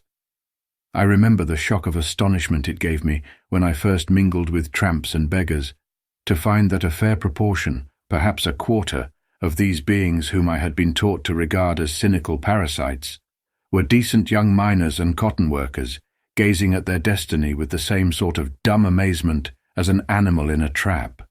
They simply could not understand what was happening to them. They had been brought up to work, and behold, it seemed as if they were never going to have the chance of working again. In their circumstances, it was inevitable at first that they should be haunted by a feeling of personal degradation. That was the attitude towards unemployment in those days. It was a disaster which happened to you as an individual, and for which you were to blame. When 250,000 miners are unemployed, it is part of the order of things that Alf Smith, a miner living in the back streets of Newcastle, should be out of work. Alf Smith is merely one of the 250,000, a statistical unit. But no human being finds it easy to regard himself as a statistical unit. So long as Bert Jones across the street is still at work, Alf Smith is bound to feel himself dishonoured and a failure. Hence that frightful feeling of impotence and despair, which is almost the worst evil of unemployment. Far worse than any hardship, worse than the demoralization of enforced idleness, and only less bad than the physical degeneracy of Alf Smith's children. Born on the pack, everyone who saw Greenwood's play Love on the Dole must remember that dreadful moment when the poor, good, stupid working man beats on the table and cries out, "Oh God, send me some work." This was not dramatic exaggeration. It was a touch from life. That cry must have been uttered, in almost those words, in tens of thousands, perhaps hundreds of thousands of English homes during the past 15 years. But I think not again, or at least not so often. That is the real point. People are ceasing to kick against the pricks. After all, even the middle classes, yes, even the bridge dubs in the country towns, are beginning to realize that there is such a thing as unemployment. My dear, I don't believe in all this nonsense about unemployment. Why, only last week we wanted a man to weed the garden, and we simply couldn't get one. They don't want to work, that's all it is. Which you heard at every decent tea table 5 years ago, is growing perceptibly less frequent. As for the working class themselves, they have gained immensely in economic knowledge. I believe that the daily worker has accomplished a great deal here. Its influence is out of all proportion to its circulation.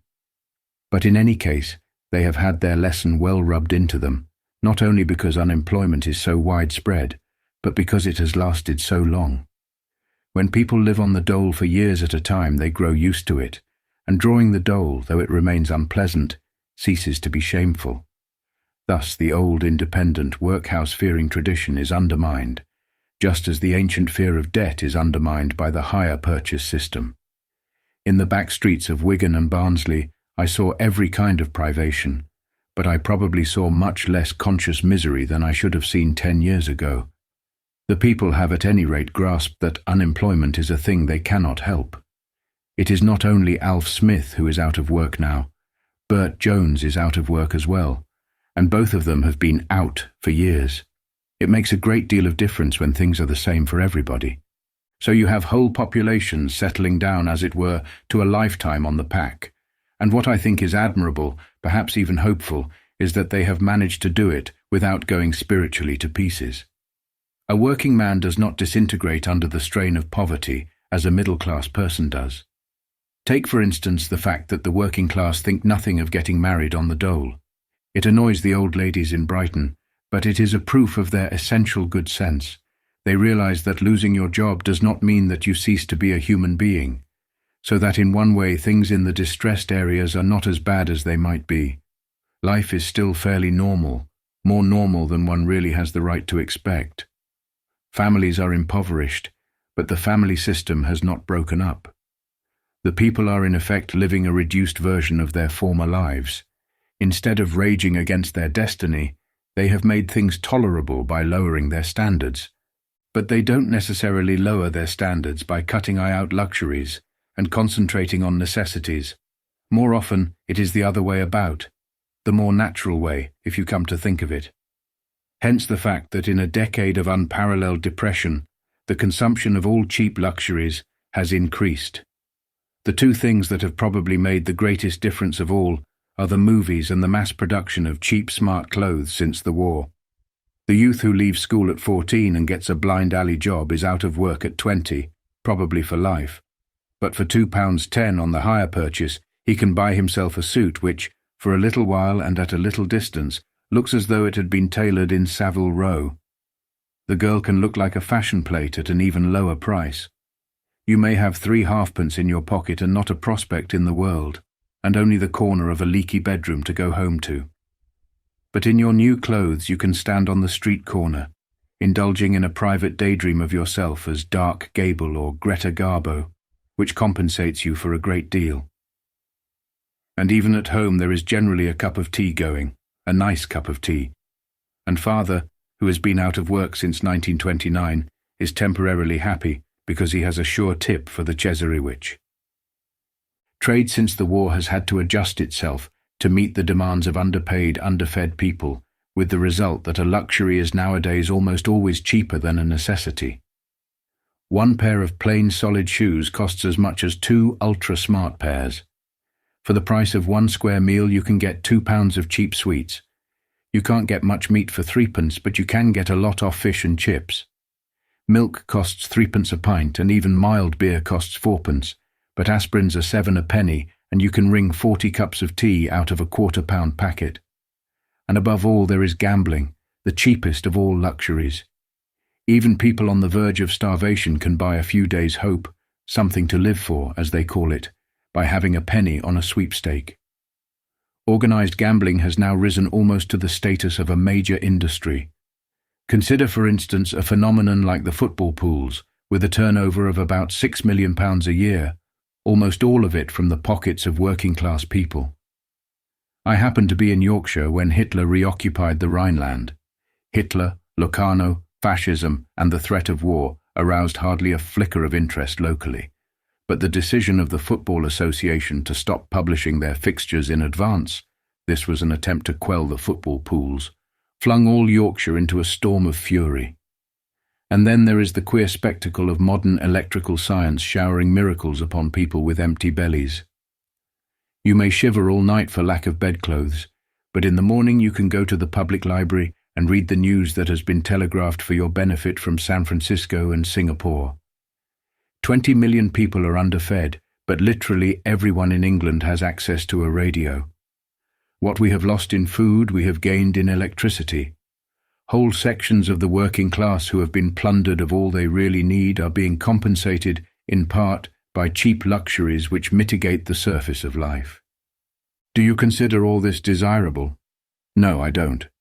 But it may be that the psychological adjustment which the working class are visibly making is the best they could make in the circumstances. They have neither turned revolutionary nor lost their self-respect. Merely they have kept their tempers and settled down to make the best of things on a fish and chip standard. The alternative would be God knows what continued agonies of despair, or it might be attempted insurrections which, in a strongly governed country like England, could only lead to futile massacres and a regime of savage repression. Of course, the post-war development of cheap luxuries has been a very fortunate thing for our rulers. It is quite likely that fish and chips, art silk stockings, tinned salmon, cut-priced chocolate, 5 2-ounce bars for 6p, the movies, the radio, strong tea, and the football pools have between them averted revolution. Therefore, we are sometimes told that the whole thing is an astute manoeuvre by the governing class, a sort of bread and circuses business, to hold the unemployed down. What I have seen of our governing class does not convince me that they have that much intelligence. The thing has happened, but by an unconscious process, the quite natural interaction between the manufacturer's need for a market and the need of half-starved people for cheap palliatives. Chapter 6.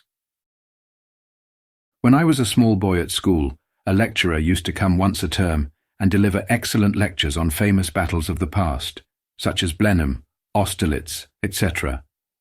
He was fond of quoting Napoleon's maxim, "An army marches on its stomach," and at the end of his lecture he would suddenly turn to us and demand, What's the most important thing in the world?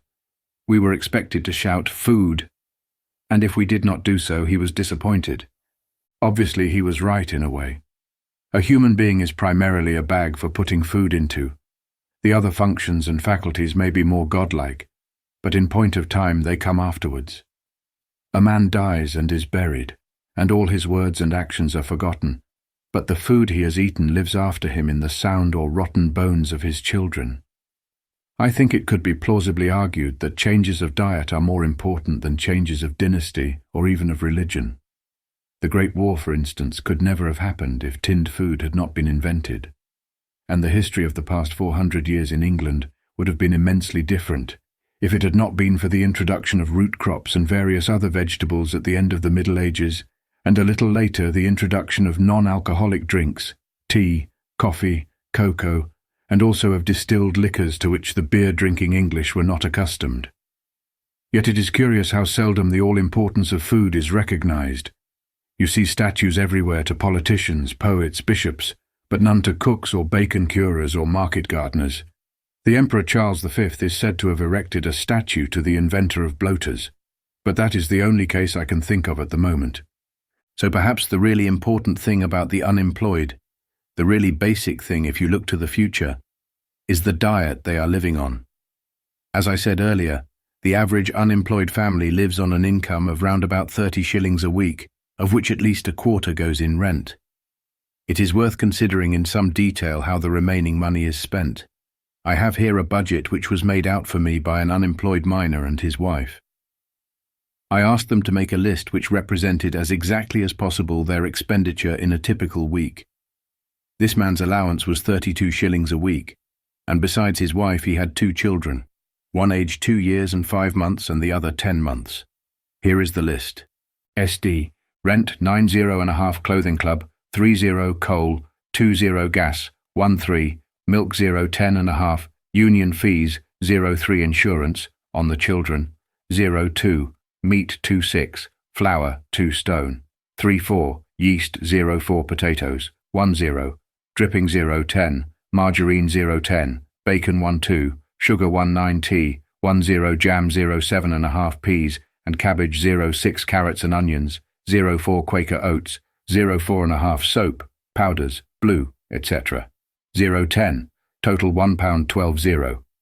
In addition to this, 3 packets of dried milk were supplied weekly for the baby by the Infants' Welfare Clinic. 1 or 2 comments are needed here. To begin with, the list leaves out a great deal: blacking, pepper, salt, vinegar, matches, kindling wood, razor blades, replacements of utensils, and wear and tear of furniture and bedding, to name the first few that come to mind. Any money spent on these would mean reduction on some other item. A more serious charge is tobacco. This man happened to be a small smoker, but even so, his tobacco would hardly cost less than a shilling a week, meaning a further reduction on food.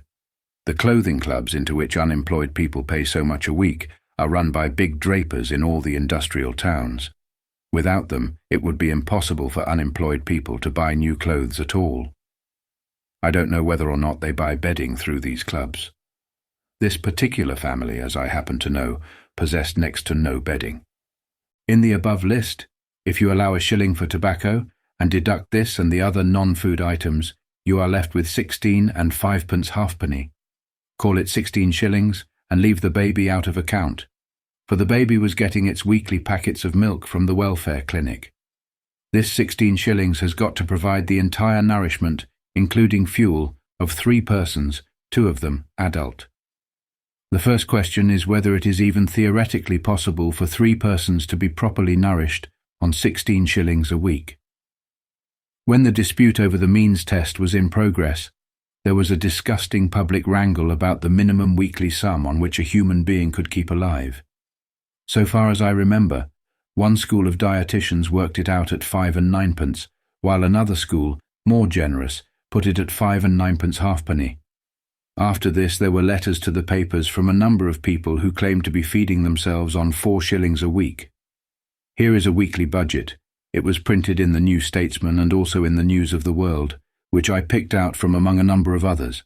SD 3 wholemeal loaves 10.5 pounds, margarine 0.2.5 1/2 pounds, dripping 0.31 pound, cheese 0.71 pound, onions 0.1½ 1 pound, carrots 0.1½ 1 pound, broken biscuits 0.42 pounds, dates 0.61 tin, evaporated milk 0.5 10 oranges, 0.5, total 311.5.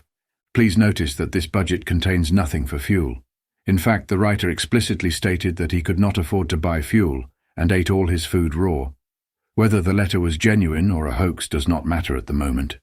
What I think will be admitted is that this list represents about as wise an expenditure as could be contrived. If you had to live on 3 and 11 halfpenny a week, you could hardly extract more food value from it than that. So perhaps it is possible to feed yourself adequately on the pack allowance if you concentrate on essential foodstuffs, but not otherwise. Now compare this list with the unemployed miner's budget that I gave earlier. The miner's family spend only 10p a week on green vegetables and 10p halfpenny on milk. Remember that one of them is a child less than 3 years old, and nothing on fruit. But they spend 1 and 9 on sugar, about 8 pounds of sugar that is, and a shilling on tea. The half-crown spent on meat might represent a small joint, and the materials for a stew. Probably as often as not it would represent 4 or 5 tins of bully beef. The basis of their diet, therefore, is white bread and margarine, corned beef, sugared tea and potatoes, an appalling diet. Would it not be better if they spent more money on wholesome things like oranges and wholemeal bread? Or if they even, like the writer of the letter to the New Statesman, saved on fuel and ate their carrots raw? Yes, it would. But the point is that no ordinary human being is ever going to do such a thing. The ordinary human being would sooner starve than live on brown bread and raw carrots. And the peculiar evil is this, that the less money you have, the less inclined you feel to spend it on wholesome food. A millionaire may enjoy breakfasting off orange juice and Rivita biscuits, an unemployed man doesn't. Here the tendency of which I spoke at the end of the last chapter comes into play. When you are unemployed, which is to say when you are underfed, harassed, bored and miserable, you don't want to eat dull, wholesome food. You want something a little bit tasty. There is always some cheaply pleasant thing to tempt you. Let's have 3 penn'orth of chips. Run out and buy us a 2-penny ice cream. Put the kettle on and we'll all have a nice cup of tea. That is how your mind works when you are at the pack level. White bread and marg and sugared tea don't nourish you to any extent, but they are nicer, at least most people think so, than brown bread and dripping and cold water. Unemployment is an endless misery that has got to be constantly palliated, and especially with tea, the Englishman's opium. A cup of tea or even an aspirin is much better as a temporary stimulant than a crust of brown bread. The results of all this are visible in a physical degeneracy which you can study directly, by using your eyes or inferentially, by having a look at the vital statistics. The physical average in the industrial towns is terribly low, lower even than in London. In Sheffield you have the feeling of walking among a population of troglodytes. The miners are splendid men, but they are usually small, and the mere fact that their muscles are toughened by constant work does not mean that their children start life with a better physique. In any case, the miners are physically the pick of the population. The most obvious sign of undernourishment is the badness of everybody's teeth. In Lancashire you would have to look for a long time before you saw a working-class person with good natural teeth. Indeed, you see very few people with natural teeth at all, apart from the children. And even the children's teeth have a frail bluish appearance, which means, I suppose, calcium deficiency. Several dentists have told me that in industrial districts a person over 30 with any of his or her own teeth is coming to be an abnormality. In Wigan, various people gave me their opinion that it is best to get shut of your teeth as early in life as possible. Teeth is just a misery, one woman said to me.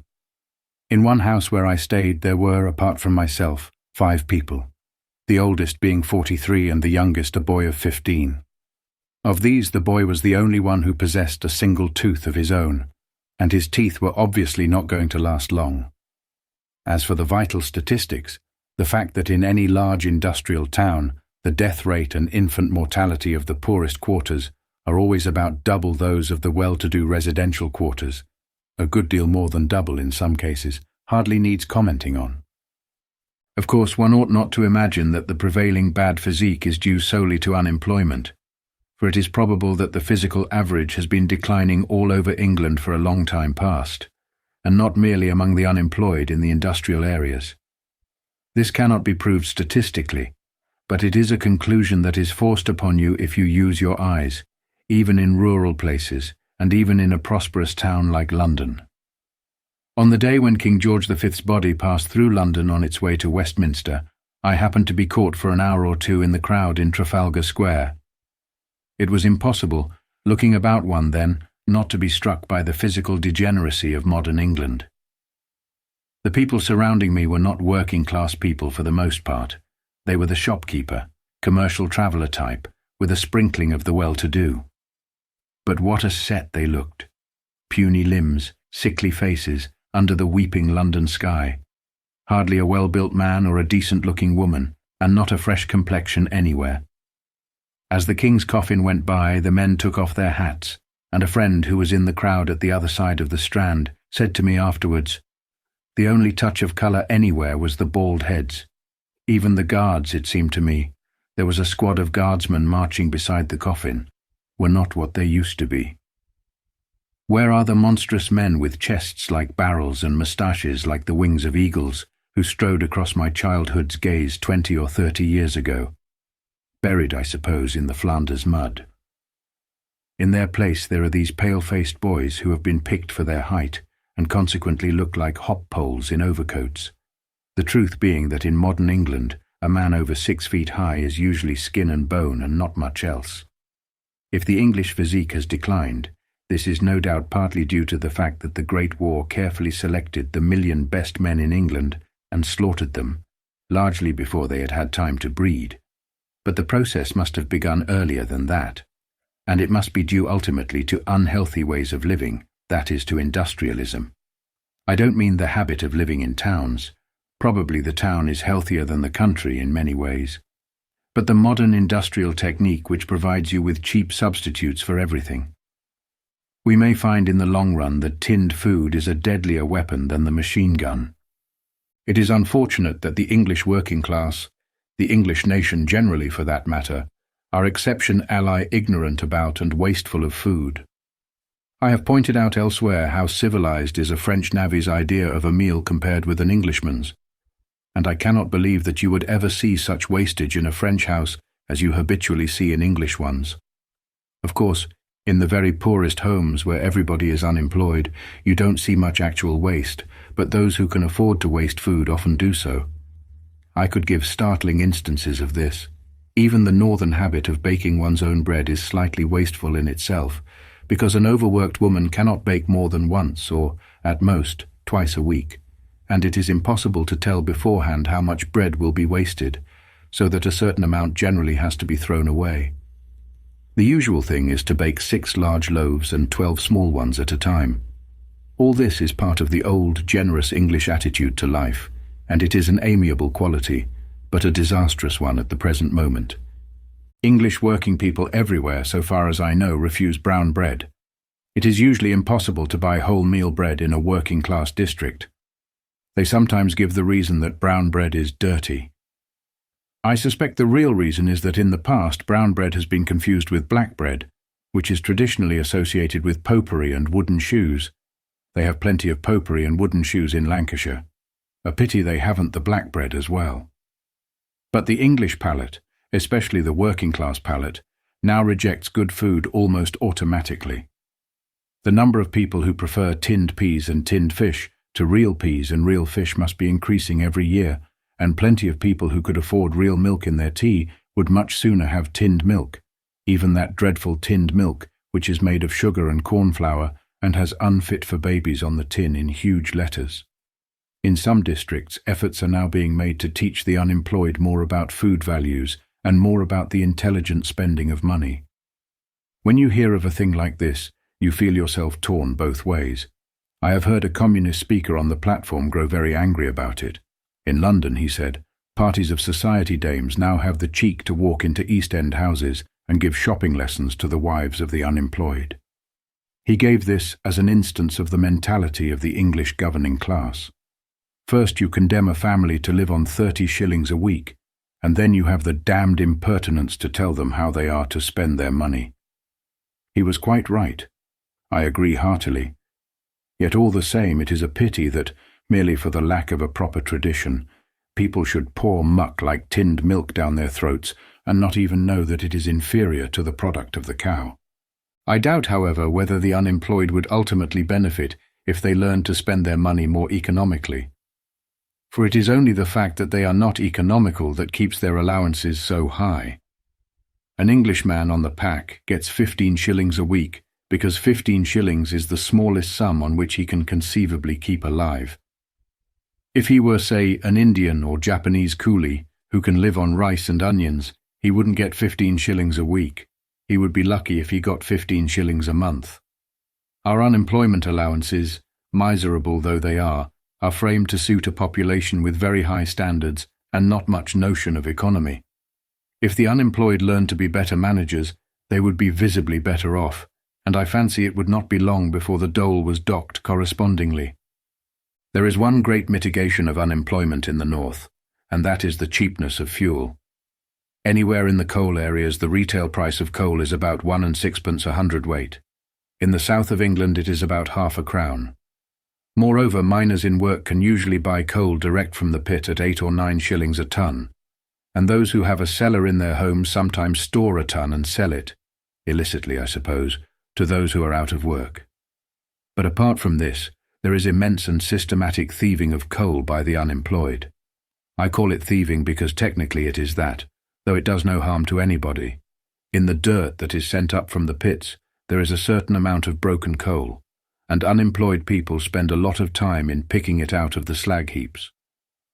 All day long over those strange grey mountains, you see people wandering to and fro with sacks and baskets across the sulphurous smoke. Many slag heaps are on fire under the surface, prizing out the tiny nuggets of coal which are buried here and there. You meet men coming away, wheeling strange and wonderful homemade bicycles. Bicycles made of rusty parts picked off refuse tips, without saddles, without chains, and almost always without tires, across which are slung bags containing perhaps half a hundredweight of coal, fruit of half a day's searching. In times of strikes, when everybody is short of fuel, the miners turn out with pick and shovel and burrow into the slag heaps, whence the hummocky appearance which most slag heaps have. During long strikes, in places where there are outcrops of coal, they have sunk surface mines and carried them scores of yards into the earth. In Wigan, the competition among unemployed people for the waste coal has become so fierce that it has led to an extraordinary custom called scrambling for the coal, which is well worth seeing. Indeed, I rather wonder that it has never been filmed. An unemployed miner took me to see it one afternoon. We got to the place, a mountain range of ancient slag heaps, with a railway running through the valley below. A couple of hundred ragged men, each with a sack and coal hammer strapped under his coat-tails, were waiting on the brew. When the dirt comes up from the pit, it is loaded onto trucks, and an engine runs these to the top of another slag heap, a quarter of a mile away, and there leaves them. The process of scrambling for the coal consists in getting onto the train while it is moving. Any truck which you have succeeded in boarding while it is in motion counts as your truck. Presently the train hove in sight. With a wild yell, 100 men dashed down the slope to catch her as she rounded the bend. Even at the bend the train was making 20 miles an hour. The men hurled themselves upon it, caught hold of the rings at the rear of the trucks, and hoisted themselves up by way of the bumpers, 5 or 10 of them on each truck. The driver took no notice. He drove up to the top of the slag heap, uncoupled the trucks, and ran the engine back to the pit, presently returning with a fresh string of trucks. There was the same wild rush of ragged figures as before. In the end, only about 50 men had failed to get onto either train.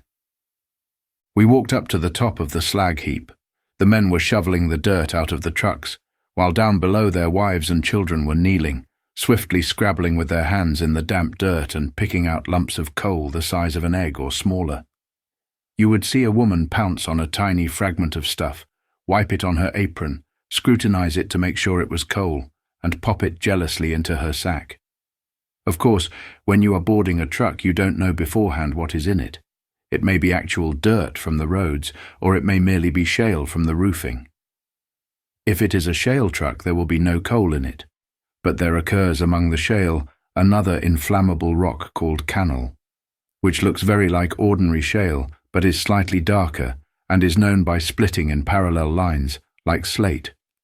It makes tolerable fuel, not good enough to be commercially valuable, but good enough to be eagerly sought after by the unemployed. The miners on the shale trucks were picking out the cannel and splitting it up with their hammers. Down at the bottom of the brew, the people who had failed to get onto either train were gleaning the tiny chips of coal that came rolling down from above. Fragments no bigger than a hazelnut, these, but the people were glad enough to get them. We stayed there till the train was empty. In a couple of hours the people had picked the dirt over to the last grain. They slung their sacks over shoulder or bicycle and started on the 2-mile trudge back to Wigan. Most of the families had gathered about 1/2 weight of coal or cannel, so that between them they must have stolen 5 or 10 tons of fuel. This business of robbing the dirt trains takes place every day in Wigan, at any rate in winter, and at more collieries than one. It is, of course, extremely dangerous. No one was hurt the afternoon I was there, but a man had had both his legs cut off a few weeks earlier, and another man lost several fingers a week later. Technically it is stealing, but as everybody knows, if the coal were not stolen, it would simply be wasted. Now and again, for form's sake, the colliery companies prosecute somebody for coal picking, and in that morning's issue of the local paper, there was a paragraph saying that 2 men had been fined 10 shillings. But no notice is taken of the prosecutions. In fact, one of the men named in the paper was there that afternoon, and the coal pickers subscribe among themselves to pay the fines. The thing is taken for granted. Everyone knows that the unemployed have got to get fuel somehow. So every afternoon several hundred men risk their necks, and several hundred women scrabble in the mud for hours, and all for 1/2 weight of inferior fuel, value 9p. That scene stays in my mind as one of my pictures of Lancashire. The dumpy, shawled women, with their sacking aprons and their heavy black clogs, kneeling in the cindery mud and the bitter wind, searching eagerly for tiny chips of coal. They are glad enough to do it. In winter they are desperate for fuel. It is more important almost than food. Meanwhile, all round, as far as the eye can see, are the slag heaps and hoisting gear of collieries, and not one of those collieries can sell all the coal it is capable of producing. This ought to appeal to Major Douglas. Chapter 7. As you travel northward, your eye, accustomed to the south or east, does not notice much difference until you are beyond Birmingham. In Coventry you might as well be in Finsbury Park, and the Bull Ring in Birmingham is not unlike Norwich Market, and between all the towns of the Midlands there stretches a villa civilization, indistinguishable from that of the south. It is only when you get a little further north, to the pottery towns and beyond, that you begin to encounter the real ugliness of industrialism, an ugliness so frightful and so arresting that you are obliged, as it were, to come to terms with it. A slag heap is at best a hideous thing, because it is so planless and functionless. It is something just dumped on the earth, like the emptying of a giant's dustbin. On the outskirts of the mining towns there are frightful landscapes where your horizon is ringed completely round by jagged grey mountains, and underfoot is mud and ashes, and overhead the steel cables where tubs of dirt travel slowly across miles of country. Often the slag heaps are on fire, and at night you can see the red rivulets of fire winding this way and that, and also the slow-moving blue flames of sulphur, which always seem on the point of expiring and always spring out again. Even when a slag heap sinks, as it does ultimately, only an evil brown grass grows on it, and it retains its hummocky surface. One in the slums of Wigan, used as a playground, looks like a choppy sea suddenly frozen. The flock mattress, it is called locally. Even centuries hence, when the plough drives over the places where coal was once mined, the sites of ancient slag heaps will still be distinguishable from an aeroplane. I remember a winter afternoon in the dreadful environs of Wigan. All round was the lunar landscape of slag heaps, and to the north, through the passes, as it were, between the mountains of slag, you could see the factory chimneys sending out their plumes of smoke. The canal path was a mixture of cinders and frozen mud, crisscrossed by the imprints of innumerable clogs, and all round, as far as the slag heaps in the distance, stretched the flashes, pools of stagnant water that had seeped into the hollows caused by the subsidence of ancient pits. It was horribly cold. The flashes were covered with ice the colour of raw umber. The bargemen were muffled to the eyes in sacks. The lock gates wore beards of ice. It seemed a world from which vegetation had been banished. Nothing existed except smoke, shale, ice, mud, ashes and foul water.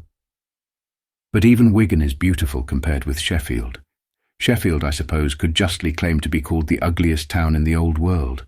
Its inhabitants, who want it to be preeminent in everything, very likely do make that claim for it. It has a population of 500,000, and it contains fewer decent buildings than the average East Anglian village of 500. And the stench.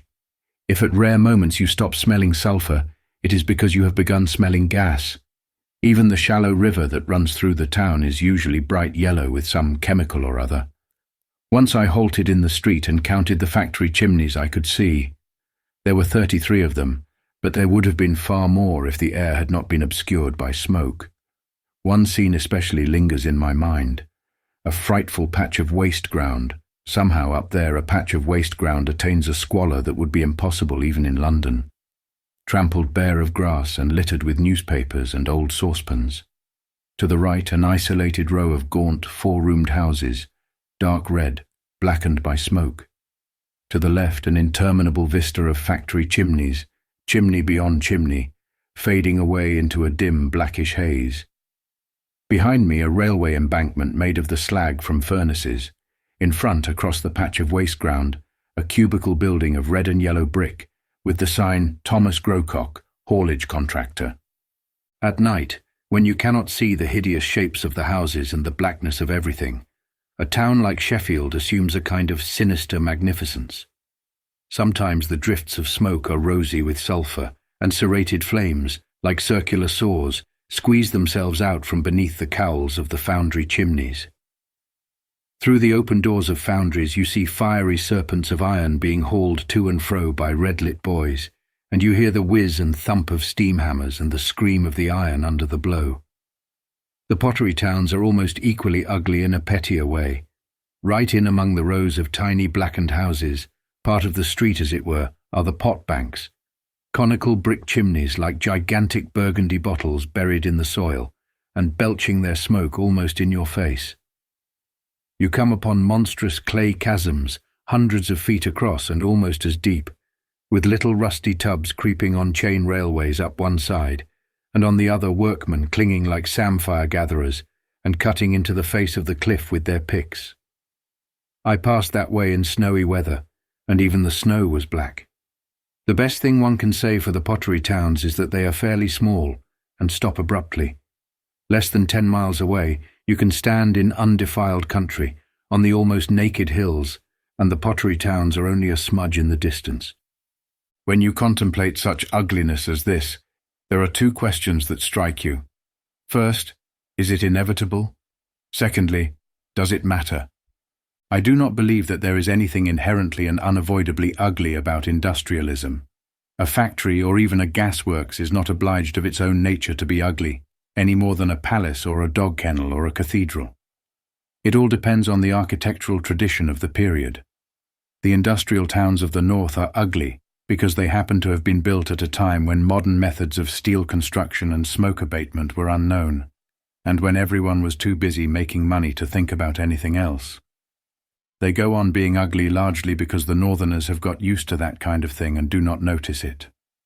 Many of the people in Sheffield or Manchester, if they smelled the air along the Cornish cliffs, would probably declare that it had no taste in it. But since the war, industry has tended to shift southward, and in doing so has grown almost comely. The typical post-war factory is not a gaunt barrack or an awful chaos of blackness and belching chimneys. It is a glittering white structure of concrete, glass and steel, surrounded by green lawns and beds of tulips. Look at the factories you pass as you travel out of London on the GWR. They may not be aesthetic triumphs, but certainly they are not ugly in the same way as the Sheffield gasworks. But in any case, though the ugliness of industrialism is the most obvious thing about it, and the thing every newcomer exclaims against, I doubt whether it is centrally important. And perhaps it is not even desirable, industrialism being what it is, that it should learn to disguise itself as something else. As Mr. Aldous Huxley has truly remarked, a dark satanic mill ought to look like a dark satanic mill, and not like the temple of mysterious and splendid gods. Moreover, even in the worst of the industrial towns one sees a great deal that is not ugly in the narrow aesthetic sense. A belching chimney or a stinking slum is repulsive chiefly because it implies warped lives and ailing children. Look at it from a purely aesthetic standpoint, and it may have a certain macabre appeal. I find that anything outrageously strange generally ends by fascinating me, even when I abominate it. The landscapes of Burma, which, when I was among them, so appalled me as to assume the qualities of nightmare, afterwards stayed so hauntingly in my mind that I was obliged to write a novel about them to get rid of them. In all novels about the East, the scenery is the real subject matter. It would probably be quite easy to extract a sort of beauty, as Arnold Bennett did, from the blackness of the industrial towns. One can easily imagine Baudelaire, for instance, writing a poem about a slag heap. But the beauty or ugliness of industrialism hardly matters. Its real evil lies far deeper and is quite uneradicable. It is important to remember this, because there is always a temptation to think that industrialism is harmless, so long as it is clean and orderly. But when you go to the industrial north, you are conscious, quite apart from the unfamiliar scenery, of entering a strange country. This is partly because of certain real differences which do exist, but still more because of the north-south antithesis which has been rubbed into us for such a long time past. There exists in England a curious cult of northernness, sort of northern snobbishness. A Yorkshireman in the south will always take care to let you know that he regards you as an inferior. If you ask him why, he will explain that it is only in the north that life is real life, that the industrial work done in the north is the only real work, that the north is inhabited by real people, the south merely by rentiers and their parasites. The northerner has grit. He is grim, dour, plucky, warm-hearted and democratic. The southerner is snobbish, effeminate and lazy. That at any rate is the theory. Hence the southerner goes north, at any rate for the first time, with the vague inferiority complex of a civilized man venturing among savages, while the Yorkshireman, like the Scotchman, comes to London in the spirit of a barbarian out for loot. And feelings of this kind, which are the result of tradition, are not affected by visible facts. Just as an Englishman 5 feet 4 inches high and 29 inches round the chest feels that as an Englishman he is the physical superior of Carnera, Carnera being a Dago, so also with the northerner and the southerner. I remember a weedy little Yorkshireman who would almost certainly have run away if a fox terrier had snapped at him, telling me that in the south of England he felt like a wild invader. But the cult is often adopted by people who are not by birth northerners themselves. A year or two ago, a friend of mine brought up in the south but now living in the north was driving me through Suffolk in a car. We passed through a rather beautiful village. He glanced disapprovingly at the cottages and said, "Of course most of the villages in Yorkshire are hideous, but the Yorkshire men are splendid chaps. Down here it's just the other way about. Beautiful villages and rotten people. All the people in those cottages there are worthless, absolutely worthless." I could not help inquiring whether he happened to know anybody in that village. No, he did not know them, but because this was East Anglia, they were obviously worthless. Another friend of mine, again a southerner by birth, loses no opportunity of praising the north to the detriment of the south. Here is an extract from one of his letters to me. "I am in Clitheroe, Lancs. I think running water is much more attractive in moor and mountain country than in the fat and sluggish south. The smug and silver Trent, Shakespeare says, and the south of the smugger, I say." Here you have an interesting example of the northern cult. Not only are you and I and everyone else in the south of England written off as fat and sluggish, but even water, when it gets north of a certain latitude, ceases to be H2O and becomes something mystically superior. But the interest of this passage is that its writer is an extremely intelligent man of advanced opinions, who would have nothing but contempt for nationalism in its ordinary form. Put to him some such proposition as, "One Britisher is worth 3 foreigners," and he would repudiate it with horror. But when it is a question of North versus South, he is quite ready to generalize. All nationalistic distinctions, all claims to be better than somebody else because you have a different shaped skull or speak a different dialect, are entirely spurious, but they are important so long as people believe in them. There is no doubt about the Englishman's inbred conviction that those who live to the south of him are his inferiors. Even our foreign policy is governed by it to some extent. I think, therefore, that it is worth pointing out when and why it came into being. When nationalism first became a religion, the English looked at the map and, noticing that their island lay very high in the northern hemisphere, evolved the pleasing theory that the further north you live, the more virtuous you become. The histories I was given when I was a little boy generally started off by explaining in the naivest way that a cold climate made people energetic, while a hot one made them lazy, and hence the defeat of the Spanish Armada. This nonsense about the superior energy of the English, actually the laziest people in Europe, has been current for at least 100 years. "Better is it for us," writes a quarterly reviewer of 1827, "to be condemned to labor for our country's good than to luxuriate amid olives, vines, and vices." Olives, vines, and vices sums up the normal English attitude towards the Latin races.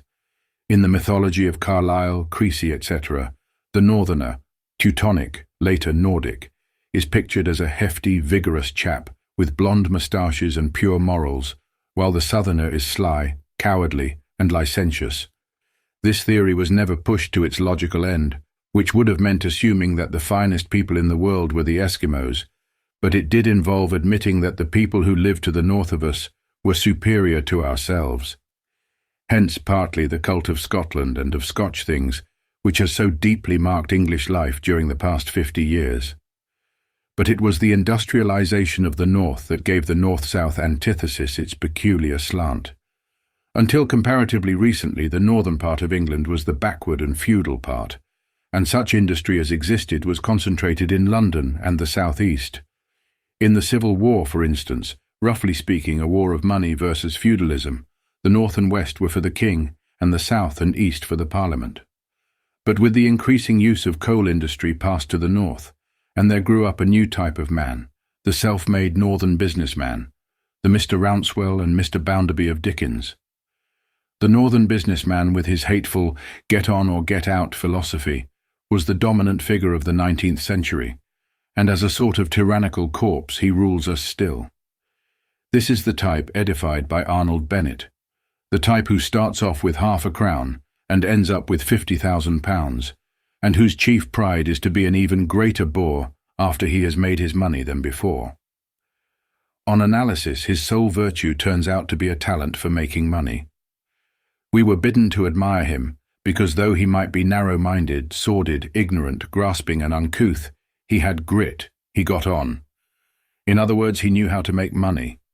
This kind of cant is nowadays a pure anachronism, for the northern businessman is no longer prosperous. But traditions are not killed by facts, and the tradition of northern grit lingers. It is still dimly felt that a northerner will get on, that is, make money, where a southerner will fail. At the back of the mind of every Yorkshireman and every Scotchman who comes to London is a sort of Dick Whittington picture of himself as the boy who starts off by selling newspapers and ends up as Lord Mayor. And that really is at the bottom of his bumptiousness. But where one can make a great mistake is in imagining that this feeling extends to the genuine working class. When I first went to Yorkshire some years ago, I imagined that I was going to a country of boors. I was used to the London Yorkshireman with his interminable harangues and his pride in the supposed raciness of his dialect. A stitch in time saves 9, as we say in the West Riding. And I expected to meet with a good deal of rudeness, but I met with nothing of the kind, and least of all among the miners. Indeed, the Lancashire and Yorkshire miners treated me with a kindness and courtesy that were even embarrassing, for if there is one type of man to whom I do feel myself inferior, it is a coal miner. Certainly no one showed any sign of despising me for coming from a different part of the country. This has its importance when one remembers that the English regional snobberies are nationalism in miniature, for it suggests that place snobbery is not a working-class characteristic. There is nevertheless a real difference between North and South, and there is at least a tinge of truth in that picture of southern England as one enormous Brighton inhabited by lounge lizards. For climatic reasons, the parasitic dividend-drawing class tend to settle in the south. In a Lancashire cotton town, you could probably go for months on end without once hearing an educated accent, whereas there can hardly be a town in the south of England where you could throw a brick without hitting the niece of a bishop. Consequently, with no petty gentry to set the pace, the bourgeoisification of the working class, though it is taking place in the north, is taking place more slowly. All the northern accents, for instance, persist strongly, while the southern ones are collapsing before the movies and the BBC, hence your educated accent stamps you rather as a foreigner than as a chunk of the petty gentry. And this is an immense advantage, for it makes it much easier to get into contact with the working class. But is it ever possible to be really intimate with the working class? I shall have to discuss that later. I will only say here that I do not think it is possible, but undoubtedly it is easier in the north than it would be in the south to meet working-class people on approximately equal terms. It is fairly easy to live in a miner's house and be accepted as one of the family. With, say, a farm labourer in the southern counties, it probably would be impossible. I have seen just enough of the working class to avoid idealising them, but I do know that you can learn a great deal in a working-class home, if only you can get there. The essential point is that your middle-class ideals and prejudices are tested by contact with others, which are not necessarily better, but are certainly different. Take, for instance, the different attitude towards the family. A working-class family hangs together as a middle-class one does, but the relationship is far less tyrannical. A working man has not that deadly weight of family prestige hanging round his neck like a millstone. I have pointed out earlier that a middle-class person goes utterly to pieces under the influence of poverty, and this is generally due to the behaviour of his family, to the fact that he has scores of relations nagging and badgering him night and day for failing to get on. The fact that the working class know how to combine and the middle class don't is probably due to their different conceptions of family loyalty. You cannot have an effective trade union of middle-class workers, B-Corps in times of strikes. Almost every middle-class wife would be egging her husband on to blackleg and get the other fellow's job. Another working-class characteristic, disconcerting at first, is their plain-spokenness towards anyone they regard as an equal. If you offer a working man something he doesn't want, he tells you that he doesn't want it. A middle-class person would accept it to avoid giving offence. And again, take the working-class attitude towards education. How different it is from ours, and how immensely sounder. Working people often have a vague reverence for learning in others, but where education touches their own lives, they see through it and reject it by a healthy instinct. The time was when I used to lament over quite imaginary pictures of lads of 14, dragged protesting from their lessons and set to work at dismal jobs. It seemed to me dreadful that the doom of a job should descend upon anyone at 14. Of course, I know now that there is not one working-class boy in 1,000 who does not pine for the day when he will leave school. He wants to be doing real work, not wasting his time on ridiculous rubbish like history and geography. To the working class, the notion of staying at school till you are nearly grown up seems merely contemptible and unmanly. The idea of a great big boy of 18, who ought to be bringing £1 a week home to his parents, going to school in a ridiculous uniform and even being caned for not doing his lessons. Just fancy a working-class boy of 18 allowing himself to be caned. He is a man when the other is still a baby. Ernest Pontifex, in Samuel Butler's Way of All Flesh, after he had had a few glimpses of real life, looked back on his public school and university education and found it a sickly, debilitating debauch. There is much in middle-class life that looks sickly and debilitating when you see it from a working-class angle. In a working-class home, I am not thinking at the moment of the unemployed, but of comparatively prosperous homes. You breathe a warm, decent, deeply human atmosphere, which it is not so easy to find elsewhere. I should say that a manual worker, if he is in steady work and drawing good wages, an if which gets bigger and bigger, has a better chance of being happy than an educated man.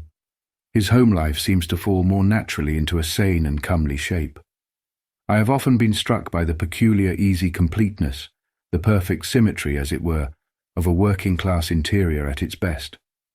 Especially on winter evenings after tea, when the fire glows in the open range and dances mirrored in the steel fender, when father, in shirt-sleeves, sits in the rocking chair at one side of the fire, reading the racing finals, and mother sits on the other with her sewing, and the children are happy with a pen'orth of mint humbugs, and the dog lolls roasting himself on the rag mat.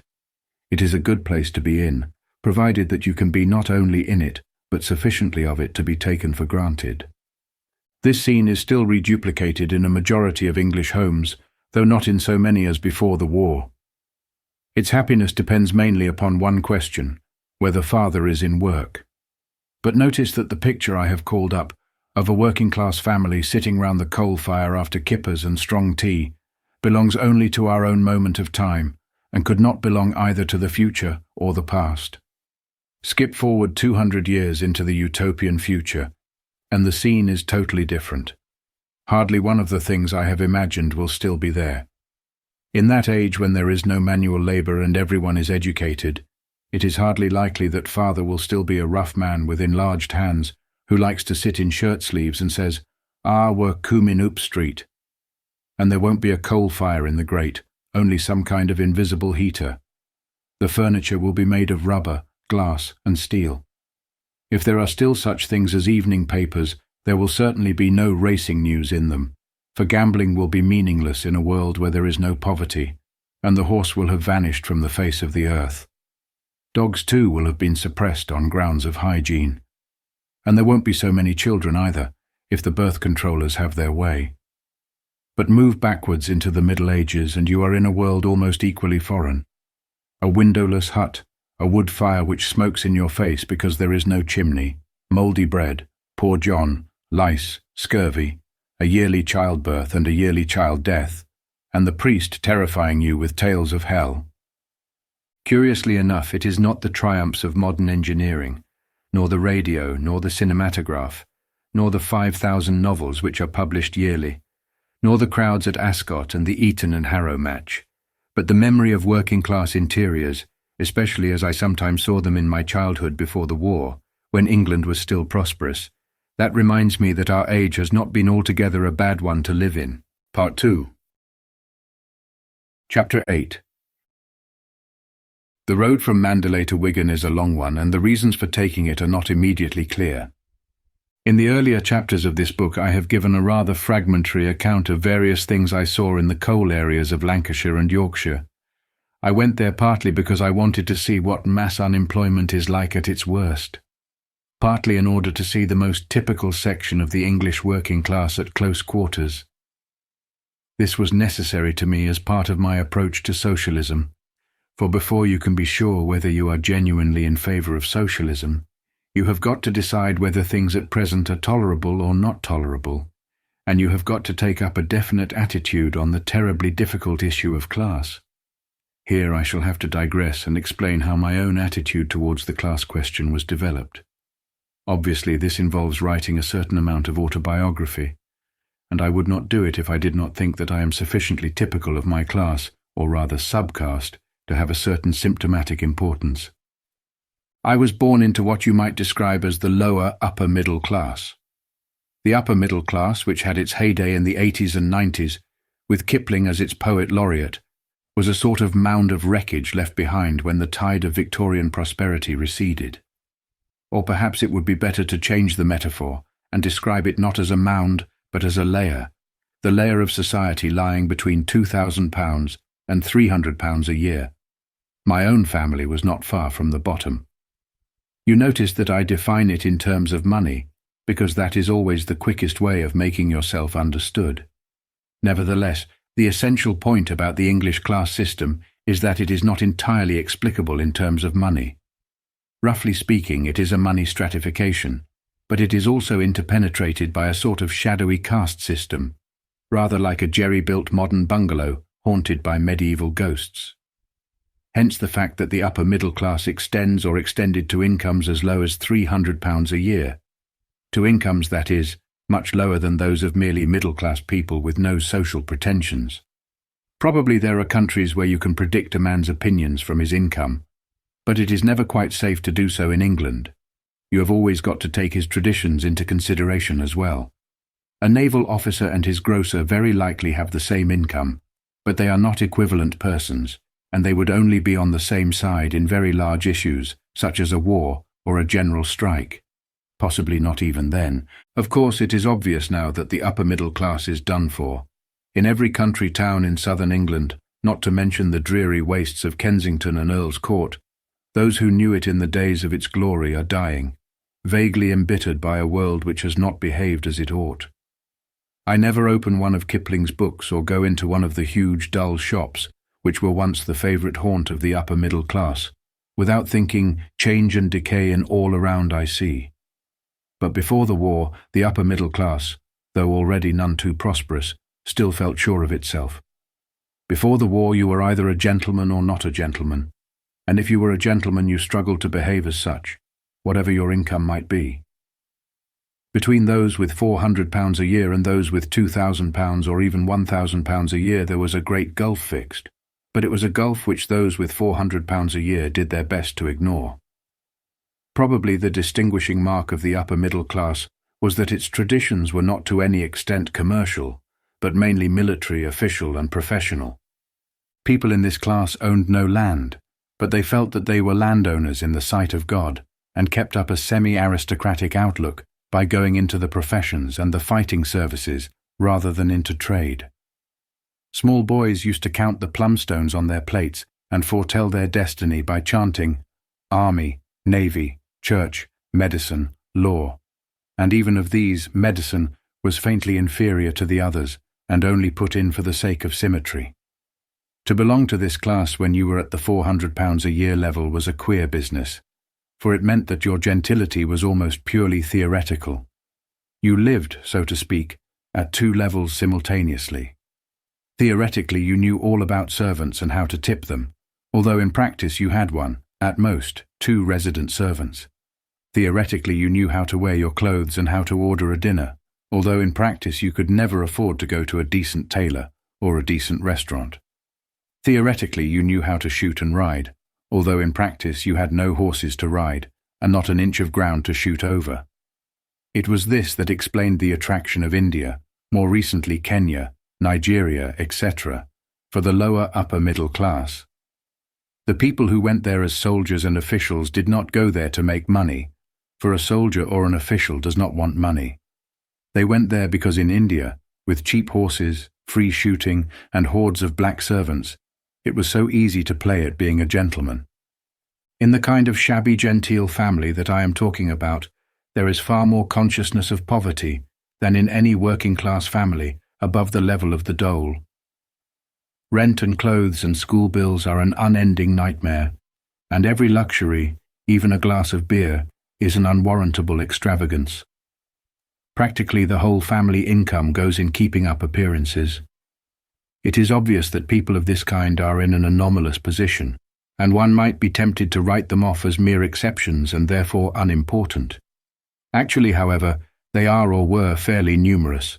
Most clergymen and schoolmasters, for instance, nearly all Anglo-Indian officials, a sprinkling of soldiers and sailors, and a fair number of professional men and artists fall into this category. But the real importance of this class is that they are the shock absorbers of the bourgeoisie. The real bourgeoisie, those in the £2,000 a year class and over, have their money as a thick layer of padding between themselves and the class they plunder. Insofar as they are aware of the lower orders at all, they are aware of them as employees, servants and tradesmen. But it is quite different for the poor devils lower down, who are struggling to live genteel lives on what are virtually working-class incomes. These last are forced into close and, in a sense, intimate contact with the working class, and I suspect it is from them that the traditional upper-class attitude towards common people is derived. And what is this attitude? An attitude of sniggering superiority, punctuated by bursts of vicious hatred. Look at any number of Punch during the past 30 years. You will find it everywhere taken for granted that a working-class person as such is a figure of fun, except at odd moments when he shows signs of being too prosperous, whereupon he ceases to be a figure of fun and becomes a demon. It is no use wasting breath in denouncing this attitude. It is better to consider how it has arisen, and to do that one has got to realize what the working classes look like to those who live among them, but have different habits and traditions. A shabby genteel family is in much the same position as a family of poor whites, living in a street where everyone else is a Negro. In such circumstances you have got to cling to your gentility because it is the only thing you have, and meanwhile you are hated for your stuck-upness and for the accent and manners which stamp you as one of the boss class. I was very young, not much more than 6, when I first became aware of class distinctions. Before that age my chief heroes had generally been working-class people, because they always seemed to do such interesting things, such as being fishermen and blacksmiths and bricklayers. I remember the farmhands on a farm in Cornwall, who used to let me ride on the drill when they were sowing turnips, and would sometimes catch the ewes and milk them to give me a drink. And the workmen building the new house next door, who let me play with the wet mortar and from whom I first learned the word be, and the plumber up the road with whose children I used to go out bird nesting. But it was not long before I was forbidden to play with the plumber's children. They were common, and I was told to keep away from them. This was snobbish, if you like, but it was also necessary, for middle-class people cannot afford to let their children grow up with vulgar accents. So, very early, the working class ceased to be a race of friendly and wonderful beings and became a race of enemies. We realized that they hated us, but we could never understand why, and naturally we set it down to pure, vicious malignity. To me in my early boyhood, to nearly all children of families like mine, common people seemed almost subhuman. They had coarse faces, hideous accents and gross manners. They hated everyone who was not like themselves, and if they got half a chance they would insult you in brutal ways. That was our view of them, and though it was false it was understandable. For one must remember that before the war there was much more overt class hatred in England than there is now. In those days you were quite likely to be insulted simply for looking like a member of the upper classes. Nowadays, on the other hand, you are more likely to be fawned upon. Anyone over 30 can remember the time when it was impossible for a well-dressed person to walk through a slum street without being hooted at. Whole quarters of big towns were considered unsafe because of hooligans, now almost an extinct type, and the London gutter boy everywhere, with his loud voice and lack of intellectual scruples, could make life a misery for people who considered it beneath their dignity to answer back. A recurrent terror of my holidays, when I was a small boy, was the gangs of cads, who were liable to set upon you 5 or 10 to 1. In term time, on the other hand, it was we who were in the majority and the cads who were oppressed. I remember a couple of savage mass battles in the cold winter of 1916-17, and this tradition of open hostility between upper and lower class had apparently been the same for at least a century past. A typical joke in Punch in the 60s is a picture of a small, nervous-looking gentleman riding through a slum street and a crowd of street boys closing in on him with shouts, "Here comes a swell, let's frighten his oss." Just fancy the street boys trying to frighten his horse now. They would be much likelier to hang round him in vague hopes of a tip. During the past dozen years, the English working class have grown servile, with a rather horrifying rapidity. It was bound to happen, for the frightful weapon of unemployment has cowed them. Before the war their economic position was comparatively strong, for though there was no dole to fall back upon, there was not much unemployment, and the power of the boss class was not so obvious as it is now. A man did not see ruin staring him in the face every time he cheeked a toff, and naturally he did cheek a toff whenever it seemed safe to do so. G.J. Renier, in his book on Oscar Wilde, points out that the strange, obscene burst of popular fury which followed the Wilde trial was essentially social in character. The London mob had caught a member of the upper classes on the hop, and they took care to keep him hopping. All this was natural and even proper. If you treat people as the English working class have been treated during the past 2 centuries, you must expect them to resent it. On the other hand, the children of shabby genteel families could not be blamed if they grew up with a hatred of the working class, typified for them by prowling gangs of cads. But there was another and more serious difficulty. Here you come to the real secret of class distinctions in the West, the real reason why a European of bourgeois upbringing, even when he calls himself a communist, cannot without a hard effort think of a working man as his equal. It is summed up in 4 frightful words which people nowadays are chary of uttering, but which were bandied about quite freely in my childhood. The words were, "the lower classes smell." That was what we were taught, the lower classes smell. And here, obviously, you are at an impassable barrier, for no feeling of like or dislike is quite so fundamental as a physical feeling. Race hatred, religious hatred, differences of education, of temperament, of intellect, even differences of moral code can be got over, but physical repulsion cannot. You can have an affection for a murderer or a sodomite, but you cannot have an affection for a man whose breath stinks. Habitually stinks, I mean. However well you may wish him, however much you may admire his mind and character, if his breath stinks he is horrible, and in your heart of hearts you will hate him. It may not greatly matter if the average middle-class person is brought up to believe that the working classes are ignorant, lazy, drunken, boorish, and dishonest. It is when he is brought up to believe that they are dirty that the harm is done. And in my childhood, we were brought up to believe that they were dirty. Very early in life you acquired the idea that there was something subtly repulsive about a working-class body. You would not get nearer to it than you could help. You watched a great sweaty navvy walking down the road with his pick over his shoulder. You looked at his discoloured shirt and his corduroy trousers stiff with the dirt of a decade. You thought of those nests and layers of greasy rags below and, under all, the unwashed body, brown all over. That was how I used to imagine it, with its strong bacon-like reek. You watched a tramp taking off his boots in a ditch. Ugh! It did not seriously occur to you that the tramp might not enjoy having black feet. And even lower-class people whom you knew to be quite clean, servants for instance, were faintly unappetizing. The smell of their sweat, the very texture of their skins, were mysteriously different from yours. Everyone who has grown up pronouncing his H's and in a house with a bathroom and 1 servant is likely to have grown up with these feelings, hence the chasmic, impassable quality of class distinctions in the West. It is queer how seldom this is admitted. At the moment I can think of only one book where it is set forth without humbug, and that is Mr. Somerset Maugham's On a Chinese Screen.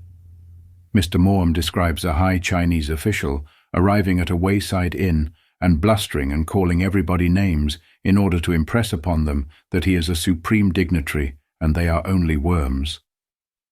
5 minutes later, having asserted his dignity in the way he thinks proper, he is eating his dinner in perfect amity with the baggage coolies.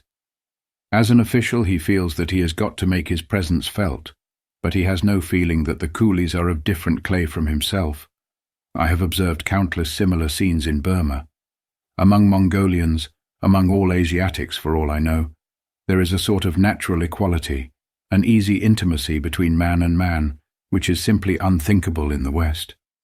Mr. Maugham adds, "In the West we are divided from our fellows by our sense of smell. The working man is our master, inclined to rule us with an iron hand, but it cannot be denied that he stinks. None can wonder at it, for a bath in the dawn when you have to hurry to your work before the factory bell rings is no pleasant thing, nor does heavy labour tend to sweetness. And you do not change your linen more than you can help when the week's washing must be done by a sharp-tongued wife. I do not blame the working man because he stinks, but stink he does. It makes social intercourse difficult to persons of sensitive nostril. The matutinal tub divides the classes more effectually than birth, wealth, or education. Meanwhile, do the lower classes smell? Of course, as a whole they are dirtier than the upper classes. They are bound to be, considering the circumstances in which they live, for even at this late date less than half the houses in England have bathrooms. Besides, the habit of washing yourself all over every day is a very recent one in Europe, and the working classes are generally more conservative than the bourgeoisie. But the English are growing visibly cleaner, and we may hope that in 100 years they will be almost as clean as the Japanese. It is a pity that those who idealize the working class so often think it necessary to praise every working class characteristic, and therefore to pretend that dirtiness is somehow meritorious in itself. Here, curiously enough, the socialist and the sentimental democratic Catholic of the type of Chesterton sometimes join hands. Both will tell you that dirtiness is healthy and natural, and cleanliness is a mere fad, or at best a luxury. According to Chesterton, dirtiness is merely a kind of discomfort, and therefore ranks as self-mortification. Unfortunately, the discomfort of dirtiness is chiefly suffered by other people. It is not really very uncomfortable to be dirty, not nearly so uncomfortable as having a cold bath on a winter morning. They seem not to see that they are merely giving colour to the notion that working-class people are dirty from choice and not from necessity. Actually, people who have access to a bath will generally use it. But the essential thing is that middle-class people believe that the working class are dirty. You see from the passage quoted above that Mr. Maugham himself believes it. And what is worse, that they are somehow inherently dirty. As a child, one of the most dreadful things I could imagine was to drink out of a bottle after a navvy. Once when I was 13, I was in a train coming from a market town, and the third-class carriage was packed full of shepherds and pigmen who had been selling their beasts. Somebody produced a quart bottle of beer and passed it round. It travelled from mouth to mouth to mouth, everyone taking a swig. I cannot describe the horror I felt as that bottle worked its way towards me.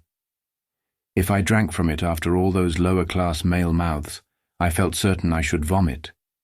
On the other hand, if they offered it to me, I dared not refuse for fear of offending them.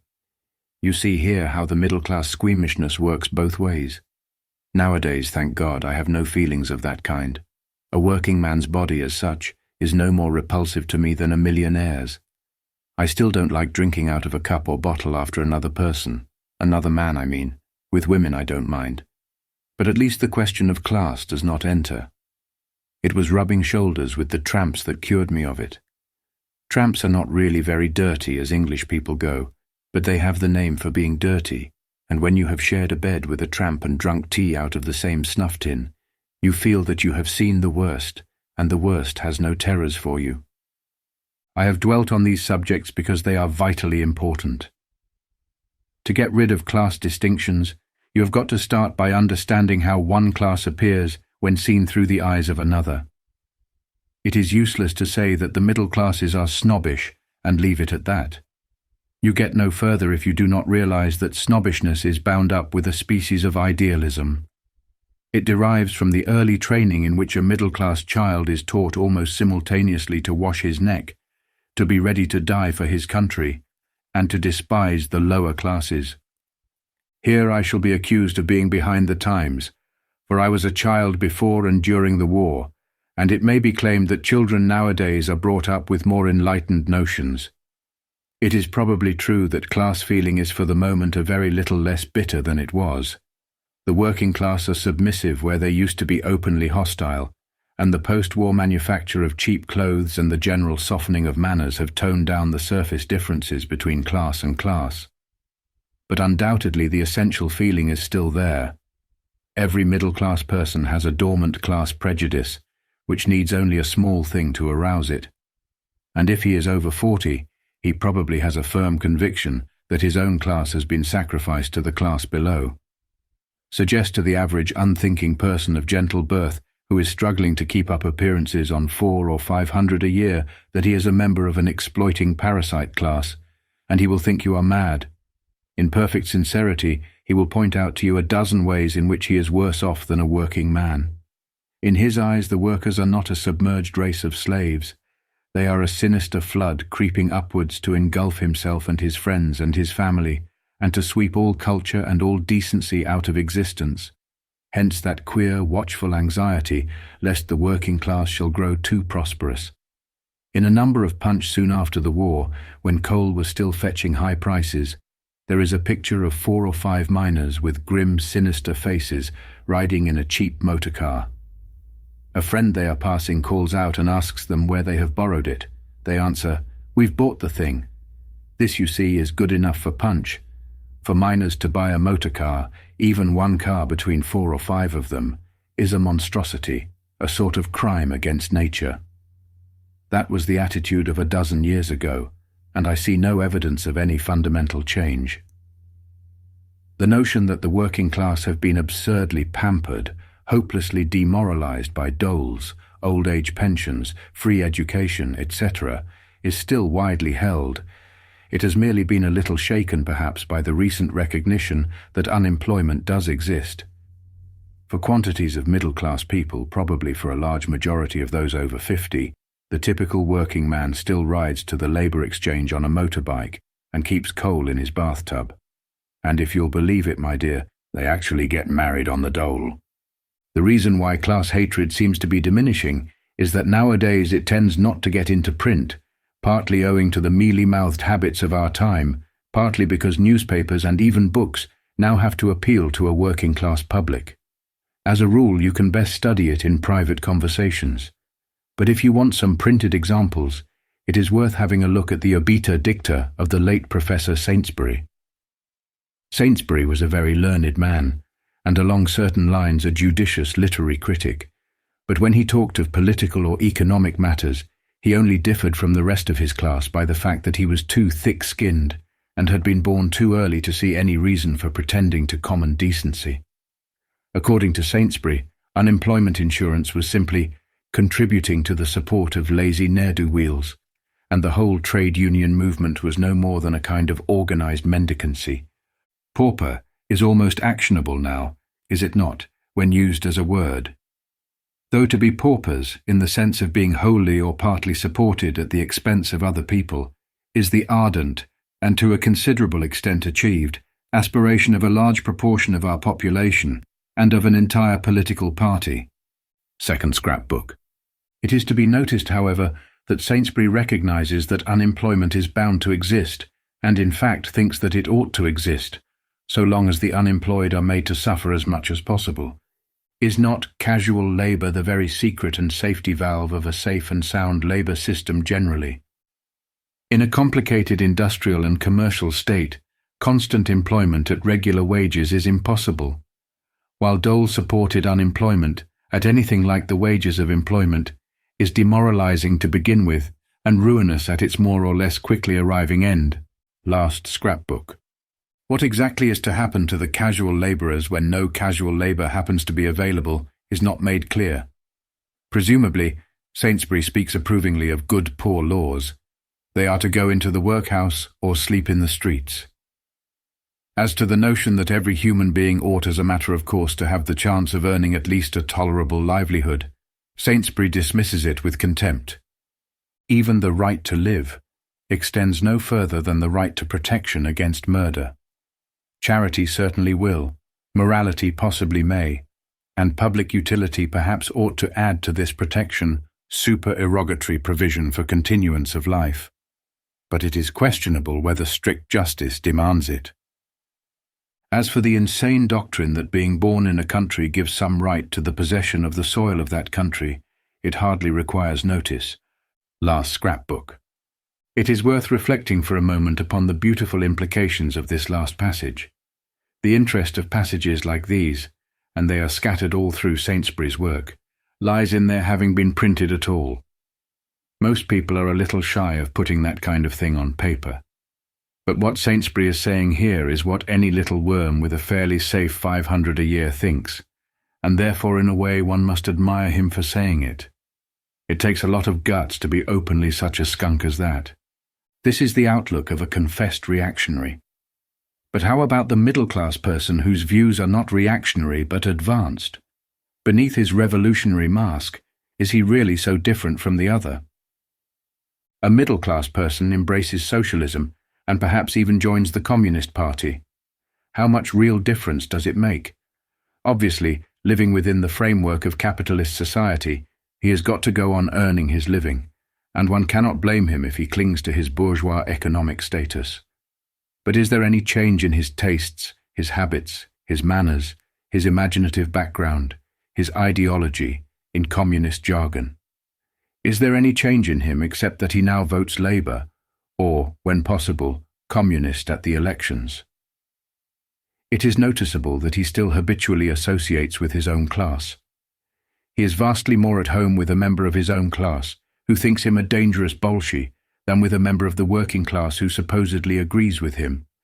His tastes in food, wine, clothes, books, pictures, music, ballet are still recognizably bourgeois tastes.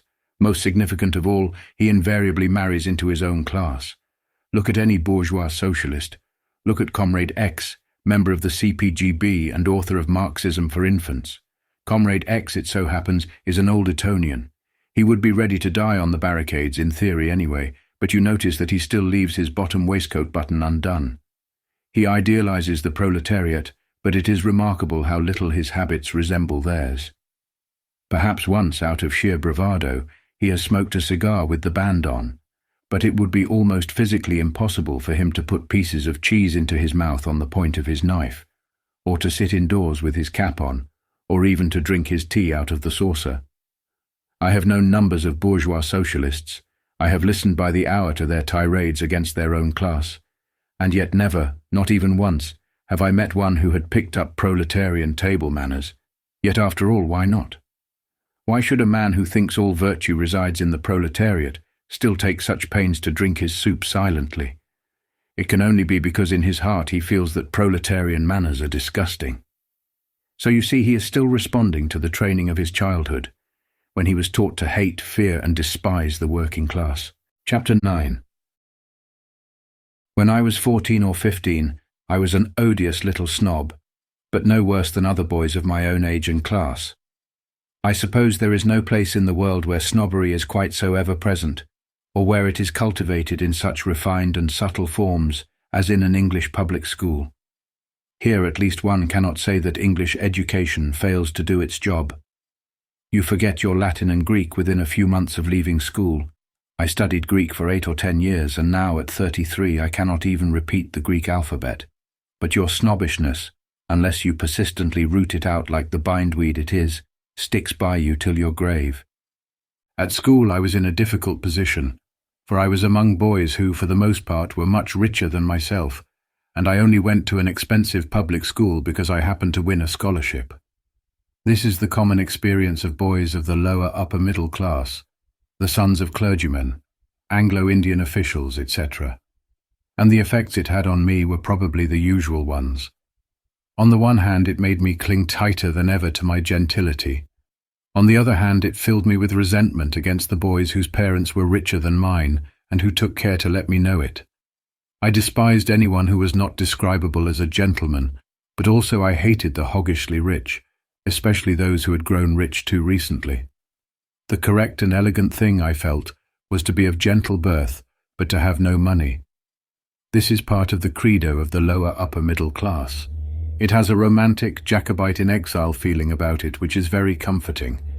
But those years during and just after the war were a queer time to be at school, for England was nearer revolution than she has been since or had been for a century earlier. Throughout almost the whole nation there was running a wave of revolutionary feeling which has since been reversed and forgotten, but which has left various deposits of sediment behind. Essentially, though of course one could not then see it in perspective, it was a revolt of youth against age, resulting directly from the war. In the war the young had been sacrificed, and the old had behaved in a way which, even at this distance of time, is horrible to contemplate. They had been sternly patriotic in safe places, while their sons went down like swathes of hay before the German machine guns. Moreover, the war had been conducted mainly by old men, and had been conducted with supreme incompetence.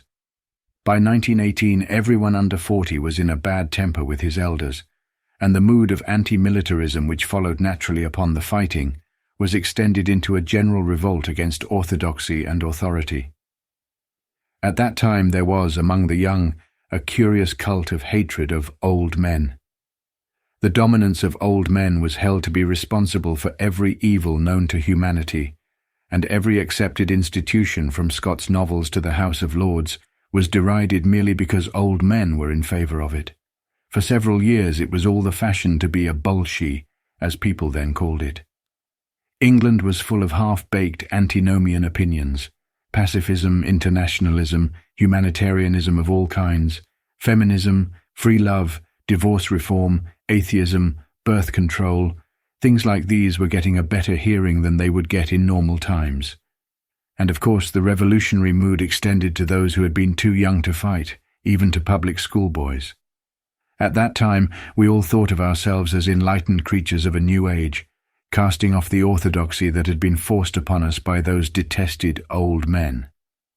We retained, basically, the snobbish outlook of our class. We took it for granted that we could continue to draw our dividends or tumble into soft jobs, but also it seemed natural to us to be agin the government.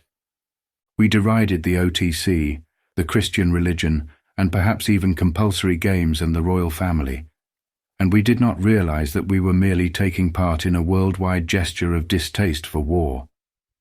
Two incidents stick in my mind as examples of the queer revolutionary feeling of that time.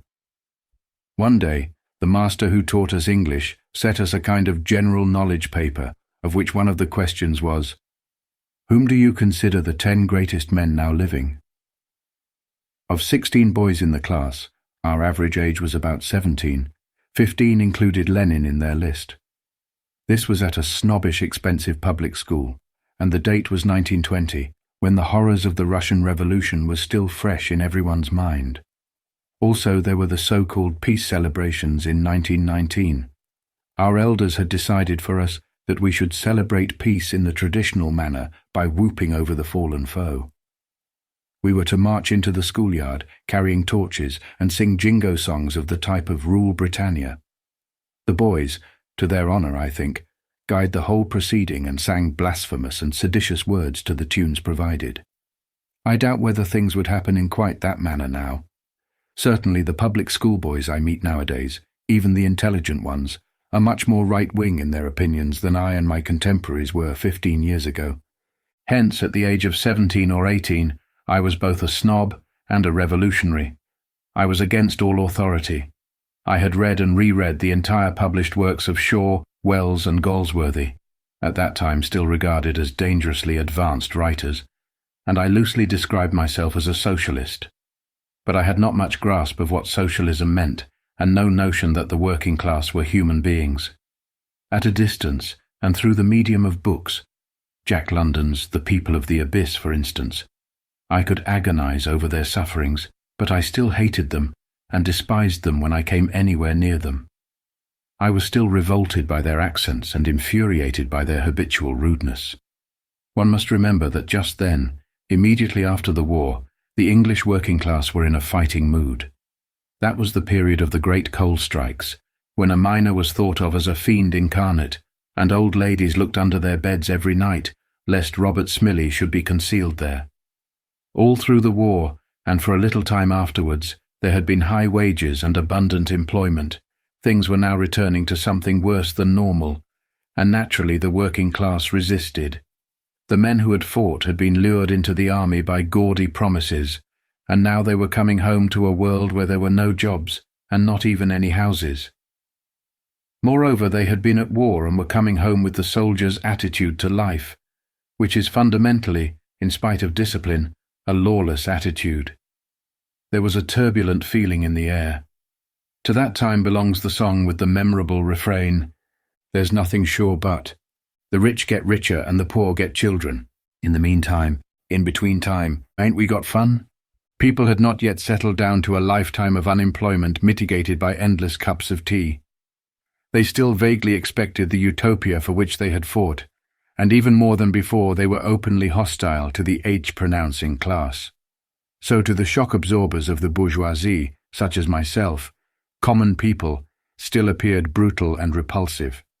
Looking back upon that period, I seem to have spent half the time in denouncing the capitalist system and the other half in raging over the insolence of bus conductors. When I was not yet 20, I went to Burma, in the Indian Imperial Police. In an outpost of empire like Burma, the class question appeared at first sight to have been shelved. There was no obvious class friction here, because the all-important thing was not whether you had been to one of the right schools, but whether your skin was technically white. As a matter of fact, most of the white men in Burma were not of the type who in England would be called gentlemen, But except for the common soldiers and a few nondescripts, they lived lives appropriate to gentlemen, had servants, that is, and called their evening meal dinner, and officially they were regarded as being all of the same class. They were white men, in contradistinction to the other and inferior class, the natives. But one did not feel towards the natives as one felt towards the lower classes at home. The essential point was that the natives, at any rate the Burmese, were not felt to be physically repulsive. One looked down on them as natives, but one was quite ready to be physically intimate with them, and this, I noticed, was the case even with white men who had the most vicious colour prejudice. When you have a lot of servants, you soon get into lazy habits, and I habitually allowed myself, for instance, to be dressed and undressed by my Burmese boy. This was because he was a Burman and undisgusting. I could not have endured to let an English manservant handle me in that intimate manner. I felt towards a Burman almost as I felt towards a woman. Like most other races, the Burmese have a distinctive smell. I cannot describe it. It is a smell that makes one's teeth tingle, but this smell never disgusted me. Incidentally, Orientals say that we smell. The Chinese, I believe, say that a white man smells like a corpse. The Burmese say the same, though no Burman was ever rude enough to say so to me. And in a way, my attitude was defensible, for if one faces the fact, one must admit that most Mongolians have much nicer bodies than most white men. Compare the firm-knit silken skin of the Burman, which does not wrinkle at all till he is past 40, and then merely withers up like a piece of dry leather, with the coarse-grained, flabby, sagging skin of the white man. The white man has lank, ugly hair growing down his legs, and the backs of his arms, and in an ugly patch on his chest. The Burman has only a tuft or two of stiff black hair at the appropriate places. For the rest, he is quite hairless and is usually beardless as well. The white man almost always goes bald, the Burman seldom or never. The Burman's teeth are perfect, though generally discoloured by beetle juice. The white man's teeth invariably decay. The white man is generally ill-shaped, and when he grows fat he bulges in improbable places. The Mongol has beautiful bones, and in old age he is almost as shapely as in youth. Admittedly, the white races throw up a few individuals who for a few years are supremely beautiful, but on the whole, say what you will, they are far less comely than Orientals. But it was not of this that I was thinking when I found the English lower classes so much more repellent than Burmese natives. I was still thinking in terms of my early acquired class prejudice. When I was not much past 20, I was attached for a short time to a British regiment. Of course, I admired and liked the private soldiers as any youth of 20 would admire, and like hefty, cheery youths 5 years older than himself, with the medals of the Great War on their chests.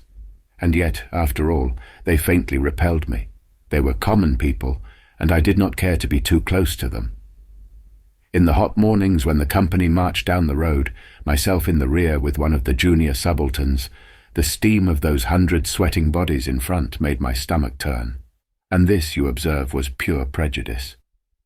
For a soldier is probably as inoffensive, physically, as it is possible for a male white person to be. He is generally young, he is nearly always healthy from fresh air and exercise, and a rigorous discipline compels him to be clean. But I could not see it like that. All I knew was that it was lower-class sweat that I was smelling, and the thought of it made me sick. When later on I got rid of my class prejudice, or part of it, it was in a roundabout way, and by a process that took several years. The thing that changed my attitude to the class issue was something only indirectly connected with it, something almost irrelevant.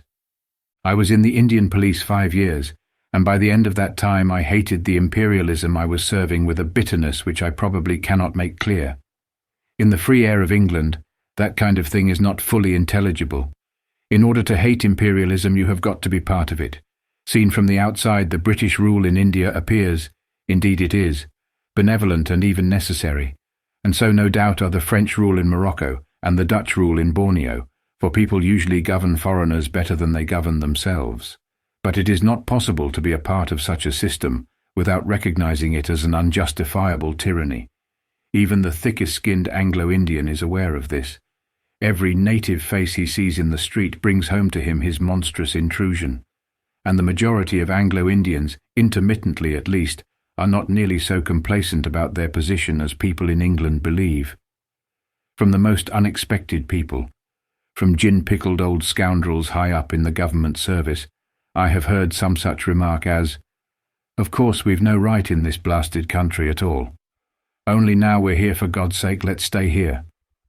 The truth is that no modern man in his heart of hearts believes that it is right to invade a foreign country and hold the population down by force. Foreign oppression is a much more obvious, understandable evil than economic oppression. Thus in England we tamely admit to being robbed in order to keep 500,000 worthless idlers in luxury, but we would fight to the last man sooner than be ruled by Chinamen.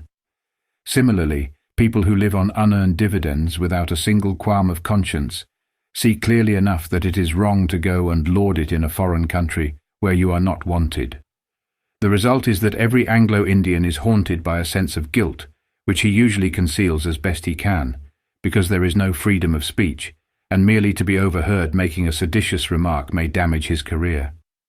All over India there are Englishmen who secretly loathe the system of which they are part, and just occasionally, when they are quite certain of being in the right company, their hidden bitterness overflows.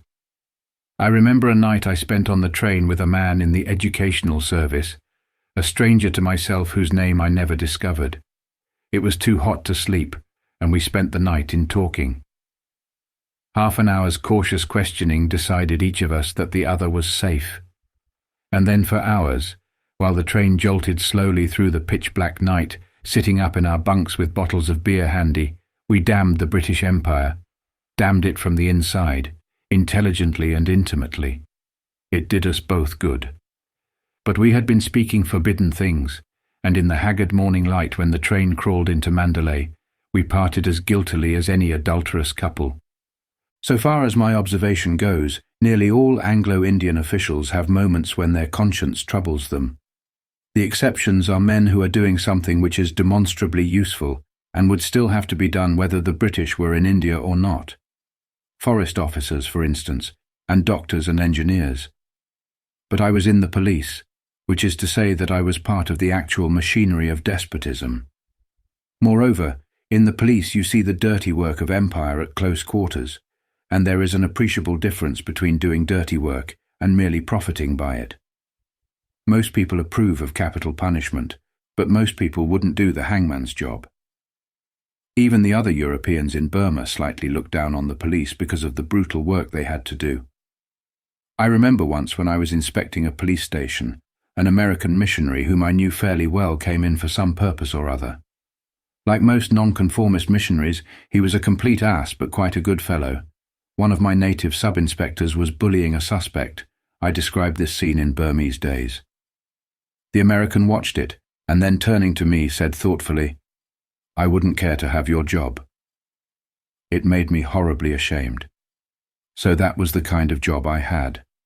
Even an ass of an American missionary, a teetotal cock virgin from the Middle West, had the right to look down on me and pity me. But I should have felt the same shame, even if there had been no one to bring it home to me. I had begun to have an indescribable loathing of the whole machinery of so-called justice. Say what you will, per criminal law, far more humane, by the way, in India than in England, is a horrible thing. It needs very insensitive people to administer it. The wretched prisoners squatting in the reeking cages of the lockups, the grey, cowed faces of the long-term convicts, the scarred buttocks of the men who had been flogged with bamboos, the women and children howling when their menfolk were led away under arrest. Things like these are beyond bearing when you are in any way directly responsible for them. I watched a man hanged once. It seemed to me worse than 1,000 murders. I never went into a jail without feeling, most visitors to jails feel the same, that my place was on the other side of the bars. I thought then, I think now for that matter, that the worst criminal who ever walked is morally superior to a hanging judge. But of course I had to keep these notions to myself, because of the almost utter silence that is imposed on every Englishman in the East. In the end I worked out an anarchistic theory that all government is evil, that the punishment always does more harm than the crime, and that people can be trusted to behave decently if only you will let them alone. This, of course, was sentimental nonsense. I see now, as I did not see then, that it is always necessary to protect peaceful people from violence. In any state of society where crime can be profitable, you have got to have a harsh criminal law and administer it ruthlessly. The alternative is Al Capone. But the feeling that punishment is evil arises inescapably in those who have to administer it. I should expect to find that even in England many policemen, judges, prison warders and the like are haunted by a secret horror of what they do. But in Burma, it was a double oppression that we were committing. Not only were we hanging people and putting them in jail and so forth, we were doing it in the capacity of unwanted foreign invaders. The Burmese themselves never really recognized our jurisdiction. The thief whom we put in prison did not think of himself as a criminal justly punished. He thought of himself as the victim of a foreign conqueror. The thing that was done to him was merely a wanton, meaningless cruelty. His face behind the stout teak bars of the lockup and the iron bars of the jail said so clearly, and unfortunately I had not trained myself to be indifferent to the expression of the human face. When I came home on leave in 1927, I was already half determined to throw up my job, and one sniff of English air decided me. I was not going back to be a part of that evil despotism, but I wanted much more than merely to escape from my job. For 5 years I had been part of an oppressive system, and it had left me with a bad conscience. Innumerable remembered faces, faces of prisoners in the dock, of men waiting in the condemned cells, of subordinates I had bullied, and aged peasants I had snubbed, of servants and coolies I had hit with my fist in moments of rage. Nearly everyone does these things in the East, at any rate occasionally. Orientals can be very provoking. Haunted me intolerably. I was conscious of an immense weight of guilt that I had got to expiate. I suppose that sounds exaggerated, but if you do for 5 years a job that you thoroughly disapprove of, you will probably feel the same. I had reduced everything to the simple theory that the oppressed are always right, and the oppressors are always wrong. A mistaken theory, but the natural result of being one of the oppressors yourself. I felt that I had got to escape not merely from imperialism but from every form of man's dominion over man. I wanted to submerge myself, to get right down among the oppressed, to be one of them, and on their side against their tyrants. And chiefly because I had had to think everything out in solitude, I had carried my hatred of oppression to extraordinary lengths. At that time failure seemed to me to be the only virtue. Every suspicion of self-advancement, even to succeed in life to the extent of making a few hundreds a year, seemed to me spiritually ugly, a species of bullying. It was in this way that my thoughts turned towards the English working class. It was the first time that I had ever been really aware of the working class, and to begin with it was only because they supplied an analogy. They were the symbolic victims of injustice, playing the same part in England as the Burmese played in Burma. In Burma the issue had been quite simple. The whites were up and the blacks were down, and therefore as a matter of course one's sympathy was with the blacks. I now realized that there was no need to go as far as Burma to find tyranny and exploitation. Here in England, down under one's feet, were the submerged working class, suffering miseries which in their different way were as bad as any an Oriental ever knows. The word unemployment was on everyone's lips. That was more or less new to me after Burma, but the drivel which the middle classes were still talking, these unemployed are all unemployables, etc., etc., failed to deceive me. I often wonder whether that kind of stuff deceives even the fools who utter it. On the other hand, I had at that time no interest in socialism or any other economic theory. It seemed to me then, it sometimes seems to me now for that matter, that economic injustice will stop the moment we want it to stop, and no sooner, and if we genuinely want it to stop, the method adopted hardly matters. But I knew nothing about working-class conditions.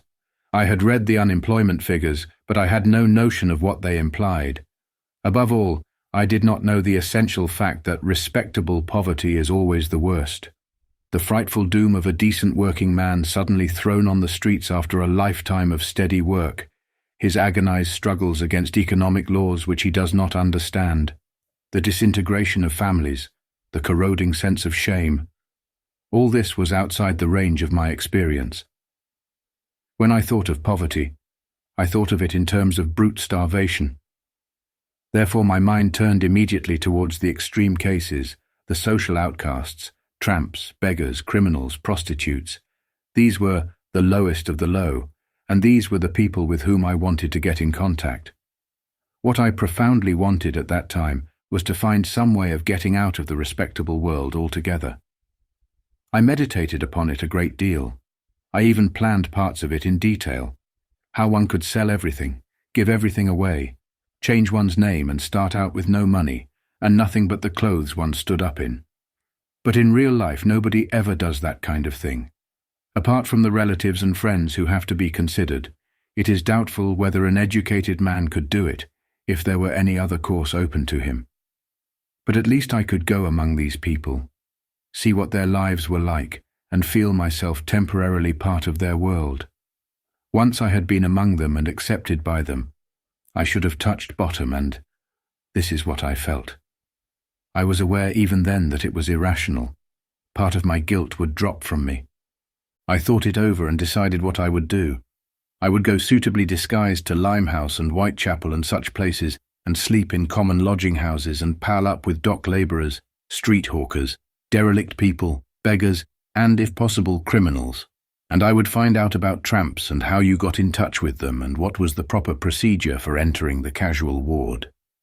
And then, when I felt that I knew the ropes well enough, I would go on the road myself. At the start it was not easy. It meant masquerading, and I have no talent for acting. I cannot, for instance, disguise my accent, at any rate not for more than a very few minutes. I imagined, notice the frightful class consciousness of the Englishman, that I should be spotted as a gentleman the moment I opened my mouth. So I had a hard luck story ready in case I should be questioned. I got hold of the right kind of clothes and dirtied them in appropriate places. I'm a difficult person to disguise, being abnormally tall, but I did at least know what a tramp looks like. How few people do know this, by the way. Look at any picture of a tramp in Punch. They are always 20 years out of date. One evening, having made ready at a friend's house, I set out and wandered eastward till I landed up at a common lodging house in Limehouse Causeway. It was a dark, dirty-looking place.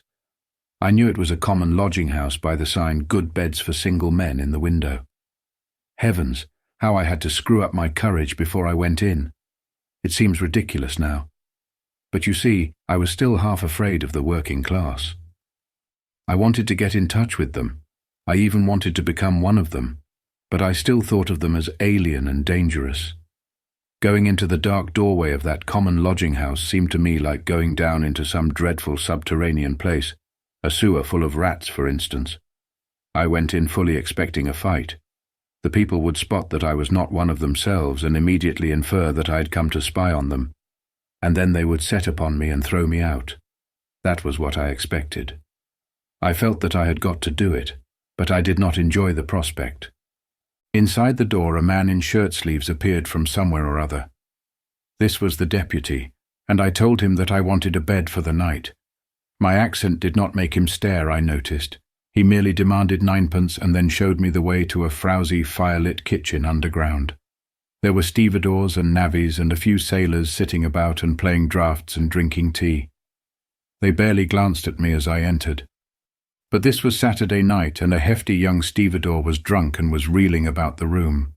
He turned, saw me, and lurched towards me with broad red face thrust out and a dangerous-looking fishy gleam in his eyes. I stiffened myself, so the fight was coming already. The next moment the stevedore collapsed on my chest and flung his arms round my neck. "Have a cup of tea, chum," he cried tearfully. "Have a cup of tea." I had a cup of tea. It was a kind of baptism. After that my fears vanished. Nobody questioned me. Nobody showed offensive curiosity. Everybody was polite and gentle and took me utterly for granted. I stayed 2 or 3 days in that common lodging house, and a few weeks later, having picked up a certain amount of information about the habits of destitute people, I went on the road for the first time.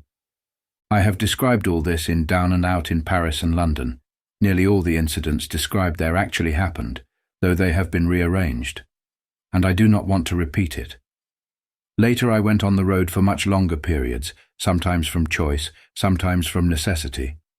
I have lived in common lodging houses for months together, but it is that first expedition that sticks most vividly in my mind, because of the strangeness of it, the strangeness of being at last down there among the lowest of the low, and on terms of utter equality with working-class people. A tramp, it is true, is not a typical working-class person. Still, when you are among tramps, you are at any rate merged in one section, one subcaste, of the working class, a thing which, so far as I know, can happen to you in no other way. For several days I wandered through the northern outskirts of London with an Irish tramp. I was his mate temporarily. We shared the same cell at night, and he told me the history of his life, and I told him a fictitious history of mine, and we took it in turns to beg at likely-looking houses and divided up the proceeds. I was very happy. Here I was, among the lowest of the low, at the bedrock of the Western world.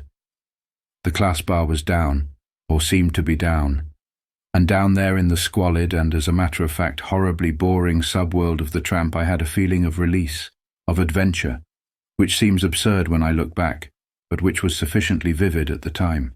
Chapter 10. But unfortunately you do not solve the class problem by making friends with tramps. At most you get rid of some of your own class prejudice by doing so. Tramps, beggars, criminals and social outcasts generally are very exceptional beings, and no more typical of the working class as a whole than, say, the literary intelligentsia are typical of the bourgeoisie. It is quite easy to be on terms of intimacy with a foreign intellectual, but it is not at all easy to be on terms of intimacy with an ordinary respectable foreigner of the middle class. How many Englishmen have seen the inside of an ordinary French bourgeois family, for instance? Probably it would be quite impossible to do so, short of marrying into it, and it is rather similar with the English working class. Nothing is easier than to be bosom pals with a pickpocket, if you know where to look for him, but it is very difficult to be bosom pals with a bricklayer. But why is it so easy to be on equal terms with social outcasts? People have often said to me, "Surely when you are with the tramps they don't really accept you as one of themselves. Surely they notice that you are different, notice the difference of accent," etc., etc. As a matter of fact, a fair proportion of tramps, well over a quarter I should say, notice nothing of the kind. To begin with, many people have no ear for accent and judge you entirely by your clothes. I was often struck by this fact when I was begging at back doors. Some people were obviously surprised by my educated accent. Others completely failed to notice it. I was dirty and ragged, and that was all they saw. Again, tramps come from all parts of the British Isles, and the variation in English accents is enormous. A tramp is used to hearing all kinds of accents among his mates, some of them so strange to him that he can hardly understand them. And a man from, say, Cardiff or Durham or Dublin does not necessarily know which of the South English accents is an educated one. In any case, men with educated accents, though rare among tramps, are not unknown. But even when tramps are aware that you are of different origin from themselves, it does not necessarily alter their attitude. From their point of view, all that matters is that you, like themselves, are on the bum. And in that world it is not done to ask too many questions. You can tell people the history of your life if you choose, and most tramps do so on the smallest provocation, but you are under no compulsion to tell it, and whatever story you tell will be accepted without question.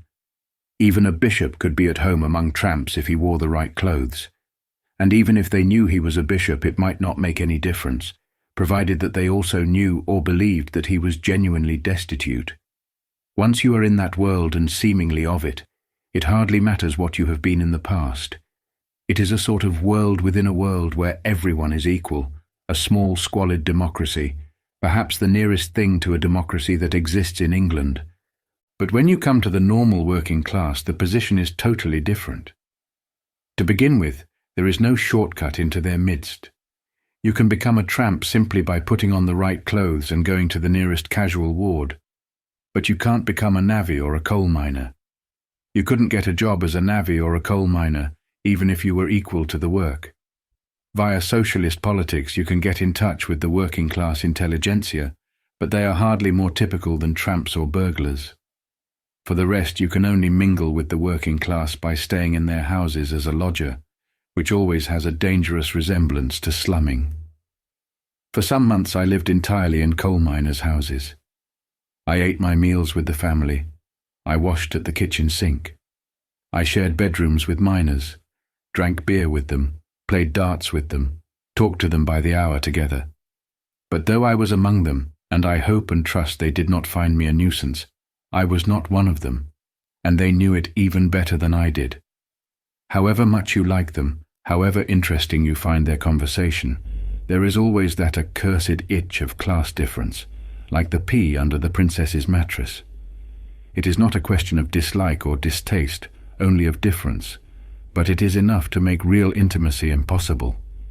Even with miners who described themselves as communists, I found that it needed tactful maneuverings to prevent them from calling me sir, and all of them, except in moments of great animation, softened their northern accents for my benefit. I liked them and hoped they liked me, but I went among them as a foreigner, and both of us were aware of it. Whichever way you turn, this curse of class difference confronts you like a wall of stone. Or rather, it is not so much like a stone wall as the plate glass pane of an aquarium. It is so easy to pretend that it isn't there, and so impossible to get through it. Unfortunately, it is nowadays the fashion to pretend that the glass is penetrable. Of course, everyone knows that class prejudice exists, but at the same time everyone claims that he, in some mysterious way, is exempt from it. Snobbishness is one of those vices which we can discern in everyone else, but never in ourselves. Not only the croyant et pratiquant socialist, but every intellectual takes it as a matter of course that he at least is outside the class racket. He, unlike his neighbours, can see through the absurdity of wealth, ranks, titles, etc., etc. "I'm not a snob" is nowadays a kind of universal credo. Who is there who has not jeered at the House of Lords, the military caste, the royal family, the public schools, the huntin' and shootin' people, the old ladies in Cheltenham boarding houses, the horrors of county society, and the social hierarchy generally? To do so has become an automatic gesture. You notice this particularly in novels. Every novelist of serious pretensions adopts an ironic attitude towards his upper-class characters. Indeed, when a novelist has to put a definitely upper-class person, a duke or a baronet or whatnot, into one of his stories, he guises him more or less instinctively. There is an important subsidiary cause of this in the poverty of the modern upper-class dialect. The speech of educated people is now so lifeless and characterless that a novelist can do nothing with it. By far the easiest way of making it amusing is to burlesque it, which means pretending that every upper-class person is an ineffectual ass. The trick is imitated from novelist to novelist, and in the end becomes almost a reflex action. And yet all the while, at the bottom of his heart, everyone knows that this is humbug. We all rail against class distinctions, but very few people seriously want to abolish them. Here you come upon the important fact that every revolutionary opinion draws part of its strength from a secret conviction that nothing can be changed. If you want a good illustration of this, it is worth studying the novels and plays of John Galsworthy, keeping one eye on their chronology. Galsworthy is a very fine specimen of the thin-skinned, tear-in-the-eye pre-war humanitarian. He starts out with a morbid pity complex, which extends even to thinking that every married woman is an angel chained to a satyr. He is in a perpetual quiver of indignation over the sufferings of overworked clerks, of underpaid farmhands, of fallen women, of criminals, of prostitutes, of animals. The world, as he sees it in his earlier books, The Man of Property, Justice, etc., is divided into oppressors and oppressed, with the oppressors sitting on top like some monstrous stone idol which all the dynamite in the world cannot overthrow. But is it so certain that he really wants it overthrown? On the contrary, in his fight against an immovable tyranny, he is upheld by the consciousness that it is immovable. When things happen unexpectedly, and the world order which he has known begins to crumble, he feels somewhat differently about it. So, having set out to be the champion of the underdog against tyranny and injustice, he ends by advocating, vide the silver spoon, that the English working class, to cure their economic ills, shall be deported to the colonies like batches of cattle. If he had lived 10 years longer, he would quite probably have arrived at some genteel version of fascism. This is the inevitable fate of the sentimentalist. All his opinions change into their opposites at the first brush of reality. The same streak of soggy, half-baked insincerity runs through all advanced opinion. Take the question of imperialism, for instance. Every left-wing intellectual is, as a matter of course, an anti-imperialist. He claims to be outside the empire racket as automatically and self-righteously as he claims to be outside the class racket. Even the right-wing intellectual, who is not definitely in revolt against British imperialism, pretends to regard it with a sort of amused detachment. It is so easy to be witty about the British Empire. The white man's burden and rule Britannia, and Kipling's novels and Anglo-Indian bores. Who could even mention such things without a snigger? And is there any cultured person who has not at least once in his life made a joke about that old Indian havildar who said that if the British left India, there would not be a rupee or a virgin left between Peshawar and Delhi, or wherever it was? That is the attitude of the typical left-winger towards imperialism, and a thoroughly flabby, boneless attitude it is. For in the last resort, the only important question is, do you want the British Empire to hold together, or do you want it to disintegrate? And at the bottom of his heart no Englishman, least of all the kind of person who is witty about Anglo-Indian colonels, does want it to disintegrate. For, apart from any other consideration, the high standard of life we enjoy in England depends upon our keeping a tight hold on the empire, particularly the tropical portions of it, such as India and Africa. Under the capitalist system, in order that England may live in comparative comfort, 100 million Indians must live on the verge of starvation, an evil state of affairs, but you acquiesce in it every time you step into a taxi or eat a plate of strawberries and cream.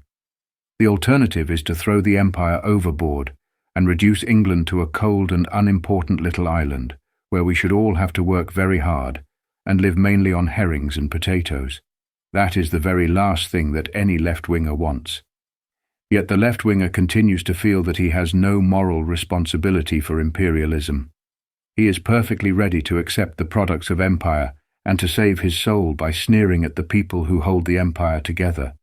It is at this point that one begins to grasp the unreality of most people's attitude towards the class question. So long as it is merely a question of ameliorating the worker's lot, every decent person is agreed. Take a coal miner, for example. Everyone, barring fools and scoundrels, would like to see the miner better off. If, for instance, the miner could ride to the coalface in a comfortable trolley instead of crawling on his hands and knees, if he could work a 3-hour shift instead of 7.5 hours, if he could live in a decent house with 5 bedrooms and a bathroom and have £10 a week wages, splendid.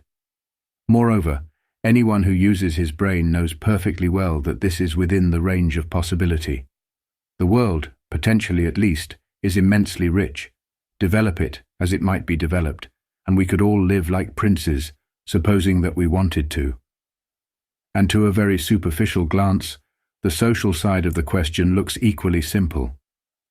In a sense, it is true that almost everyone would like to see class distinctions abolished. Obviously, this perpetual uneasiness between man and man, from which we suffer in modern England, is a curse and a nuisance.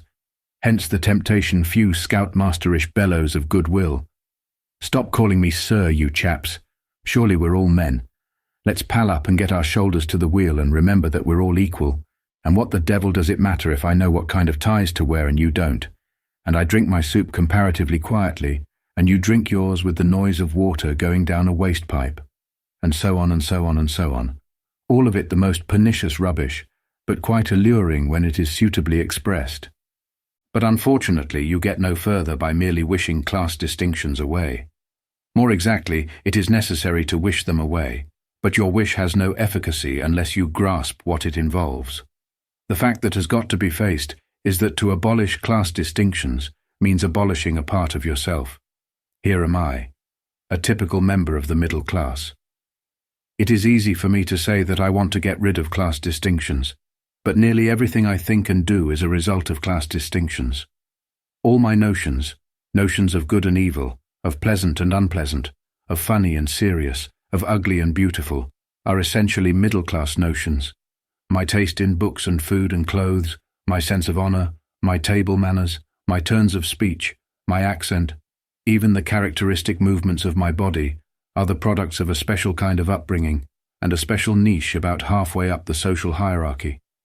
When I grasped this, I grasped that it is no use clapping a proletarian on the back and telling him that he is as good a man as I am.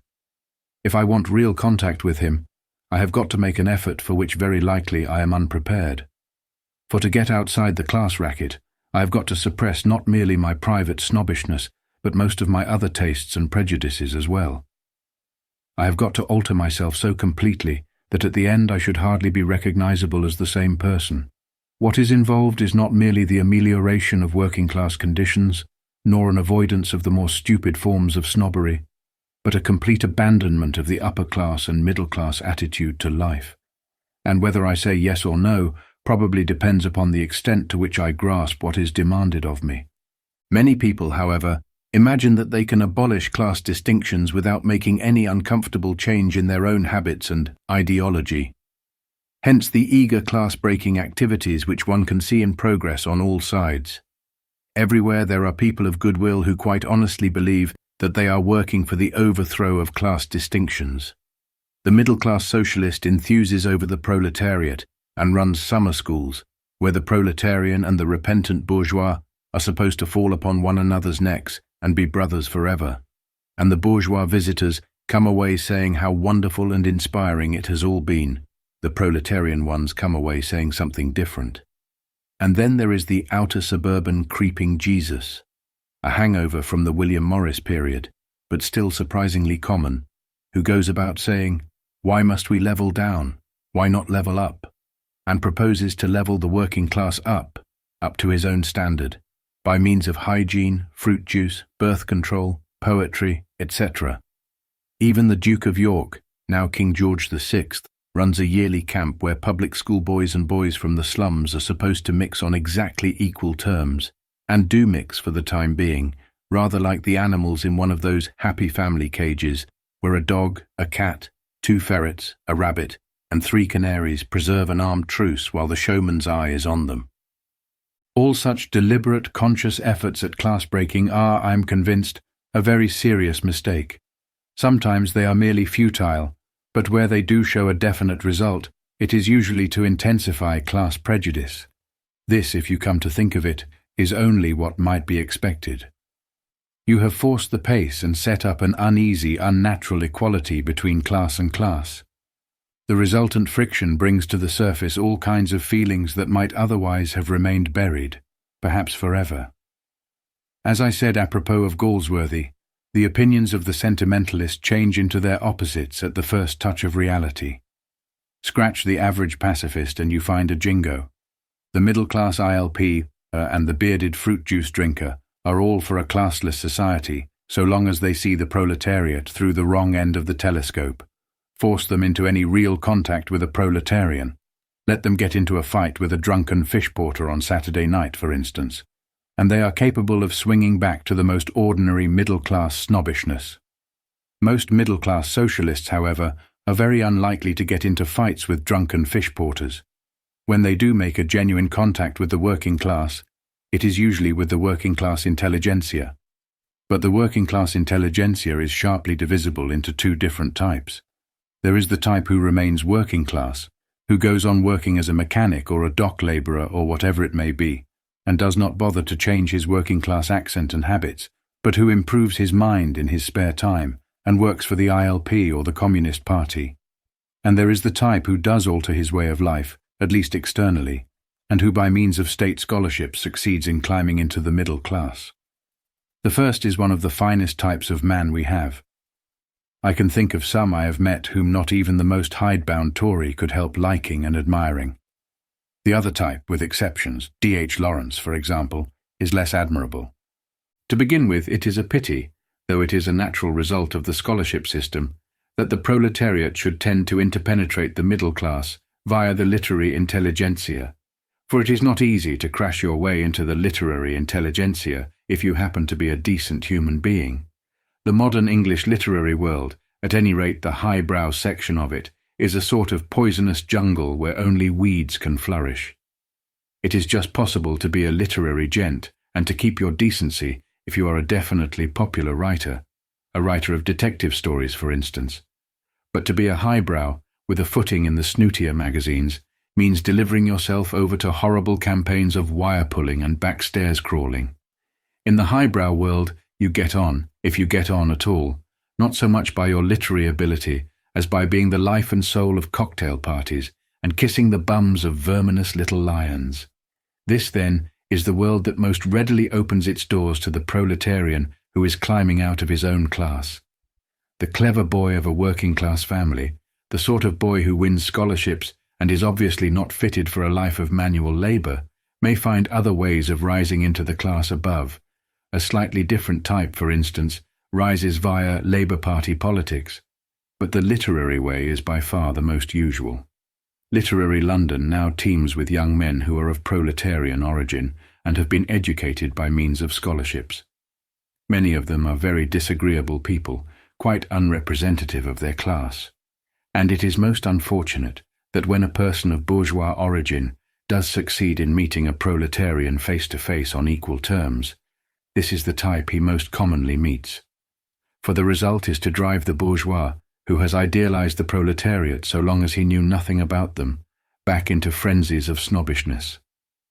The process is sometimes very comic to watch, if you happen to be watching it from the outside.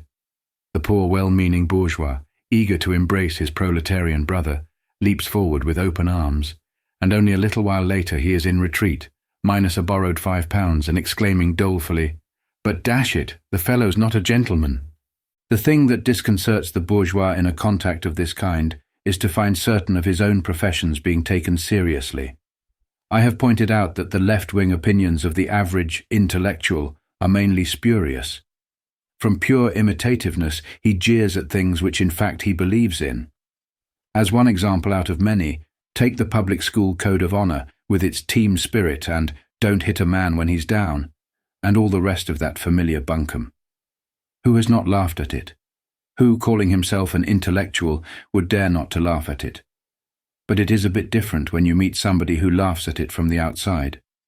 Just as we spend our lives in abusing England but grow very angry when we hear a foreigner saying exactly the same things. No one has been more amusing about the public schools than Beachcomber of the Express. He laughs, quite rightly, at the ridiculous code which makes cheating at cards the worst of all sins. But would Beachcomber like it if one of his own friends was caught cheating at cards? I doubt it. It is only when you meet someone of a different culture from yourself that you begin to realize what your own beliefs really are. If you are a bourgeois intellectual, you too readily imagine that you have somehow become unbourgeois because you find it easy to laugh at patriotism and the G of E and the old school tie and Colonel Blimp and all the rest of it. But from the point of view of the proletarian intellectual, who at least by origin is genuinely outside the bourgeois culture, your resemblances to Colonel Blimp may be more important than your differences. Very likely he looks upon you and Colonel Blimp as practically equivalent persons, and in a way he is right, though neither you nor Colonel Blimp would admit it. So that the meeting of proletarian and bourgeois, when they do succeed in meeting, is not always the embrace of long-lost brothers. Too often it is the clash of alien cultures which can only meet in war. I have been looking at this from the point of view of the bourgeois who finds his secret beliefs challenged and is driven back to a frightened conservatism. But one has also got to consider the antagonism that is aroused in the proletarian intellectual. By his own efforts, and sometimes with frightful agonies, he has struggled out of his own class into another where he expects to find a wider freedom and a greater intellectual refinement, and all he finds very often is a sort of hollowness, a deadness, a lack of any warm human feeling, of any real life whatever. Sometimes the bourgeoisie seem to him just dummies with money and water in their veins instead of blood. This at any rate is what he says, and almost any young highbrow of proletarian origin will spin you this line of talk. Hence the proletarian cant from which we now suffer. Everyone knows or ought to know by this time how it runs. The bourgeoisie are dead, a favourite word of abuse nowadays and very effective because meaningless. Bourgeois culture is bankrupt, bourgeois values are despicable, and so on and so forth. If you want examples, See any number of the Left Review or any of the younger communist writers such as Ali Brown, Philip Henderson, etc. The sincerity of much of this is suspect, but D.H. Lawrence, who was sincere, whatever else he may not have been, expresses the same thought over and over again. It is curious how he harps upon that idea that the English bourgeoisie are all dead, or at least gelded. Mellors, the gamekeeper in Lady Chatterley's Lover, really Lawrence himself, has had the opportunity to get out of his own class and does not particularly want to return to it, because English working people have various disagreeable habits. On the other hand, the bourgeoisie, with whom he has also mixed to some extent, seem to him half dead, a race of eunuchs. Lady Chatterley's husband, symbolically, is impotent in the actual physical sense. And then there is the poem about the young man, once again Lawrence himself, who got up to the top of the tree, but came down saying, "Oh, you've got to be like a monkey if you climb up the tree. You've no more use for the solid earth than the lad you used to be. You sit in the boughs and gibber with superiority. They all gibber and chatter, and never a word they say comes really out of their guts, lad. They make it up halfway. I tell you something's been done to 'em, to the pullets up above. There's not a cockbird among 'em, etc., etc. You could hardly have it in plainer terms than that." Possibly by the people at the top of the tree, Lawrence only means the real bourgeoisie, those in the £2,000 a year class and over, but I doubt it. More probably he means everyone who is more or less within the bourgeois culture, everyone who was brought up with a mincing accent, and in a house where there were 1 or 2 servants. And at this point you realize the danger of the proletarian cant. Realize, I mean, the terrible antagonism that it is capable of arousing. For when you come to such an accusation as this, you are up against a blank wall. Lawrence tells me that because I have been to a public school, I am a eunuch. Well, what about it?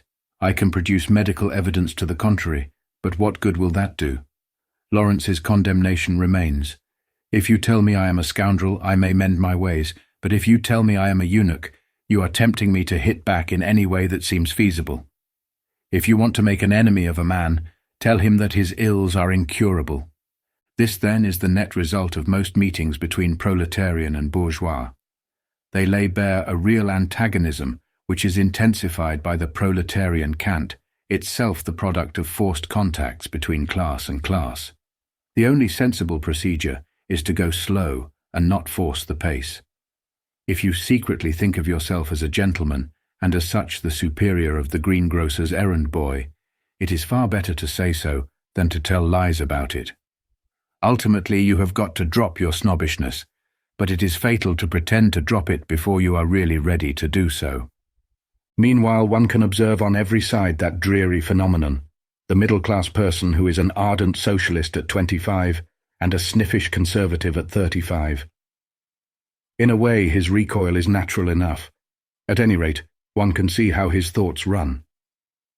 Perhaps a classless society doesn't mean a beatific state of affairs in which we shall all go on behaving exactly as before, except that there will be no class hatred and no snobbishness. Perhaps it means a bleak world in which all our ideals, our codes, our tastes, our ideology, in fact, will have no meaning. Perhaps this class-breaking business isn't so simple as it looked. On the contrary, it is a wild ride into the darkness, and it may be that at the end of it the smile will be on the face of the tiger. With loving though slightly patronizing smiles, we set out to greet our proletarian brothers, and behold, our proletarian brothers, insofar as we understand them, are not asking for our greetings. They are asking us to commit suicide. When the bourgeois sees it in that form, he takes to flight, and if his flight is rapid enough, it may carry him to fascism. Chapter 11. Meanwhile, what about socialism? It hardly needs pointing out that at this moment we are in a very serious mess. So serious that even the dullest-witted people find it difficult to remain unaware of it. We are living in a world in which nobody is free, in which hardly anybody is secure, in which it is almost impossible to be honest and to remain alive.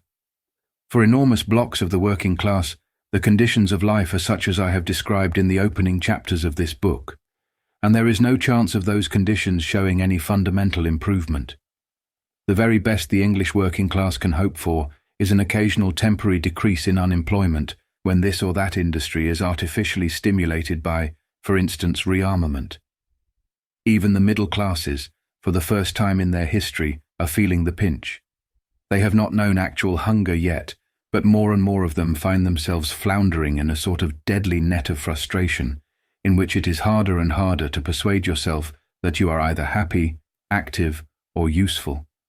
Even the lucky ones at the top, the real bourgeoisie, are haunted periodically by a consciousness of the miseries below, and still more by fears of the menacing future. And this is merely a preliminary stage, in a country still rich with the loot of 100 years. Presently there may be coining God knows what horrors of which in this sheltered island we have not even a traditional knowledge. And all the while everyone who uses his brain knows that socialism, as a world system and wholeheartedly applied, is a way out. It would at least ensure our getting enough to eat even if it deprived us of everything else. Indeed, from one point of view, socialism is such elementary common sense that I am sometimes amazed that it has not established itself already. The world is a raft sailing through space with, potentially, plenty of provisions for everybody. The idea that we must all cooperate and see to it that everyone does his fair share of the work and gets his fair share of the provisions seems so blatantly obvious that one would say that no one could possibly fail to accept it, unless he had some corrupt motive for clinging to the present system. Yet the fact that we have got to face is that socialism is not establishing itself. Instead of going forward, the cause of socialism is visibly going back. At this moment, socialists almost everywhere are in retreat before the onslaught of fascism, and events are moving at terrible speed. As I write this, the Spanish fascist forces are bombarding Madrid, and it is quite likely that before the book is printed, we shall have another fascist country to add to the list, not to mention a fascist control of the Mediterranean, which may have the effect of delivering British foreign policy into the hands of Mussolini. I do not, however, want here to discuss the wider political issues. What I am concerned with is the fact that socialism is losing ground exactly where it ought to be gaining it. With so much in its favour, for every empty belly is an argument for socialism, the idea of socialism is less widely accepted than it was 10 years ago. The average thinking person nowadays is not merely not a socialist, he is actively hostile to socialism. This must be due chiefly to mistaken methods of propaganda. It means that socialism, in the form of which it is now presented to us, has about it something inherently distasteful, something that drives away the very people who ought to be knocking to its support. A few years ago this might have seemed unimportant. It seems only yesterday that socialists, especially orthodox Marxists, were telling me with superior smiles that socialism was going to arrive of its own accord by some mysterious process called historic necessity. Possibly that belief still lingers, but it has been shaken, to say the least of it. Hence the sudden attempts of communists in various countries to ally themselves with democratic forces which they have been sabotaging for years past. At a moment like this, it is desperately necessary to discover just why socialism has failed in its appeal, and it is no use writing off the current distaste for socialism as the product of stupidity or corrupt motives. If you want to remove that distaste, you have got to understand it, which means getting inside the mind of the ordinary objector to socialism, or at least regarding his viewpoint sympathetically. No case is really answered until it has had a fair hearing. Therefore, rather paradoxically, in order to defend socialism, it is necessary to start by attacking it. In the last 3 chapters, I tried to analyze the difficulties that are raised by our anachronistic class system. I shall have to touch on that subject again, because I believe that the present intensely stupid handling of the class issue may stampede quantities of potential socialists into fascism. In the chapter following this one, I want to discuss certain underlying assumptions that alienate sensitive minds from socialism.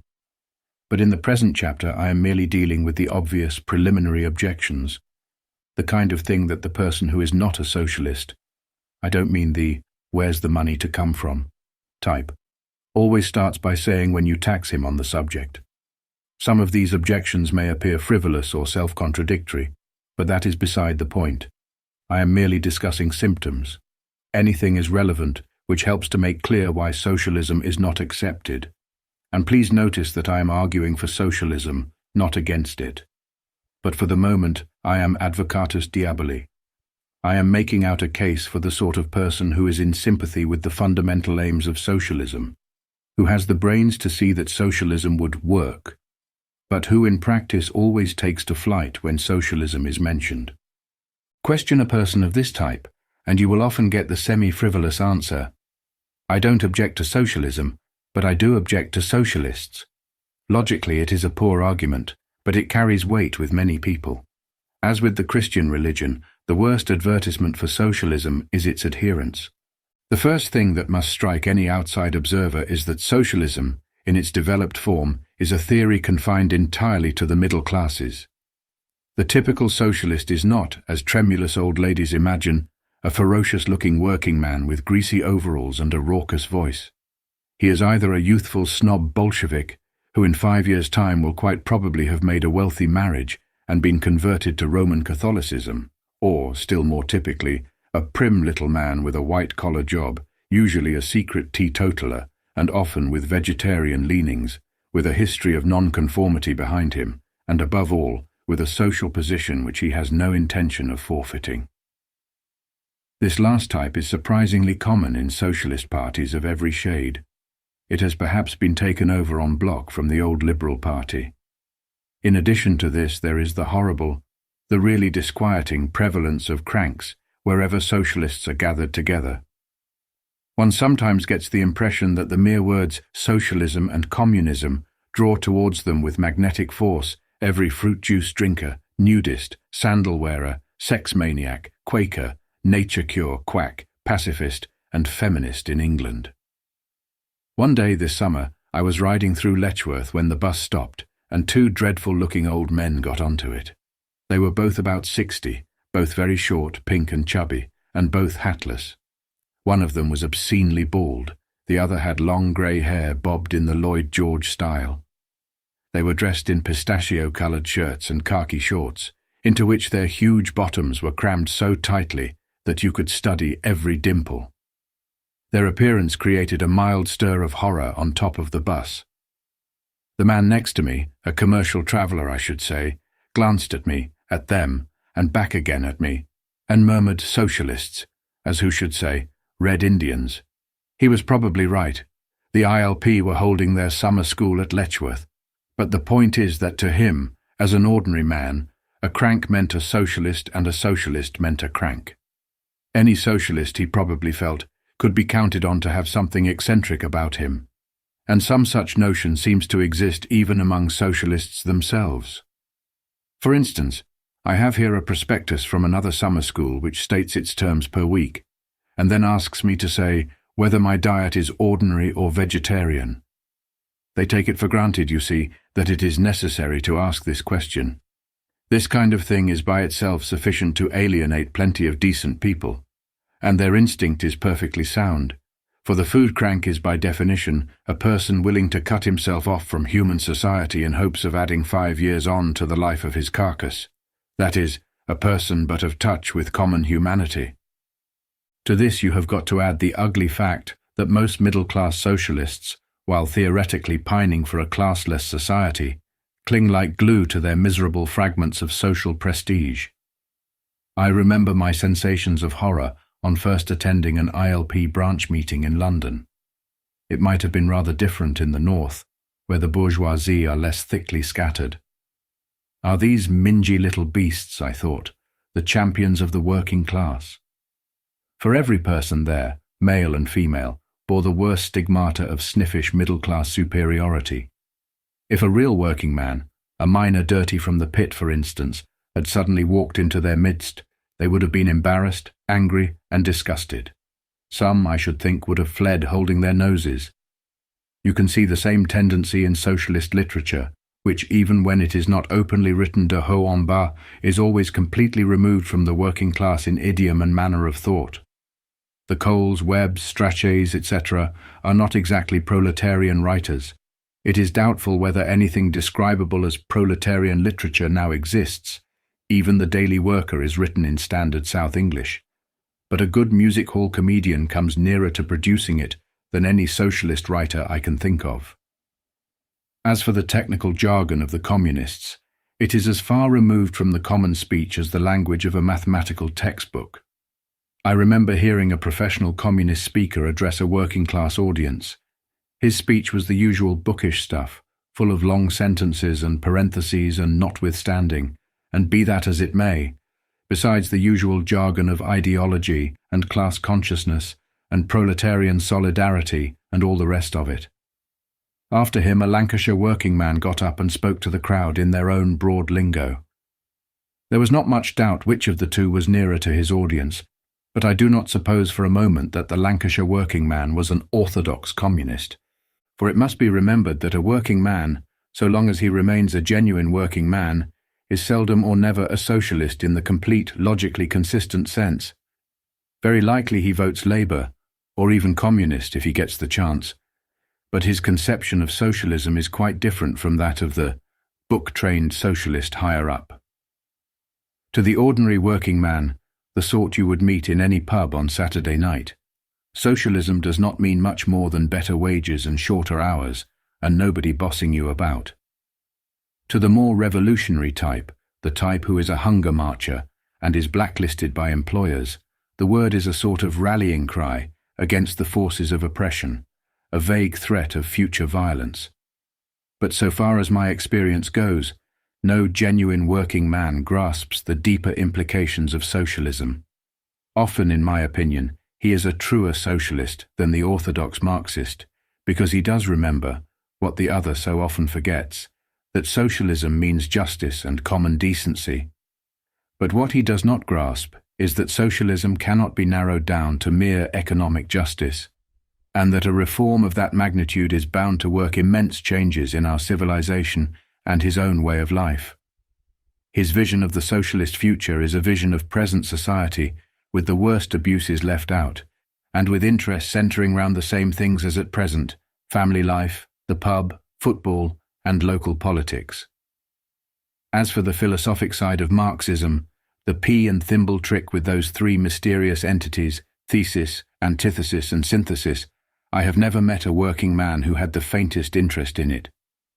It is of course true that plenty of people of working-class origin are socialists of the theoretical bookish type, but they are never people who have remained working men.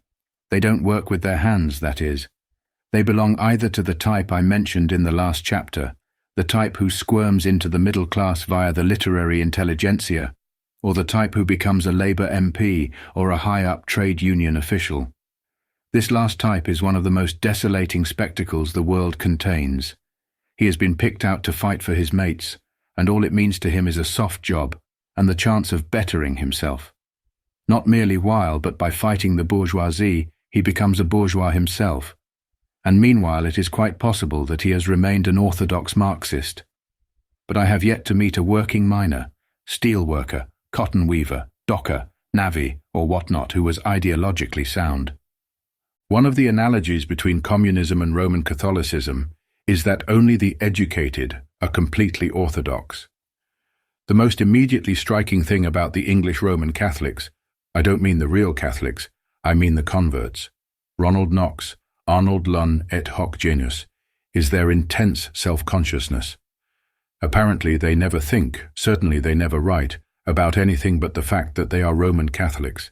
This single fact and the self-praise resulting from it form the entire stock in trade of the Catholic literary man. But the really interesting thing about these people is the way in which they have worked out the supposed implications of orthodoxy until the tiniest details of life are involved. Even the liquids you drink, apparently, can be orthodox or heretical. Hence the campaigns of Chesterton, Beachcomber, etc., against tea and in favor of beer. According to Chesterton, tea drinking is pagan, while beer drinking is Christian, and coffee is the Puritans' opium. It is unfortunate for this theory that Catholics abound in the temperance movement, and the greatest tea boozers in the world are the Catholic Irish. But what I am interested in here is the attitude of mind that can make even food and drink an occasion for religious intolerance. A working-class Catholic would never be so absurdly consistent as that. He does not spend his time in brooding on the fact that he is a Roman Catholic, and he is not particularly conscious of being different from his non-Catholic neighbours. Tell an Irish dock labourer in the slums of Liverpool that his cup of tea is pagan, and he will call you a fool. And even in more serious matters, he does not always grasp the implications of his faith. In the Roman Catholic homes of Lancashire, you see the crucifix Y on the wall and the daily worker on the table. It is only the educated man, especially the literary man, who knows how to be a bigot. And mutatis mutandis, it is the same with communism. The creed is never found in its pure form in a genuine proletarian. It may be said, however, that even if the theoretical book-trained socialist is not a working man himself, at least he is actuated by a love of the working class. He is endeavouring to shed his bourgeois status and fight on the side of the proletariat. That obviously must be his motive. But is it? Sometimes I look at a socialist, the intellectual tract-writing type of socialist, with his pullover, his fuzzy hair, and his Marxian quotation, and wonder what the devil his motive really is. It is often difficult to believe that it is a love of anybody, especially of the working class, from whom he is of all people the furthest removed. The underlying motive of many socialists, I believe, is simply a hypertrophied sense of order. The present state of affairs offends them not because it causes misery, still less because it makes freedom impossible, but because it is untidy. What they desire, basically, is to reduce the world to something resembling a chessboard. Take the plays of a lifelong socialist like Shaw. How much understanding or even awareness of working-class life do they display? Shaw himself declares that you can only bring a working man on the stage as an object of compassion. In practice, he doesn't bring him on even as that, but merely as a sort of W. Jacobs figure of fun, the ready-made comic EastEnder, like those in Major Barbara and Captain Brassbound's Conversion. At best, his attitude to the working class is the sniggering punch attitude. In more serious moments, consider for instance the young man who symbolizes the dispossessed classes in Misalliance. He finds them merely contemptible and disgusting. Poverty, and what is more, the habits of mind created by poverty, are something to be abolished from above, by violence if necessary, perhaps even preferably by violence. Hence his worship of great men and appetite for dictatorships, fascist or communist. For to him, apparently, vide his remarks apropos of the Italo-Abyssinian War and the Stalin-Wells conversations, Stalin and Mussolini are almost equivalent persons. You get the same thing in a more mealy-mouthed form in Mrs. Sidney Webb's autobiography, which gives, unconsciously, a most revealing picture of the high-minded socialist slum visitor. The truth is that, to many people calling themselves socialists, revolution does not mean a movement of the masses with which they hope to associate themselves. It means a set of reforms which we, the clever ones, are going to impose upon them, the lower orders. On the other hand, it would be a mistake to regard the book-trained socialist as a bloodless creature entirely incapable of emotion. Though seldom giving much evidence of affection for the exploited, he is perfectly capable of displaying hatred, a sort of queer, theoretical, in vacuo hatred against the exploiters. Hence the grand old socialist sport of denouncing the bourgeoisie. It is strange how easily almost any socialist writer can lash himself into frenzies of rage against the class to which, by birth or by adoption, he himself invariably belongs. Sometimes the hatred of bourgeois habits and ideology is so far-reaching that it extends even to bourgeois characters in books. According to Henri Barbusse, the characters in the novels of Proust, Gide, etc., are characters whom one would dearly love to have at the other side of a barricade. A barricade, you observe. Judging from Le Fur, I should have thought Barbusse's experience of barricades had left him with a distaste for them. But the imaginary bayoneting of bourgeois, who presumably don't hit back, is a bit different from the real article. The best example of bourgeois-baiting literature that I have yet come across is Mirsky's Intelligentsia of Great Britain.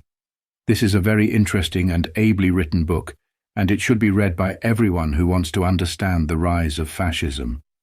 Mirsky, formerly Prince Mirsky, was a white Russian émigré who came to England and was for some years a lecturer in Russian literature at London University.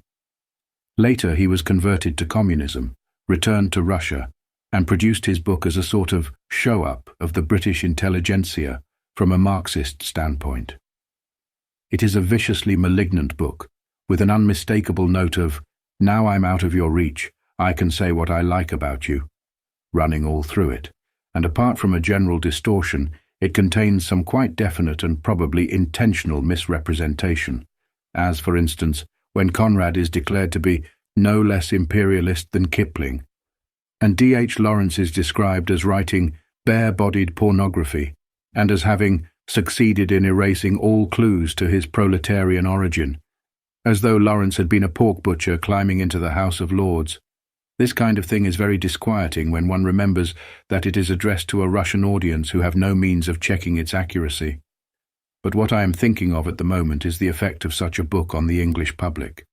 Here you have a literary man of aristocratic extraction, a man who had probably never in his life spoken to a working man on anything approaching equal terms, uttering venomous screams of libel against his bourgeois colleagues.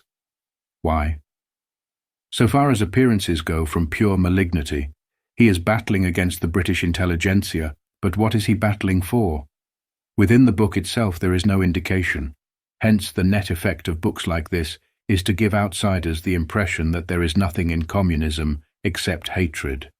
And here once again you come upon that queer resemblance between communism and convert Roman Catholicism.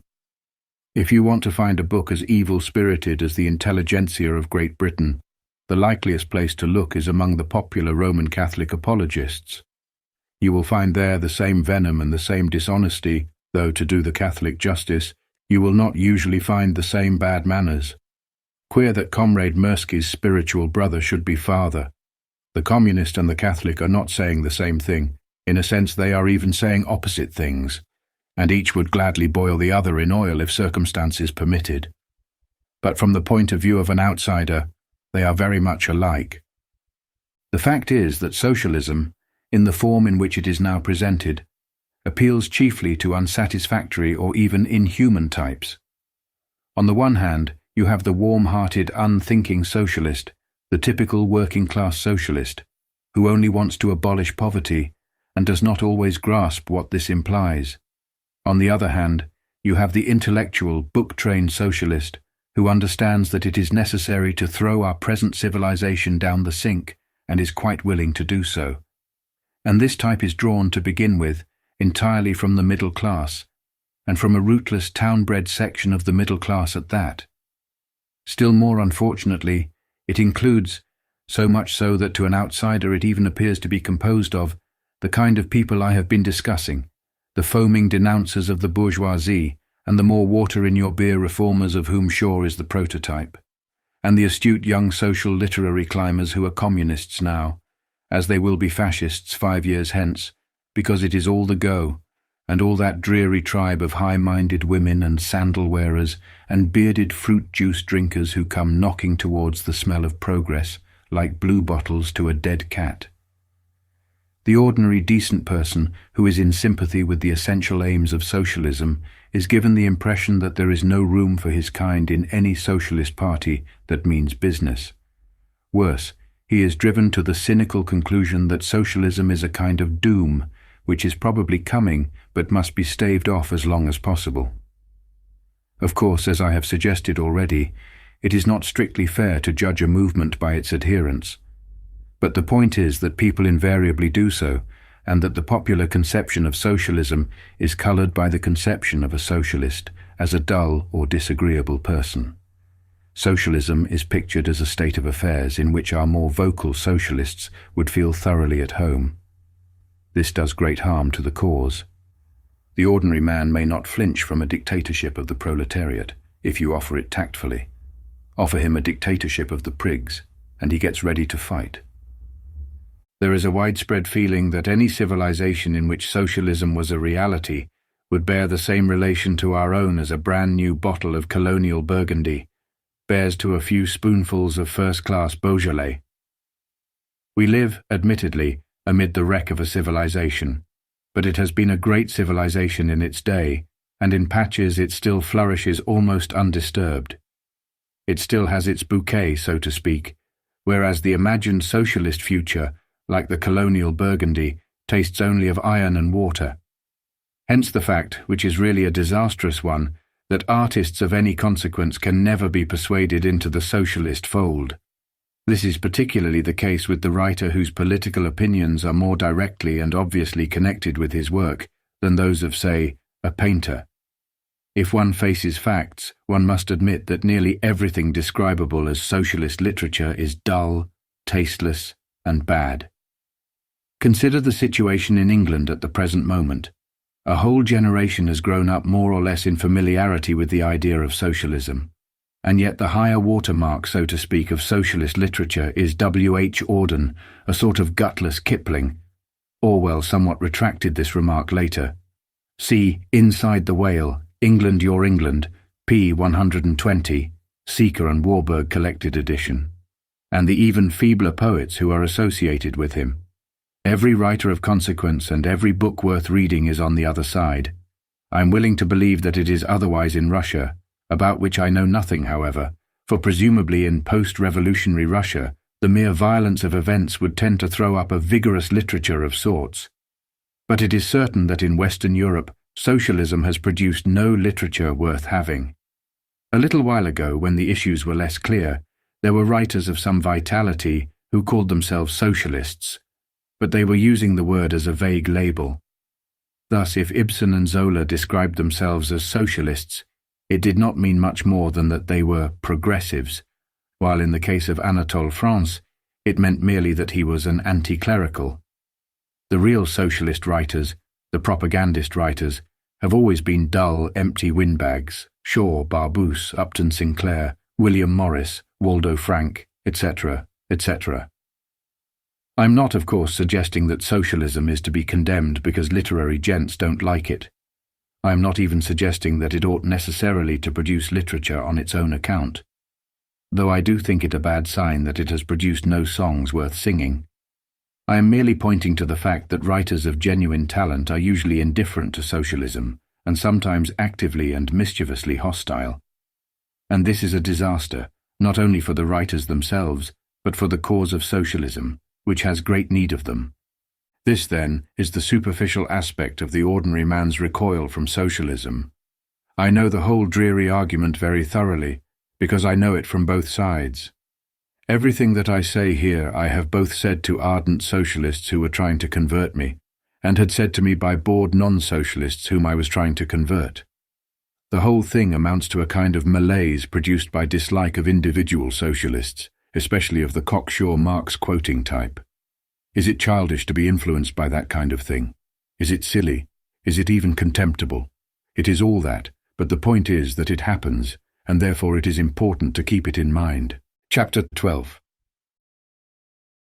However, there is a much more serious difficulty than the local and temporary objections which I discussed in the last chapter. Faced by the fact that intelligent people are so often on the other side, the socialist is apt to set it down to corrupt motives, conscious or unconscious, or to an ignorant belief that socialism would not work, or to a mere dread of the horrors and discomforts of the revolutionary period before socialism is established. Undoubtedly all these are important, but there are plenty of people who are influenced by none of them and are nevertheless hostile to socialism. Their reason for recoiling from socialism is spiritual or ideological. They object to it not on the ground that it would not work, but precisely because it would work too well. What they are afraid of is not the things that are going to happen in their own lifetime, but the things that are going to happen in a remote future when socialism is a reality. I have very seldom met a convinced socialist who could grasp that thinking people may be repelled by the objective towards which socialism appears to be moving. The Marxist, especially, dismisses this kind of thing as bourgeois sentimentality. Marxists, as a rule, are not very good at reading the minds of their adversaries. If they were, the situation in Europe might be less desperate than it is at present. Possessing a technique which seems to explain everything, they do not often bother to discover what is going on inside other people's heads. Here, for instance, is an illustration of the kind of thing I mean. Discussing the widely held theory, which in one sense is certainly true, that fascism is a product of communism, Mr. N.A. Holdaway, one of the ablest Marxist writers we possess, writes as follows: "The hoary legend of communism leading to fascism. The element of truth in it is this, that the appearance of communist activity warns the ruling class that democratic labor parties are no longer capable of holding the working class in check, and that capitalist dictatorship must assume another form if it is to survive. You see here the defects of the method. Because he has detected the underlying economic cause of fascism, he tacitly assumes that the spiritual side of it is of no importance. Fascism is written off as a maneuver of the ruling class, which at bottom it is.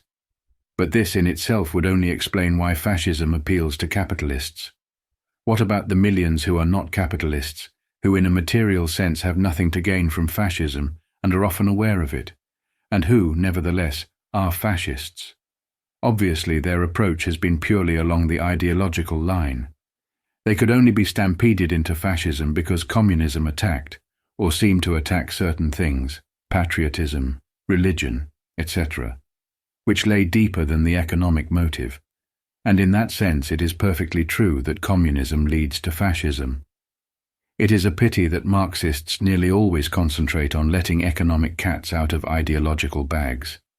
It does in one sense reveal the truth, but with this penalty, that most of their propaganda misses its mark. It is the spiritual recoil from socialism, especially as it manifests itself in sensitive people, that I want to discuss in this chapter. I shall have to analyze it at some length, because it is very widespread, very powerful, and among socialists, almost completely ignored.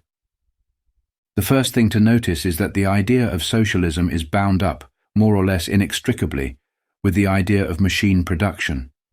Socialism is essentially an urban creed. It grew up more or less concurrently with industrialism. It has always had its roots in the town proletariat and the town intellectual, and it is doubtful whether it could ever have arisen in any but an industrial society. Granted industrialism, the idea of socialism presents itself naturally, because private ownership is only tolerable when every individual, or family or other unit, is at least moderately self-supporting.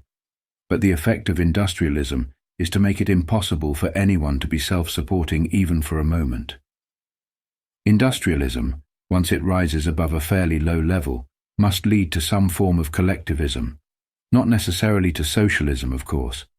Conceivably, it might lead to the slave state of which fascism is a kind of prophecy. And the converse is also true. Machine production suggests socialism, but socialism as a world system implies machine production because it demands certain things not compatible with a primitive way of life.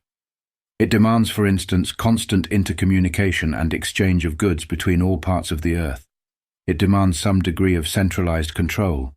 It demands an approximately equal standard of life for all human beings, and probably a certain uniformity of education.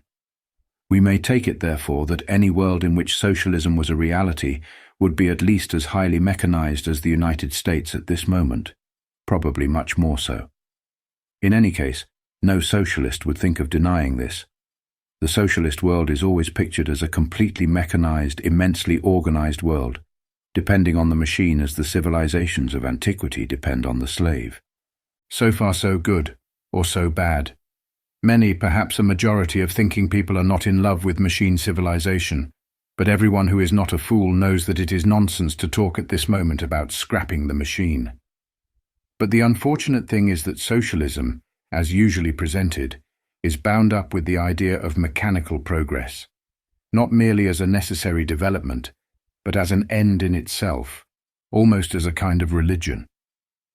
This idea is implicit in, for instance, most of the propagandist stuff that is written about the rapid mechanical advance in Soviet Russia, the Dnieper Dam, tractors, etc., etc. Karel Čapek hits it off well enough in the horrible ending of RUR, when the robots, having slaughtered the last human being, announce their intention to build many houses, just for the sake of building houses, you see. The kind of person who most readily accepts socialism is also the kind of person who views mechanical progress, as such, with enthusiasm. And this is so much the case that socialists are often unable to grasp that the opposite opinion exists. As a rule, the most persuasive argument they can think of is to tell you that the present mechanization of the world is as nothing to what we shall see when socialism is established. Where there is one aeroplane now, in those days there will be 50. All the work that is now done by hand will then be done by machinery. Everything that is now made of leather, wood, or stone will be made of rubber, glass, or steel. There will be no disorder, no loose ends, no wildernesses, no wild animals, no weeds, no disease, no poverty, no pain, and so on and so forth. The socialist world is to be above all things an ordered world, an efficient world. But it is precisely from that vision of the future, as a sort of glittering Wells world, that sensitive minds recoil. Please notice that this essentially fat-bellied version of progress is not an integral part of socialist doctrine, but it has come to be thought of as one, with the result that the temperamental conservatism, which is latent in all kinds of people, is easily mobilized against socialism. Every sensitive person has moments when he is suspicious of machinery and to some extent of physical science, but it is important to sort out the various motives, which have differed greatly at different times, for hostility to science and machinery, and to disregard the jealousy of the modern literary gent who hates science because science has stolen literature's thunder. The earliest full-length attack on science and machinery that I am acquainted with is in the third part of Gulliver's Travels. But Swift's attack, though brilliant as a tour de force, is irrelevant and even silly, because it is written from the standpoint, perhaps this seems a queer thing to say of the author of Gulliver's Travels, of a man who lacked imagination. To Swift, science was merely a kind of futile muckraking, and the machines were nonsensical contraptions that would never work. His standard was that of practical usefulness, and he lacked the vision to see that an experiment which is not demonstrably useful at the moment may yield results in the future. Elsewhere in the book he names it as the best of all achievements to make 2 blades of grass grow where one grew before, not seeing, apparently, that this is just what the machine can do. A little later the despised machines began working, physical science increased its scope, and there came the celebrated conflict between religion and science which agitated our grandfathers. That conflict is over, and both sides have retreated and claimed a victory, but an anti-scientific bias still lingers in the minds of most religious believers. All through the 19th century, protesting voices were raised against science and machinery. See Dickens's Hard Times, for instance. But usually for the rather shallow reason that industrialism in its first stages was cruel and ugly. Samuel Butler's attack on the machine in the well-known chapter of Erewhon is a different matter. But Butler himself lives in a less desperate age than our own, an age in which it was still possible for a first-rate man to be a dilettante part of the time, and therefore the whole thing appeared to him as a kind of intellectual exercise. He saw clearly enough our abject dependence on the machine, but instead of bothering to work out its consequences, he preferred to exaggerate it for the sake of what was not much more than a joke. It is only in our own age, when mechanization has finally triumphed, that we can actually feel the tendency of the machine to make a fully human life impossible. There is probably no one capable of thinking and feeling who has not occasionally looked at a gas-pipe chair and reflected that the machine is the enemy of life. As a rule, however, this feeling is instinctive rather than reasoned. People know that in some way or another progress is a swindle, but they reach this conclusion by a kind of mental shorthand. My job here is to supply the logical steps that are usually left out. But first one must ask, what is the function of the machine? Obviously, its primary function is to save work, and the type of person to whom machine civilization is entirely acceptable seldom sees any reason for looking further.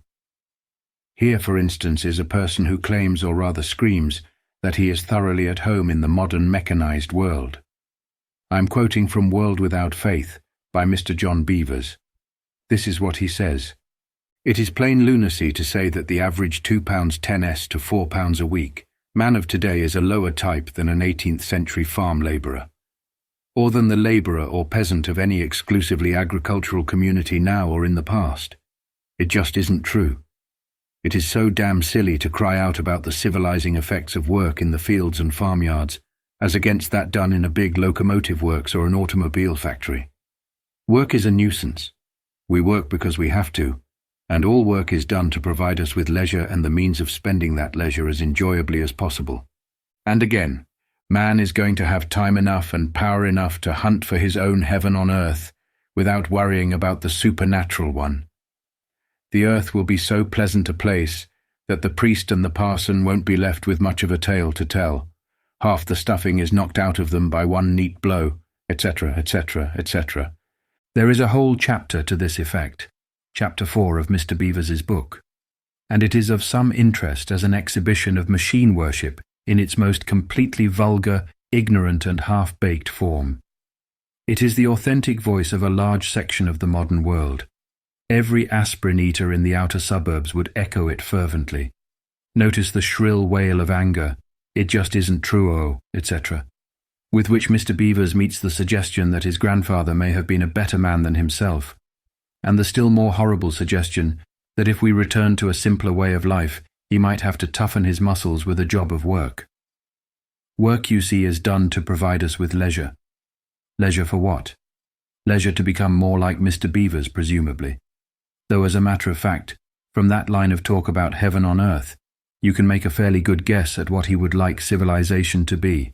A sort of lion's coma house lasting in secula seculorum, and getting bigger and noisier all the time. And in any book by anyone who feels at home in the machine world, in any book by H.G. Wells, for instance, you will find passages of the same kind. How often have we not heard it, that glutinously uplifting stuff about the machines, our new race of slaves, which will set humanity free, etc., etc., etc. To these people, apparently, the only danger of the machine is its possible use for destructive purposes, as for instance, aeroplanes are used in war. Barring wars and unforeseen disasters, the future is envisaged as an ever more rapid march of mechanical progress.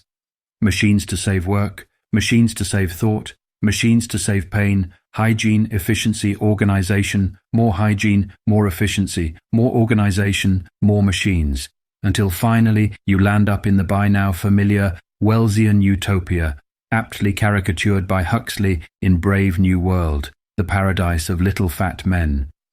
Of course, in their daydreams of the future, the little fat men are neither fat nor little. They are men like gods. But why should they be? All mechanical progress is towards greater and greater efficiency, ultimately, therefore, towards a world in which nothing goes wrong. But in a world in which nothing went wrong, many of the qualities which Mr. Wells regards as godlike would be no more valuable than the animal faculty of moving the ears. The beings in Men Like Gods and The Dream are represented, for example, as brave, generous, and physically strong. But in a world from which physical danger had been banished, and obviously mechanical progress tends to eliminate danger, would physical courage be likely to survive? Could it survive? And why should physical strength survive in a world where there was never the need for physical labor? As for such qualities as loyalty, generosity, etc., in a world where nothing went wrong, they would be not only irrelevant but probably unimaginable. The truth is that many of the qualities we admire in human beings can only function in opposition to some kind of disaster, pain, or difficulty. But the tendency of mechanical progress is to eliminate disaster, pain, and difficulty. In books like The Dream and Men Like Gods, it is assumed that such qualities as strength, courage, generosity, etc., will be kept alive because they are comely qualities and necessary attributes of a full human being. Presumably, for instance, the inhabitants of Utopia would create artificial dangers in order to exercise their courage, and do dumbbell exercises to harden muscles which they would never be obliged to use. And here you observe the huge contradiction which is usually present in the idea of progress. The tendency of mechanical progress is to make your environment safe and soft, and yet you are striving to keep yourself brave and hard. You are at the same moment furiously pressing forward and desperately holding back. It is as though a London stockbroker should go to his office in a suit of chainmail and insist on talking medieval Latin. So in the last analysis, the champion of progress is also the champion of anachronisms. Meanwhile, I am assuming that the tendency of mechanical progress is to make life safe and soft.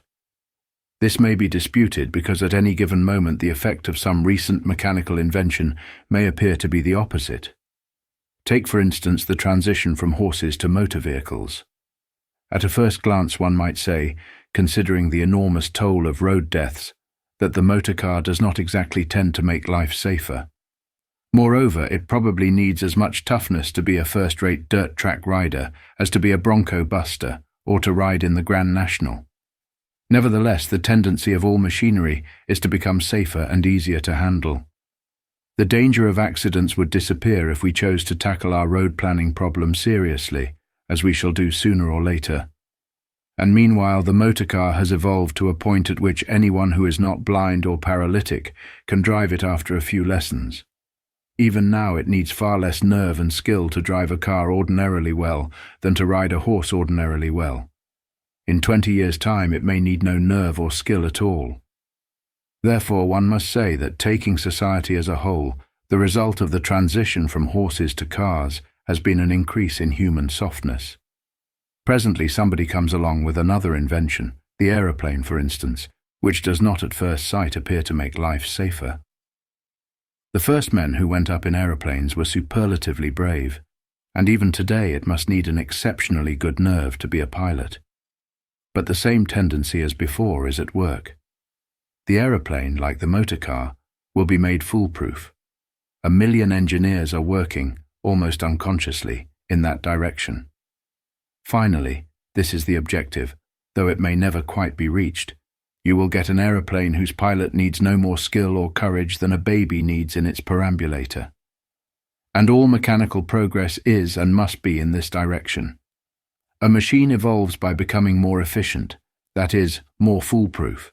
Hence the objective of mechanical progress is a foolproof world, which may or may not mean a world inhabited by fools. Mr. Wells would probably retort that the world can never become foolproof, because however high a standard of efficiency you have reached, there is always some greater difficulty ahead. For example, this is Mr. Wells's favorite idea. He has used it in goodness knows how many perorations. When you have got this planet of ours perfectly into trim, you start upon the enormous task of reaching and colonizing another. But this is merely to push the objective further into the future. The objective itself remains the same. Colonize another planet, and the game of mechanical progress begins anew. For the foolproof world you have substituted the foolproof solar system, the foolproof universe. In tying yourself to the ideal of mechanical efficiency, you tie yourself to the ideal of softness. But softness is repulsive, and thus all progress is seen to be a frantic struggle towards an objective which you hope and pray will never be reached. Now and again, but not often, you meet somebody who grasps that what is usually called progress also entails what is usually called degeneracy, and who is nevertheless in favor of progress. Hence the fact that in Mr. Shaw's Utopia, a statue was erected to Falstaff as the first man who ever made a speech in favor of cowardice. But the trouble goes immensely deeper than this. Hitherto I have only pointed out the absurdity of aiming at mechanical progress, and also at the preservation of qualities which mechanical progress makes unnecessary. The question one has got to consider is whether there is any human activity which would not be maimed by the dominance of the machine. The function of the machine is to save work. In a fully mechanized world, all the dull drudgery will be done by machinery, leaving us free for more interesting pursuits. So expressed, this sounds splendid. It makes one sick to see 6 men sweating their guts out to dig a trench for a water pipe, when some easily devised machine would scoop the earth out in a couple of minutes. Why not let the machine do the work and the men go and do something else? But presently the question arises, what else are they to do? Supposedly they are set free from work in order that they may do something which is not work. But what is work and what is not work? Is it work to dig, to carpenter, to plant trees, to fell trees, to ride, to fish, to hunt, to feed chickens, to play the piano, to take photographs, to build a house, to cook, to sew, to trim hats, to mend motor bicycles? All of these things are work to somebody, and all of them are play to somebody. There are in fact very few activities which cannot be classed either as work or play, according as you choose to regard them. The labourer set free from digging may want to spend his leisure or part of it in playing the piano, while the professional pianist may be only too glad to get out and dig at the potato patch. Hence the antithesis between work as something intolerably tedious and not work as something desirable is false. The truth is that when a human being is riot-eating, drinking, sleeping, making love, talking, playing games, or merely lounging about, and these things will not fill up a lifetime, he needs work and usually looks for it, though he may not call it work. Above the level of a third or fourth grade moron, life has got to be lived largely in terms of effort. For man is not, as the vulgarer hedonists seem to suppose, a kind of walking stomach. He has also got a hand, an eye, and a brain. Cease to use your hands and you have lopped off a huge chunk of your consciousness. And now consider again those half-dozen men who were digging the trench for the water pipe. A machine has set them free from digging, and they are going to amuse themselves with something else, carpentering, for instance. But whatever they want to do, they will find that another machine has set them free from that. For in a fully mechanized world, there would be no more need to carpenter, to cook, to mend motor bicycles, etc., than there would be to dig. There is scarcely anything, from catching a whale to carving a cherry stone, that could not conceivably be done by machinery. The machine would even encroach upon the activities we now class as art. It is doing so already, via the camera and the radio. Mechanize the world as fully as it might be mechanized, and whichever way you turn there will be some machine cutting you off from the chance of working, that is, of living. At a first glance this might not seem to matter. Why should you not get on with your creative work and disregard the machines that would do it for you? But it is not so simple as it sounds. Here am I, working 8 hours a day in an insurance office. In my spare time I want to do something creative, so I choose to do a bit of carpentering, to make myself a table, for instance.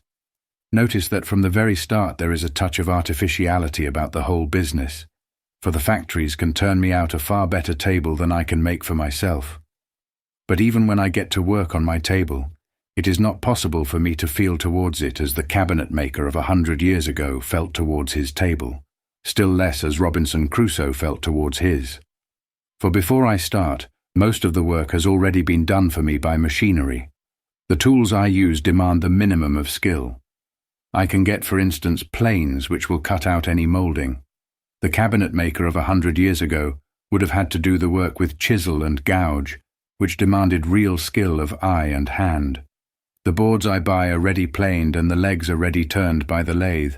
I can even go to the wood shop and buy all the parts of the table ready-made and only needing to be fitted together, my work being reduced to driving in a few pegs and using a piece of sandpaper. And if this is so at present, in the mechanized future it will be enormously more so. With the tools and materials available then, there will be no possibility of mistake, hence no room for skill. Making a table will be easier and duller than peeling a potato. In such circumstances it is nonsense to talk of creative work. In any case, the arts of the hand, which have got to be transmitted by apprenticeship, would long since have disappeared. Some of them have disappeared already, under the competition of the machine. Look round any country churchyard, and see whether you can find a decently cut tombstone later than 1820. The art, or rather the craft of stonework has died out so completely that it would take centuries to revive it. But it may be said, why not retain the machine and retain creative work? Why not cultivate anachronisms as a spare-time hobby? Many people have played with this idea. It seems to solve with such beautiful ease the problem set by the machine. The citizen of Utopia, we are told, coming home from his daily 2 hours of turning a handle in the tomato canning factory, will deliberately revert to a more primitive way of life and solace his creative instincts with a bit of fretwork, pottery glazing, or handloom weaving. And why is this picture an absurdity? As it is, of course. Because of a principle that is not always recognized, though always acted upon, that so long as the machine is there, one is under an obligation to use it. No one draws water from the well when he can turn on the tap. One sees a good illustration of this in the matter of travel. Everyone who has travelled by primitive methods in an undeveloped country knows that the difference between that kind of travel and modern travel in trains, cars, etc., is the difference between life and death. The nomad who walks or rides, with his baggage stowed on a camel or an ox cart, may suffer every kind of discomfort, but at least he is living while he is travelling. Whereas for the passenger in an express train or a luxury liner, his journey is an interregnum, a kind of temporary death. And yet so long as the railways exist, one has got to travel by train, or by car or aeroplane. Here am I, 40 miles from London. When I want to go up to London, why do I not pack my luggage onto a mule and set out on foot, making 2 days of it? Because with the Green Line buses whizzing past me every 10 minutes, such a journey would be intolerably irksome. In order that one may enjoy primitive methods of travel, it is necessary that no other method should be available. No human being ever wants to do anything in a more cumbrous way than is necessary. Hence the absurdity of that picture of utopians saving their souls with fretwork. In a world where everything could be done by machinery, everything would be done by machinery. Deliberately to revert to primitive methods, to use archaic tuk, to put silly little difficulties in your own way, would be a piece of dilettantism, of pretty arty and craftiness. It would be like solemnly sitting down to eat your dinner with stone implements. Revert to handwork in a machine age, and you are back in your oldie tea shop, or the Tudor villa with the sham beams tacked to the wall. The tendency of mechanical progress, then, is to frustrate the human need for effort and creation. It makes unnecessary and even impossible the activities of the eye and the hand. The apostle of progress will sometimes declare that this does not matter, but you can usually drive him into a coma by pointing out the horrible lengths to which the process can be carried. Why, for instance, use your hands at all? Why use them even for blowing your nose or sharpening a pencil? Surely you could fix some kind of steel and rubber contraption to your shoulders and let your arms wither into stumps of skin and bone, and so with every organ and every faculty. There is really no reason why a human being should do more than eat, drink, sleep, breathe, and procreate. Everything else could be done for him by machinery. Therefore, the logical end of mechanical progress is to reduce the human being to something resembling a brain in a bottle. That is the goal towards which we are already moving, though of course we have no intention of getting there, just as a man who drinks a bottle of whiskey a day does not actually intend to get cirrhosis of the liver. The implied objective of progress is, not exactly perhaps the brain in the bottle, but at any rate some frightful subhuman depth of softness and helplessness. And the unfortunate thing is that at present the word progress and the word socialism are linked inseparably in almost everyone's mind. The kind of person who hates machinery also takes it for granted to hate socialism. The socialist is always in favor of mechanization, rationalization, modernization, or at least thinks that he ought to be in favor of them. Quite recently, for instance, a prominent ILP confessed to me with a sort of wistful shame, as though it were something faintly improper, that he was fond of horses. Horses, you see, belong to the vanished agricultural past, and all sentiment for the past carries with it a vague smell of heresy. I do not believe that this need necessarily be so, but undoubtedly it is so. And in itself it is quite enough to explain the alienation of decent minds from socialism. A generation ago, every intelligent person was in some sense a revolutionary. Nowadays, it would be nearer the mark to say that every intelligent person is a reactionary. In this connection, it is worth comparing H.G. Wells's The Sleeper Awakes with Aldous Huxley's Brave New World, written 30 years later. Each is a pessimistic utopia, a vision of a sort of prig's paradise in which all the dreams of the progressive person come true. Considered merely as a piece of imaginative construction, The Sleeper Awakes is, I think, much superior, but it suffers from vast contradictions because of the fact that Wells, as the archpriest of progress, cannot write with any conviction against progress. He draws a picture of a glittering, strangely sinister world in which the privileged classes live a life of shallow, gutless hedonism, and the workers, reduced to a state of utter slavery and subhuman ignorance, toil like troglodytes in caverns underground. As soon as one examines this idea, it is further developed in a splendid short story in Stories of Space and Time. One sees its inconsistency. For in the immensely mechanized world that Wells is imagining, Why should the workers have to work harder than at present? Obviously, the tendency of the machine is to eliminate work, not to increase it. In the machine world, the workers might be enslaved, ill-treated, and even underfed, but they certainly would not be condemned to ceaseless manual toil, because in that case, what would be the function of the machine? You can have machines doing all the work or human beings doing all the work, but you can't have both.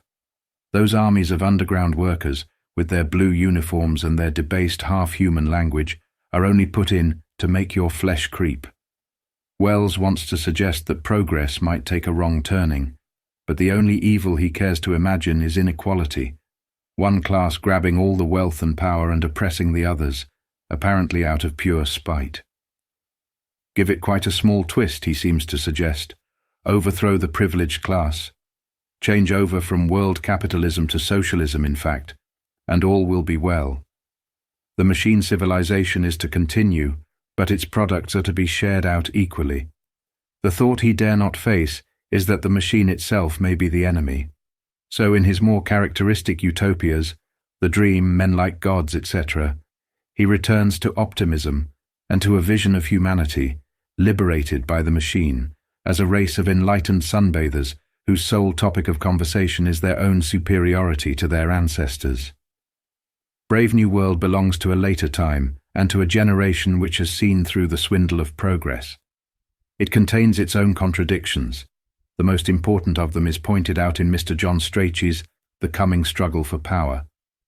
But it is at least a memorable assault on the more fat-bellied type of perfectionism. Allowing for the exaggerations of caricature, it probably expresses what a majority of thinking people feel about machine civilization. The sensitive person's hostility to the machine is in one sense unrealistic, because of the obvious fact that the machine has come to stay. But as an attitude of mind, there is a great deal to be said for it. The machine has got to be accepted, but it is probably better to accept it rather as one accepts a drug, that is, grudgingly and suspiciously. Like a drug, the machine is useful, dangerous, and habit-forming. The oftener one surrenders to it, the tighter its grip becomes. You have only to look about you at this moment to realize with what sinister speed the machine is getting us into its power. To begin with, there is the frightful debauchery of taste that has already been affected by a century of mechanization. This is almost too obvious and too generally admitted to need pointing out. But as a single instance, take taste in its narrowest sense, the taste for decent food. In the highly mechanized countries, thanks to tinned food, cold storage, synthetic flavoring matters, etc., the palate is almost a dead organ. As you can see by looking at any greengrocer's shop, what the majority of English people mean by an apple is a lump of highly colored cotton wool from America or Australia. They will devour these things, apparently with pleasure, and let the English apples rot under the trees. It is the shiny, standardized, machine-made look of the American apple that appeals to them. The superior taste of the English apple is something they simply do not notice. Or look at the factory-made foil-wrapped cheese and blended butter in any grocer's. Look at the hideous rows of tins which usurp more and more of the space in any food shop, even a dairy. Look at a 6-penny Swiss roll or a 2-penny ice cream. Look at the filthy chemical byproduct that people will pour down their throats under the name of beer. Wherever you look, you will see some slick, machine-made article triumphing over the old-fashioned article that still tastes of something other than sawdust. And what applies to food applies also to furniture, houses, clothes, books, amusements, and everything else that makes up our environment. There are now millions of people, and they are increasing every year, to whom the blaring of a radio is not only a more acceptable, but a more normal background to their thoughts than the lowing of cattle or the song of birds. The mechanization of the world could never proceed very far while taste, even the taste buds of the tongue, remained uncorrupted, because in that case most of the products of the machine would be simply unwanted. In a healthy world, there would be no demand for tinned foods, aspirins, gramophones, gas pipe chairs, machine guns, daily newspapers, telephones, motor cars, etc., etc. And on the other hand, there would be a constant demand for the things the machine cannot produce. But meanwhile the machine is here, and its corrupting effects are almost irresistible. One inveighs against it, but one goes on using it. Even a bare-ass savage, given the chance, will learn the vices of civilization within a few months. Mechanization leads to the decay of taste. The decay of taste leads to the demand for machine-made articles and hence to more mechanization, and so a vicious circle is established. But in addition to this, there is a tendency for the mechanization of the world to proceed as it were automatically, whether we want it or not. This is due to the fact that in modern Western man, the faculty of mechanical invention has been fed and stimulated till it has reached almost the status of an instinct. People invent new machines and improve existing ones almost unconsciously, rather as a somnambulist will go on working in his sleep. In the past, when it was taken for granted that life on this planet is harsh, or at any rate laborious, it seemed the natural fate to go on using the clumsy implements of your forefathers, and only a few eccentric persons, centuries apart, proposed innovations. Hence, throughout enormous ages, such things as the ox cart, the plough, the sickle, etc., remained radically unchanged. It is on record that screws have been in use since remote antiquity, and yet that it was not till the middle of the 19th century that anyone thought of making screws with points on them. For several thousand years they remained flat-ended, and holes had to be drilled for them before they could be inserted. In our own epoch, such a thing would be unthinkable. For almost every modern Western man has his inventive faculty to some extent developed. The Western man invents machines as naturally as the Polynesian islander swims. Give a Western man a job of work and he immediately begins devising a machine that would do it for him. Give him a machine and he thinks of ways of improving it. I understand this tendency well enough, for in an ineffectual sort of way I have that type of mind myself. I have not either the patience or the mechanical skill to devise any machine that would work, but I am perpetually seeing, as it were, the ghosts of possible machines that might save me the trouble of using my brain or muscles. A person with a more definite mechanical turn would probably construct some of them and put them into operation, but under our present economic system, whether he constructed them, or rather, whether anyone else had the benefit of them, would depend upon whether they were commercially valuable. The socialists are right, therefore, when they claim that the rate of mechanical progress will be much more rapid once socialism is established.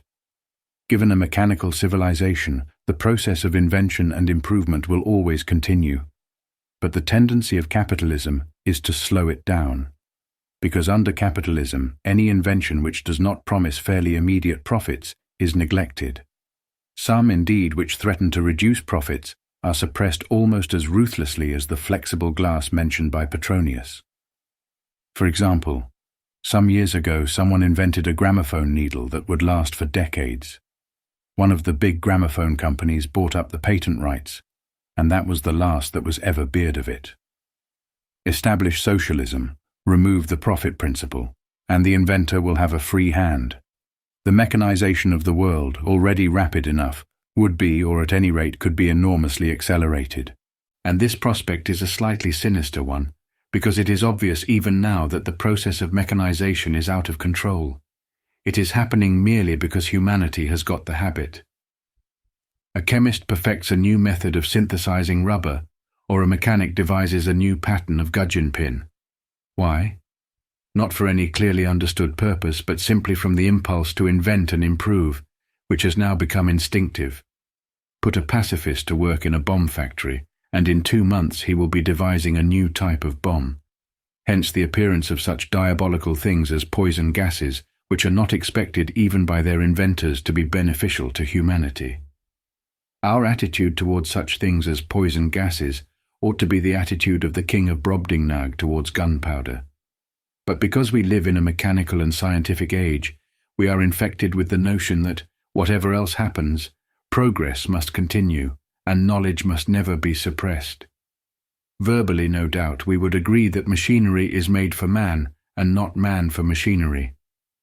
In practice, any attempt to check the development of the machine appears to us an attack on knowledge, and therefore a kind of blasphemy.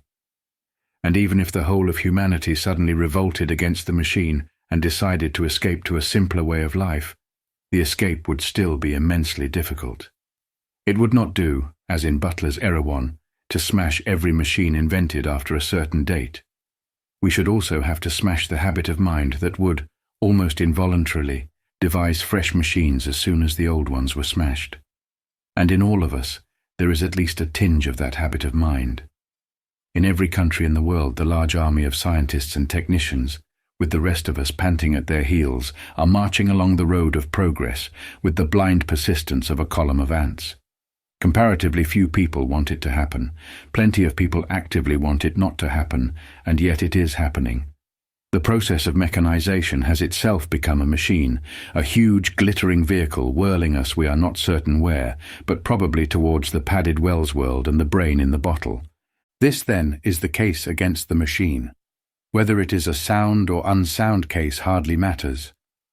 The point is that these or very similar arguments would be echoed by every person who is hostile to machine civilization. And unfortunately, because of that nexus of thought, socialism, progress, machinery, Russia, tractor, hygiene, machinery, progress, which exists in almost everyone's mind, it is usually the same person who is hostile to socialism. The kind of person who hates central heating and gas-pipe chairs is also the kind of person who, when you mention socialism, murmurs something about beehive state and moves away with a pained expression. So far as my observation goes, very few socialists grasp why this is so, or even that it is so. Get the more vocal type of socialist into a comer, repeat to him the substance of what I have said in this chapter, and see what kind of answer you get. As a matter of fact, you will get several answers. I am so familiar with them that I know them almost by heart. In the first place, he will tell you that it is impossible to go back, or to put back the hand of progress, as though the hand of progress hadn't been pretty violently put back several times in human history, and will then accuse you of being a medievalist and begin to descant upon the horrors of the Middle Ages, leprosy, the Inquisition, etc. As a matter of fact, most attacks upon the Middle Ages and the past generally by apologists of modernity are beside the point, because their essential trick is to project a modern man, with his squeamishness and his high standards of comfort, into an age when such things were unheard of. But notice that in any case this is not an answer, for a dislike of the mechanized future does not imply the smallest reverence for any period of the past. D.H. Lawrence, wiser than the medievalist, chose to idealize the Etruscans about whom we know conveniently little. But there is no need to idealize even the Etruscans, or the Pelasgians, or the Aztecs, or the Sumerians, or any other vanished and romantic people. When one pictures a desirable civilization, one pictures it merely as an objective. There is no need to pretend that it has ever existed in space and time. Press this point home. Explain that you wish to aim at making life simpler and harder instead of softer and more complex, and the socialist will usually assume that you want to revert to a state of nature, meaning some stinking Paleolithic cave, as though there were nothing between a flint scraper and the steel mills of Sheffield, or between a skin coracle and the Queen Mary. Finally, however, you will get an answer which is rather more to the point, and which runs roughly as follows. Yes, what you are saying is all very well in its way. No doubt it would be very noble to harden ourselves and do without aspirins and central heating and so forth. But the point is, you see, that nobody seriously wants it. It would mean going back to an agricultural way of life, which means beastly hard work, and isn't at all the same thing as playing at gardening. I don't want hard work, you don't want hard work. Nobody wants it who knows what it means. You only talk as you do because you've never done a day's work in your life, etc., etc. Now this, in a sense, is true. It amounts to saying, we're soft, for God's sake let's stay soft, which at least is realistic. As I have pointed out already, the machine has got us in its grip, and to escape will be immensely difficult. Nevertheless, this answer is really an evasion, because it fails to make dear what we mean when we say that we want this or that. I am a degenerate modern semi-intellectual who would die if I did not get my early morning cup of tea and my New Statesman every Friday. Clearly I do not, in a sense, want to return to a simpler, harder, probably agricultural way of life. In the same sense, I don't want to cut down my drinking, to pay my debts, to take enough exercise, to be faithful to my wife, etc., etc. But in another and more permanent sense, I do want these things, and perhaps in the same sense, I want a civilization in which progress is not definable as making the world safe for little fat men.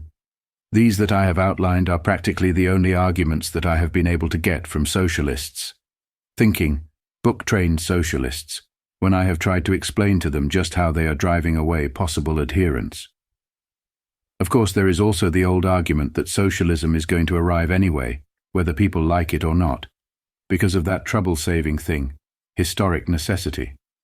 But historic necessity, or rather the belief in it, has failed to survive Hitler.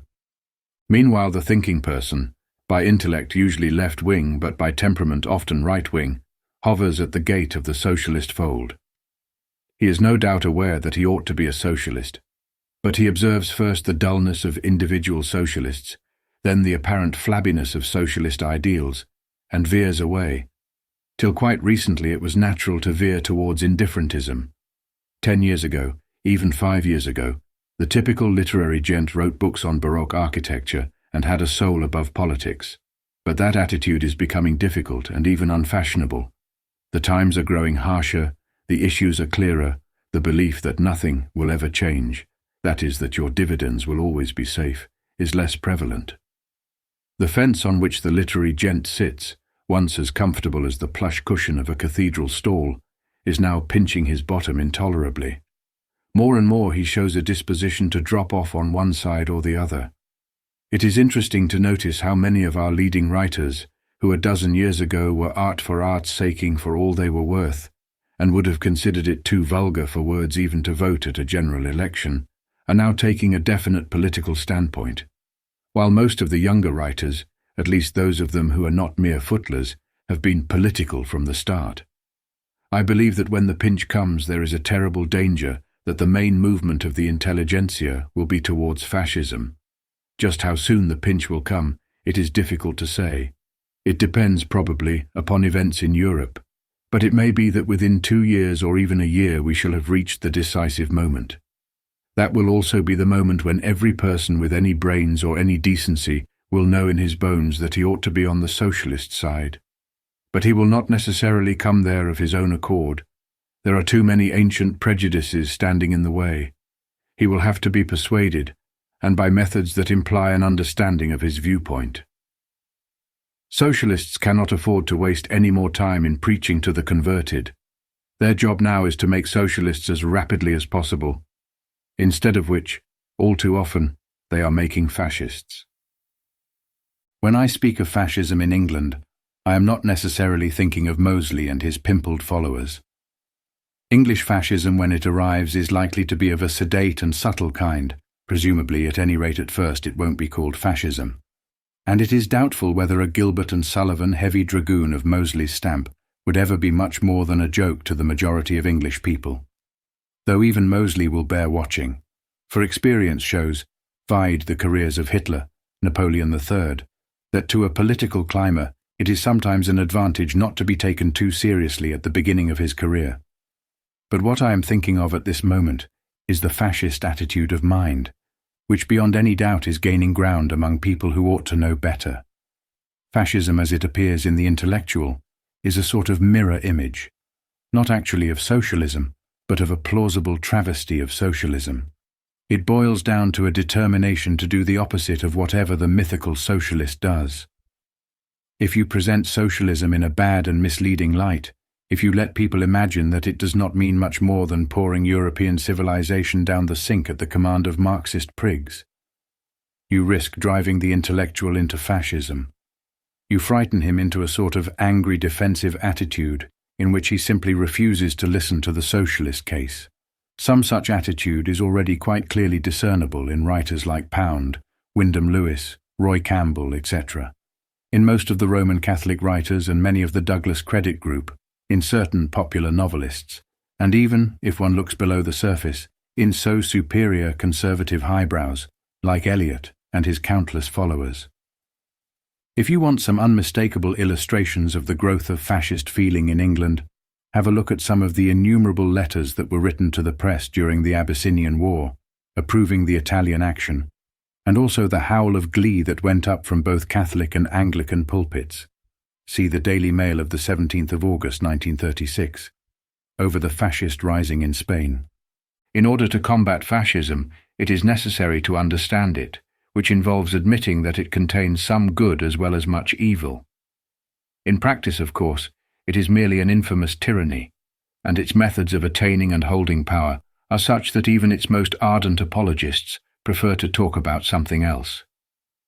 But the underlying feeling of fascism, the feeling that first draws people into the fascist camp, may be less contemptible. It is not always, as the Saturday Review would lead one to suppose, a squealing terror of the Bolshevik bogeyman. Everyone who has given the movement so much as a glance knows that the rank-and-file fascist is often quite a well-meaning person, quite genuinely anxious, for instance, to better the lot of the unemployed. But more important than this is the fact that fascism draws its strength from the good as well as the bad varieties of conservatism. To anyone with a feeling for tradition and for discipline, it comes with its appeal ready-made. Probably it is very easy, when you have had a bellyful of the more tactless kind of socialist propaganda, to see fascism as the last-line defense of all that is good in European civilization. Even the fascist bully at his symbolic worst, with rubber truncheon in one hand and castor oil bottle in the other, does not necessarily feel himself a bully.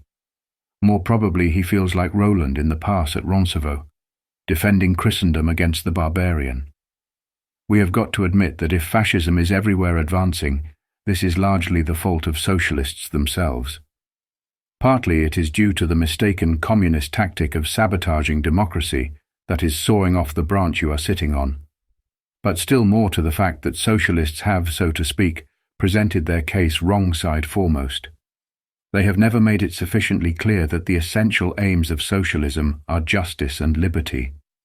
With their eyes glued to economic facts, they have proceeded on the assumption that man has no soul, and explicitly or implicitly they have set up the goal of a materialistic utopia. As a result, fascism has been able to play upon every instinct that revolts against hedonism and a cheap conception of progress.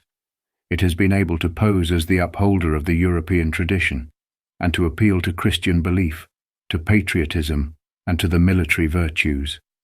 It is far worse than useless to write fascism off as mass sadism, or some easy phrase of that kind. If you pretend that it is merely an aberration which will presently pass off of its own accord, you are dreaming a dream from which you will awake when somebody coshes you with a rubber truncheon. The only possible course is to examine the fascist case, grasp that there is something to be said for it, and then make it clear to the world that whatever good fascism contains is also implicit in socialism. At present the situation is desperate. Even if nothing worse befalls us, there are the conditions which I described in the earlier part of this book, and which are not going to improve under our present economic system. Still more urgent is the danger of fascist domination in Europe. And unless socialist doctrine, in an effective form, can be diffused widely and very quickly, there is no certainty that fascism will ever be overthrown, for socialism is the only real enemy that fascism has to face. The capitalist imperialist governments, even though they themselves are about to be plundered, will not fight with any conviction against fascism as such. Our rulers, those of them who understand the issue, would probably prefer to hand over every square inch of the British Empire to Italy, Germany and Japan than to see socialism triumphant. It was easy to laugh at fascism when we imagined that it was based on hysterical nationalism, because it seemed obvious that the fascist states, each regarding itself as the chosen people and patriotic contra mundum, would clash with one another. But nothing of the kind is happening. Fascism is now an international movement, which means not only that the fascist nations can combine for purposes of loot, but that they are groping, perhaps only half-consciously as yet, towards a world system. For the vision of the totalitarian state, there is being substituted the vision of the totalitarian world. As I pointed out earlier, the advance of machine technique must lead ultimately to some form of collectivism, but that form need not necessarily be equalitarian. That is, it need not be socialism. Pace the economists, it is quite easy to imagine a world society, economically collectivist, that is, with the profit principle eliminated, but with all political, military and educational power in the hands of a small caste of rulers and their bravos. That, or something like it, is the objective of fascism. And that, of course, is the slave state, or rather the slave world. It would probably be a stable form of society, and the chances are, considering the enormous wealth of the world, if scientifically exploited, that the slaves would be well fed and contented. It is usual to speak of the fascist objective as the beehive state, which does a grave injustice to bees. A world of rabbits ruled by stoats would be nearer the mark. It is against this beastly possibility that we have got to combine. The only thing for which we can combine is the underlying ideal of socialism, justice and liberty. But it is hardly strong enough to call this ideal underlying. It is almost completely forgotten. It has been buried beneath layer after layer of doctrinaire priggishness, party squabbles and half-baked progressivism, until it is like a diamond hidden under a mountain of dung. The job of the socialist is to get it out again. Justice and liberty, those are the words that have got to ring like a bugle across the world. For a long time past, certainly for the last 10 years, the devil has had all the best tunes. We have reached a stage when the very word socialism calls up. On the one hand, a picture of aeroplanes, tractors, and huge glittering factories of glass and concrete. On the other, a picture of vegetarians with wilting beards, of Bolshevik commissars, half gangster, half gramophone, of earnest ladies in sandals, shock-headed Marxists chewing polysyllables, escaped Quakers, birth control fanatics, and Labour Party backstairs crawlers. Socialism, at least in this island, does not smell any longer of revolution and the overthrow of tyrants.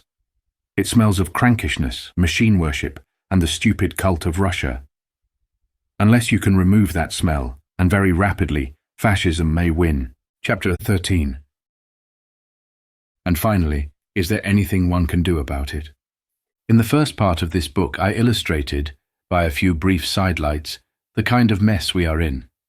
In this second part, I have been trying to explain why, in my opinion, so many normal, decent people are repelled by the only remedy, namely by socialism. Obviously, the most urgent need of the next few years is to capture those normal, decent ones before fascism plays its trump card. I do not want to raise here the question of parties and political expedients. More important than any party label, though doubtless the mere menace of fascism will presently bring some kind of popular front into existence, is the diffusion of socialist doctrine in an effective form. People have got to be made ready to act as socialists. There are, I believe, countless people who, without being aware of it, are in sympathy with the essential aims of socialism, and who could be won over almost without a struggle if only one could find the word that would move them. Everyone who knows the meaning of poverty, everyone who has a genuine hatred of tyranny and war, is on the socialist side potentially. My job here, therefore, is to suggest, necessarily in very general terms, how a reconciliation might be effected between socialism and its more intelligent enemies.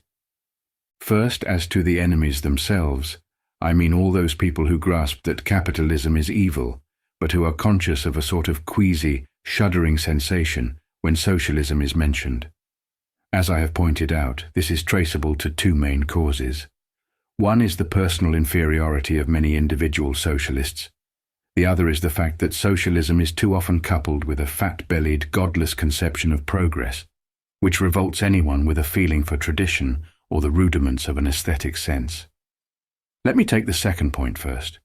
The distaste for progress and machine civilization, which is so common among sensitive people, is only defensible as an attitude of mind. It is not valid as a reason for rejecting socialism, because it presupposes an alternative which does not exist.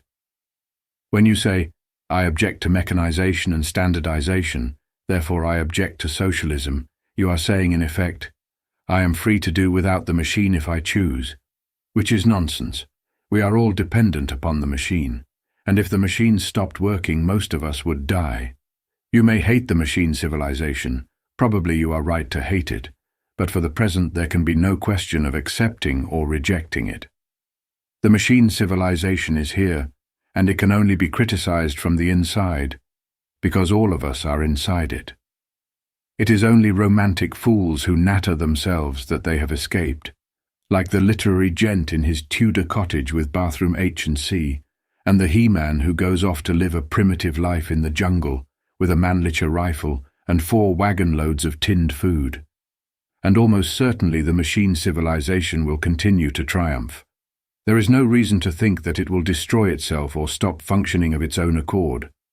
For some time past it has been fashionable to say that war is presently going to wreck civilization altogether. But though the next full-sized war will certainly be horrible enough to make all previous ones seem a joke, it is immensely unlikely that it will put a stop to mechanical progress. It is true that a very vulnerable country like England, and perhaps the whole of Western Europe, could be reduced to chaos by a few thousand well-placed bombs. But no war is at present thinkable which could wipe out industrialization in all countries simultaneously. We may take it that the return to a simpler, free, less mechanized way of life, however desirable it may be, is not going to happen. This is not fatalism, it is merely acceptance of facts. It is meaningless to oppose socialism on the ground that you object to the beehive state, for the beehive state is here. The choice is not as yet between a human and an inhuman world. It is simply between socialism and fascism, which at its very best is socialism with the virtues left out. The job of the thinking person, therefore, is not to reject socialism, but to make up his mind to humanize it. Once socialism is in a way to being established, those who can see through the swindle of progress will probably find themselves resisting. In fact, it is their special function to do so. In the machine world, they have got to be a sort of permanent opposition, which is not the same thing as being an obstructionist or a traitor. But in this, I am speaking of the future. For the moment, the only possible course for any decent person, however much of a Tory or an anarchist by temperament, is to work for the establishment of socialism. Nothing else can save us from the misery of the present or the nightmare of the future. To oppose socialism now, when 20 million Englishmen are underfed and fascism has conquered half Europe, is suicidal. It is like starting a civil war when the Goths are crossing the frontier. Therefore, it is all the more important to get rid of that mere nervous prejudice against socialism which is not founded on any serious objection. As I have pointed out already, many people who are not repelled by socialism are repelled by socialists. Socialism, as now presented, is unattractive largely because it appears, at any rate from the outside, to be the plaything of cranks, doctrinaires, parlor Bolsheviks and so forth. But it is worth remembering that this is only so because the cranks, doctrinaires, etc., have been allowed to get their first J. If the movement were invaded by better brains and more common decency, the objectionable types would cease to dominate it. For the present, one must just set one's teeth and ignore them. They will loom much smaller when the movement has been humanized. Besides, they are irrelevant. We have got to fight for justice and liberty, and socialism does mean justice and liberty when the nonsense is stripped off it. It is only the essentials that are worth remembering. To recoil from socialism because so many individual socialists are inferior people is as absurd as refusing to travel by train because you dislike the ticket collector's face. And secondly, as to the socialist himself, more especially the vocal, tract-writing type of socialist. We are at a moment when it is desperately necessary for left-wingers of all complexions to drop their differences and hang together. Indeed, this is already happening to a small extent. Obviously, then, the more intransigent kind of socialist has now got to ally himself with people who are not in perfect agreement with him. As a rule, he is rightly unwilling to do so, because he sees the very real danger of watering the whole socialist movement down to some kind of pale pink humbug, even more ineffectual than the Parliamentary Labour Party. At the moment, for instance, there is great danger that the Popular Front, which fascism will presumably bring into existence, will not be genuinely socialist in character, but will simply be a maneuver against German and Italian, not English fascism. Thus the need to unite against fascism might draw the socialist into alliance with his very worst enemies. But the principle to go upon is this: that you are never in danger of allying yourself with the wrong people provided that you keep the essentials of your movement in the foreground. And what are the essentials of socialism? What is the mark of a real socialist? I suggest that the real socialist is one who wishes, not merely conceives it as desirable, but actively wishes, to see tyranny overthrown. But I fancy that the majority of orthodox Marxists would not accept that definition, or would only accept it very grudgingly. Sometimes when I listen to these people talking, and still more when I read their books, I get the impression that, to them, the whole socialist movement is no more than a kind of exciting heresy hunt, a leaping to and fro of frenzied witch doctors to the beat of tom-toms and the tune of fee-fee-fo-fum. I smell the blood of a right-wing deviationist. It is because of this kind of thing that it is so much easier to feel yourself a socialist when you are among working-class people. The working-class socialist, like the working-class Catholic, is weak on doctrine and can hardly open his mouth without uttering a heresy, but he has the heart of the matter in him. He does grasp the central fact that socialism means the overthrow of tyranny, and the Marseillaise, if it were translated for his benefit, would appeal to him more deeply than any learned treatise on dialectical materialism. At this moment, it is waste of time to insist that acceptance of socialism means acceptance of the philosophic side of Marxism, plus adulation of Russia. The socialist movement has not time to be a league of dialectical materialists. It has got to be a league of the oppressed against the oppressors.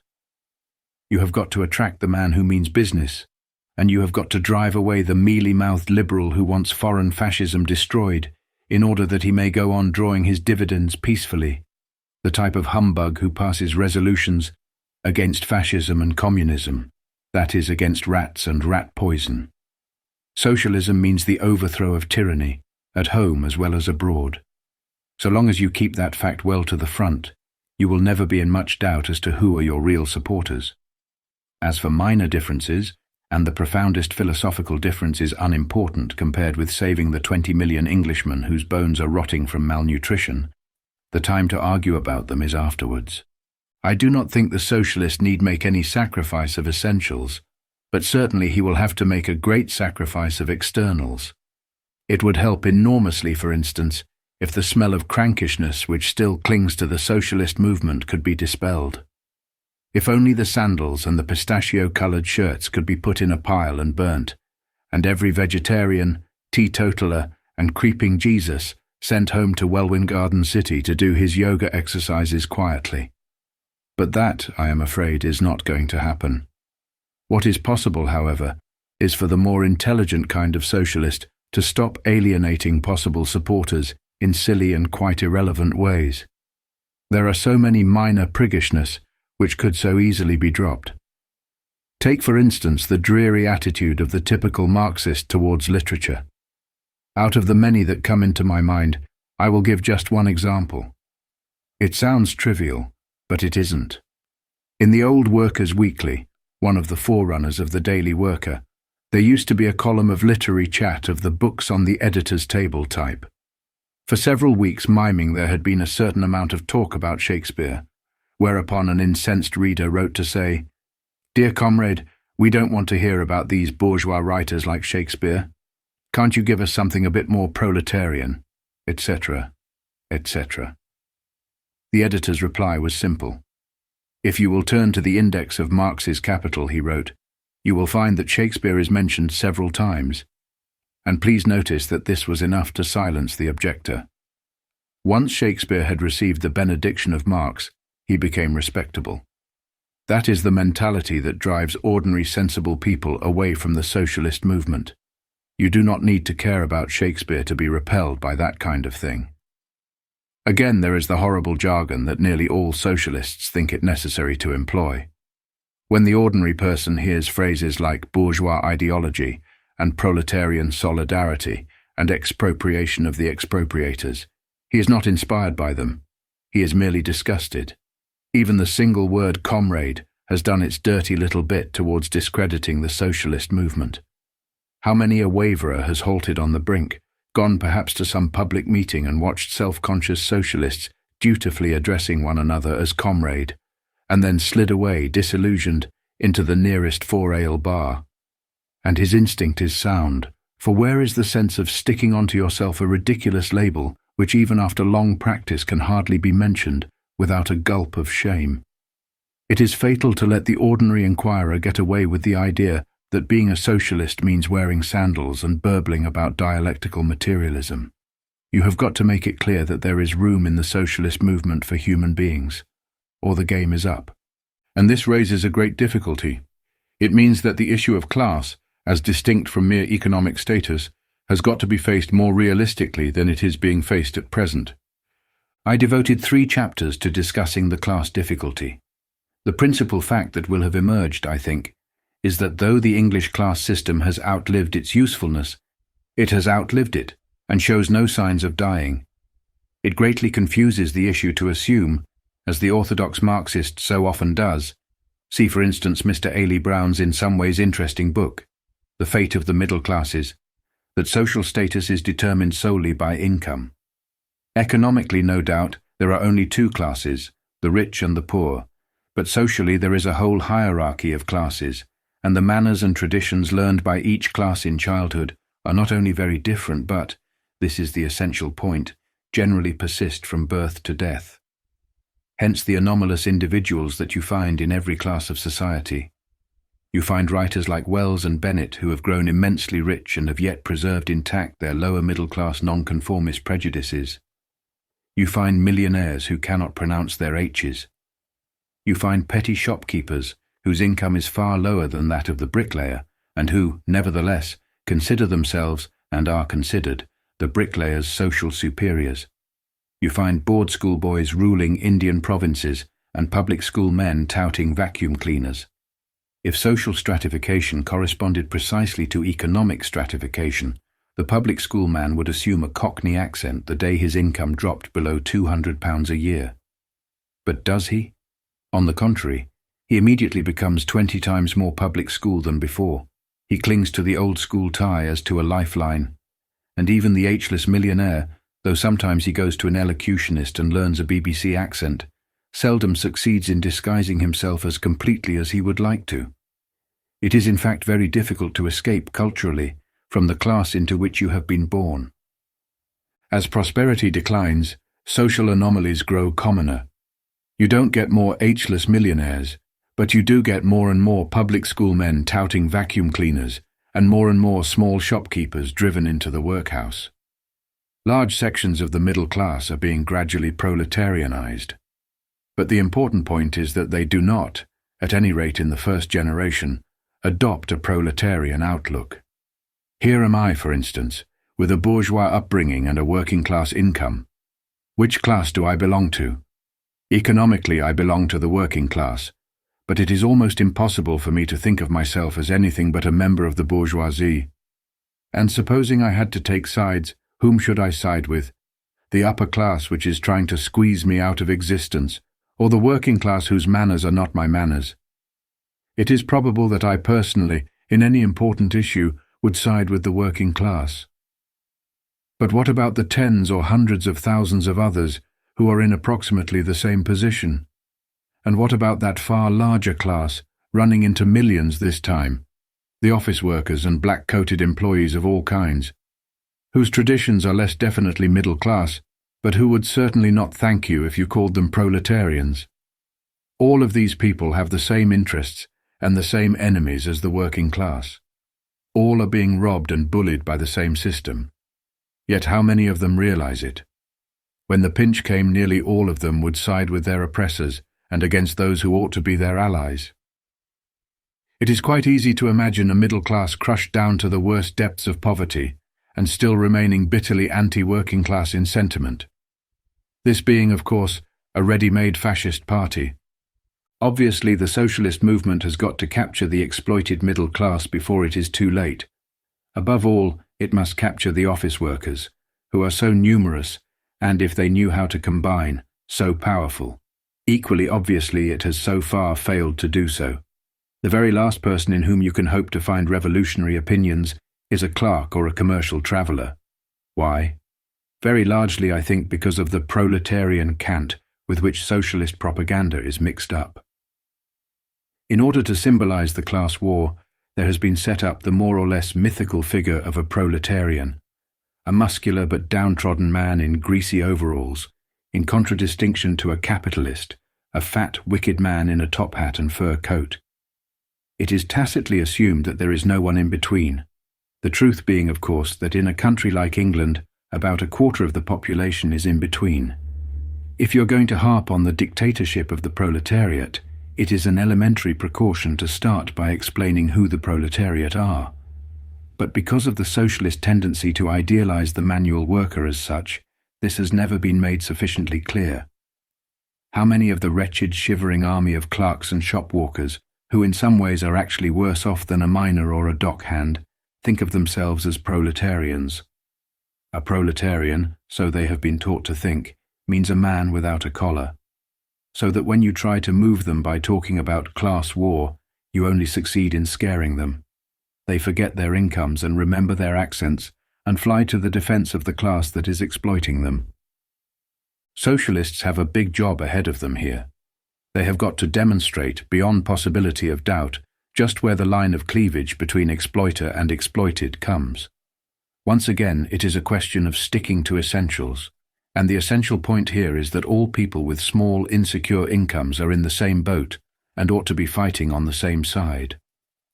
Probably we could do with a little less talk about capitalist and proletarian, and a little more about the robbers and the robbed. But at any rate, we must drop that misleading habit of pretending that the only proletarians are manual labourers. It has got to be brought home to the clerk, the engineer, the commercial traveller, the middle-class man who has come down in the world, the village grocer, the lower-grade civil servant, and all other doubtful cases that they are the proletariat, and that socialism means a fair deal for them as well as for the navvy and the factory hand. They must not be allowed to think that the battle is between those who pronounce their H's and those who don't, for if they think that, they will join in on the side of the H's. I am implying that different classes must be persuaded to act together without, for the moment, being asked to drop their class differences. And that sounds dangerous. It sounds rather too like the Duke of York's summer camp, and that dismal line of talk about class cooperation and putting our shoulders to the wheel, which is eyewash or fascism, or both. There can be no cooperation between classes whose real interests are opposed. The capitalist cannot cooperate with the proletarian. The cat cannot cooperate with the mouse. And if the cat does suggest cooperation, and the mouse is fool enough to agree, in a very little while the mouse will be disappearing down the cat's throat. But it is always possible to cooperate, so long as it is upon a basis of common interests. The people who have got to act together are all those who cringe to the boss and all those who shudder when they think of the rent. This means that the small holder has got to ally himself with the factory hand, the typist with the coal miner, the schoolmaster with the garage mechanic. There is some hope of getting them to do so if they can be made to understand where their interest lies. But this will not happen if their social prejudices, which in some of them are at least as strong as any economic consideration, are needlessly irritated. There is, after all, a real difference of manners and traditions between a bank clerk and a dock labourer, and the bank clerk's feeling of superiority is very deeply rooted. Later on he will have to get rid of it, but this is not a good moment for asking him to do so. Therefore it would be a very great advantage if that rather meaningless and mechanical bourgeois baiting, which is a part of nearly all socialist propaganda, could be dropped for the time being. Throughout left-wing thought and writing, and the whole way through it, from the leading articles in the Daily Worker to the comic columns in the News Chronicle, there runs an anti-genteel tradition, a persistent and often very stupid jibing at genteel mannerisms and genteel loyalties, or, in communist jargon, bourgeois values. It is largely humbug, coming as it does from bourgeois baiters who are bourgeois themselves, but it does great harm, because it allows a minor issue to block a major one. It directs attention away from the central fact that poverty is poverty, whether the tool you work with is a pickaxe or a fountain pen. Once again, here am I, with my middle-class origins and my income of about £3 a week from all sources. For what I am worth, it would be better to get me in on the socialist side than to turn me into a fascist. But if you are constantly bullying me about my bourgeois ideology, if you give me to understand that in some subtle way I am an inferior person because I have never worked with my hands, you will only succeed in antagonizing me. For you are telling me either that I am inherently useless, or that I ought to alter myself in some way that is beyond my power. I cannot proletarianize my accent or certain of my tastes and beliefs, and I would not if I could. Why should I? I don't ask anybody else to speak my dialect. Why should anybody else ask me to speak his? It would be far better to take those miserable class stigmata for granted and emphasize them as little as possible. They are comparable to a race difference, and experience shows that one can cooperate with foreigners, even with foreigners whom one dislikes, when it is really necessary. Economically, I am in the same boat with the miner, the navvy, and the farmhand. Remind me of that and I will fight at their side. But culturally, I am different from the miner, the navvy, and the farmhand. Lay the emphasis on that, and you may arm me against them. If I were a solitary anomaly, I should not matter, but what is true of myself is true of countless others. Every bank clerk dreaming of the sack, every shopkeeper teetering on the brink of bankruptcy, is in essentially the same position. These are the sinking middle class, and most of them are clinging to their gentility under the impression that it keeps them afloat. It is not good policy to start by telling them to throw away the lifebelt. There is a quite obvious danger that in the next few years, large sections of the middle class will make a sudden and violent swing to the right. In doing so, they may become formidable. The weakness of the middle class hitherto has lain in the fact that they have never learned to combine, but if you frighten them into combining against you, you may find that you have raised up a devil. We had a brief glimpse of this possibility in the general strike. To sum up, there is no chance of righting the conditions I described in the earlier chapters of this book, or of saving England from fascism, unless we can bring an effective socialist party into existence. It will have to be a party with genuinely revolutionary intentions, and it will have to be numerically strong enough to act. We can only get it if we offer an objective which fairly ordinary people will recognize as desirable. Beyond all else, therefore, we need intelligent propaganda. Less about class consciousness, expropriation of the expropriators, bourgeois ideology, and proletarian solidarity, not to mention the Sacred Sisters' thesis, antithesis, and synthesis, and more about justice, liberty, and the plight of the unemployed. And less about mechanical progress, tractors, the Dnieper Dam, and the latest salmon canning factory in Moscow. That kind of thing is not an integral part of socialist doctrine, and it drives away many people whom the socialist cause needs, including most of those who can hold a pen. All that is needed is to hammer two facts home into the public consciousness. 1. That the interests of all exploited people are the same. The other, that socialism is compatible with common decency. As for the terribly difficult issue of class distinctions, the only possible policy for the moment is to go easy and not frighten more people than can be helped, and above all, no more of those muscular curate efforts at class breaking. If you belong to the bourgeoisie, don't be too eager to bound forward and embrace your proletarian brothers. They may not like it, and if they show that they don't like it, you will probably find that your class prejudices are not so dead as you imagined. And if you belong to the proletariat, by birth or in the sight of God, don't sneer too automatically at the old-school tie. It covers loyalties which can be useful to you if you know how to handle them. Yet I believe there is some hope that when socialism is a living issue, a thing that large numbers of Englishmen genuinely care about, the class difficulty may solve itself more rapidly than now seems thinkable. In the next few years we shall either get that effective socialist party that we need, or we shall not get it. If we do not get it, then fascism is coming. Probably a slimy, anglicized form of fascism, with cultured policemen instead of Nazi guerrillas and the lion and the unicorn instead of the swastika. But if we do get it, there will be a struggle, conceivably a physical one, for our plutocracy will not sit quiet under a genuinely revolutionary government.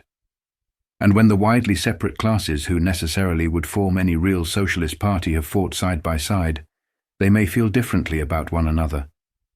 And then perhaps this misery of class prejudice will fade away, and we of the sinking middle class, the private schoolmaster, the half-starved freelance journalist, the colonel's spinster daughter with £75 a year, the jobless Cambridge graduate, the ship's officer without a ship, the clerks, the civil servants, the commercial travellers, and the thrice bankrupt drapers in the country towns, may sink without further struggles into the working class where we belong, and probably when we get there it will not be so dreadful as we feared, for after all we have nothing to lose but our H's. The end.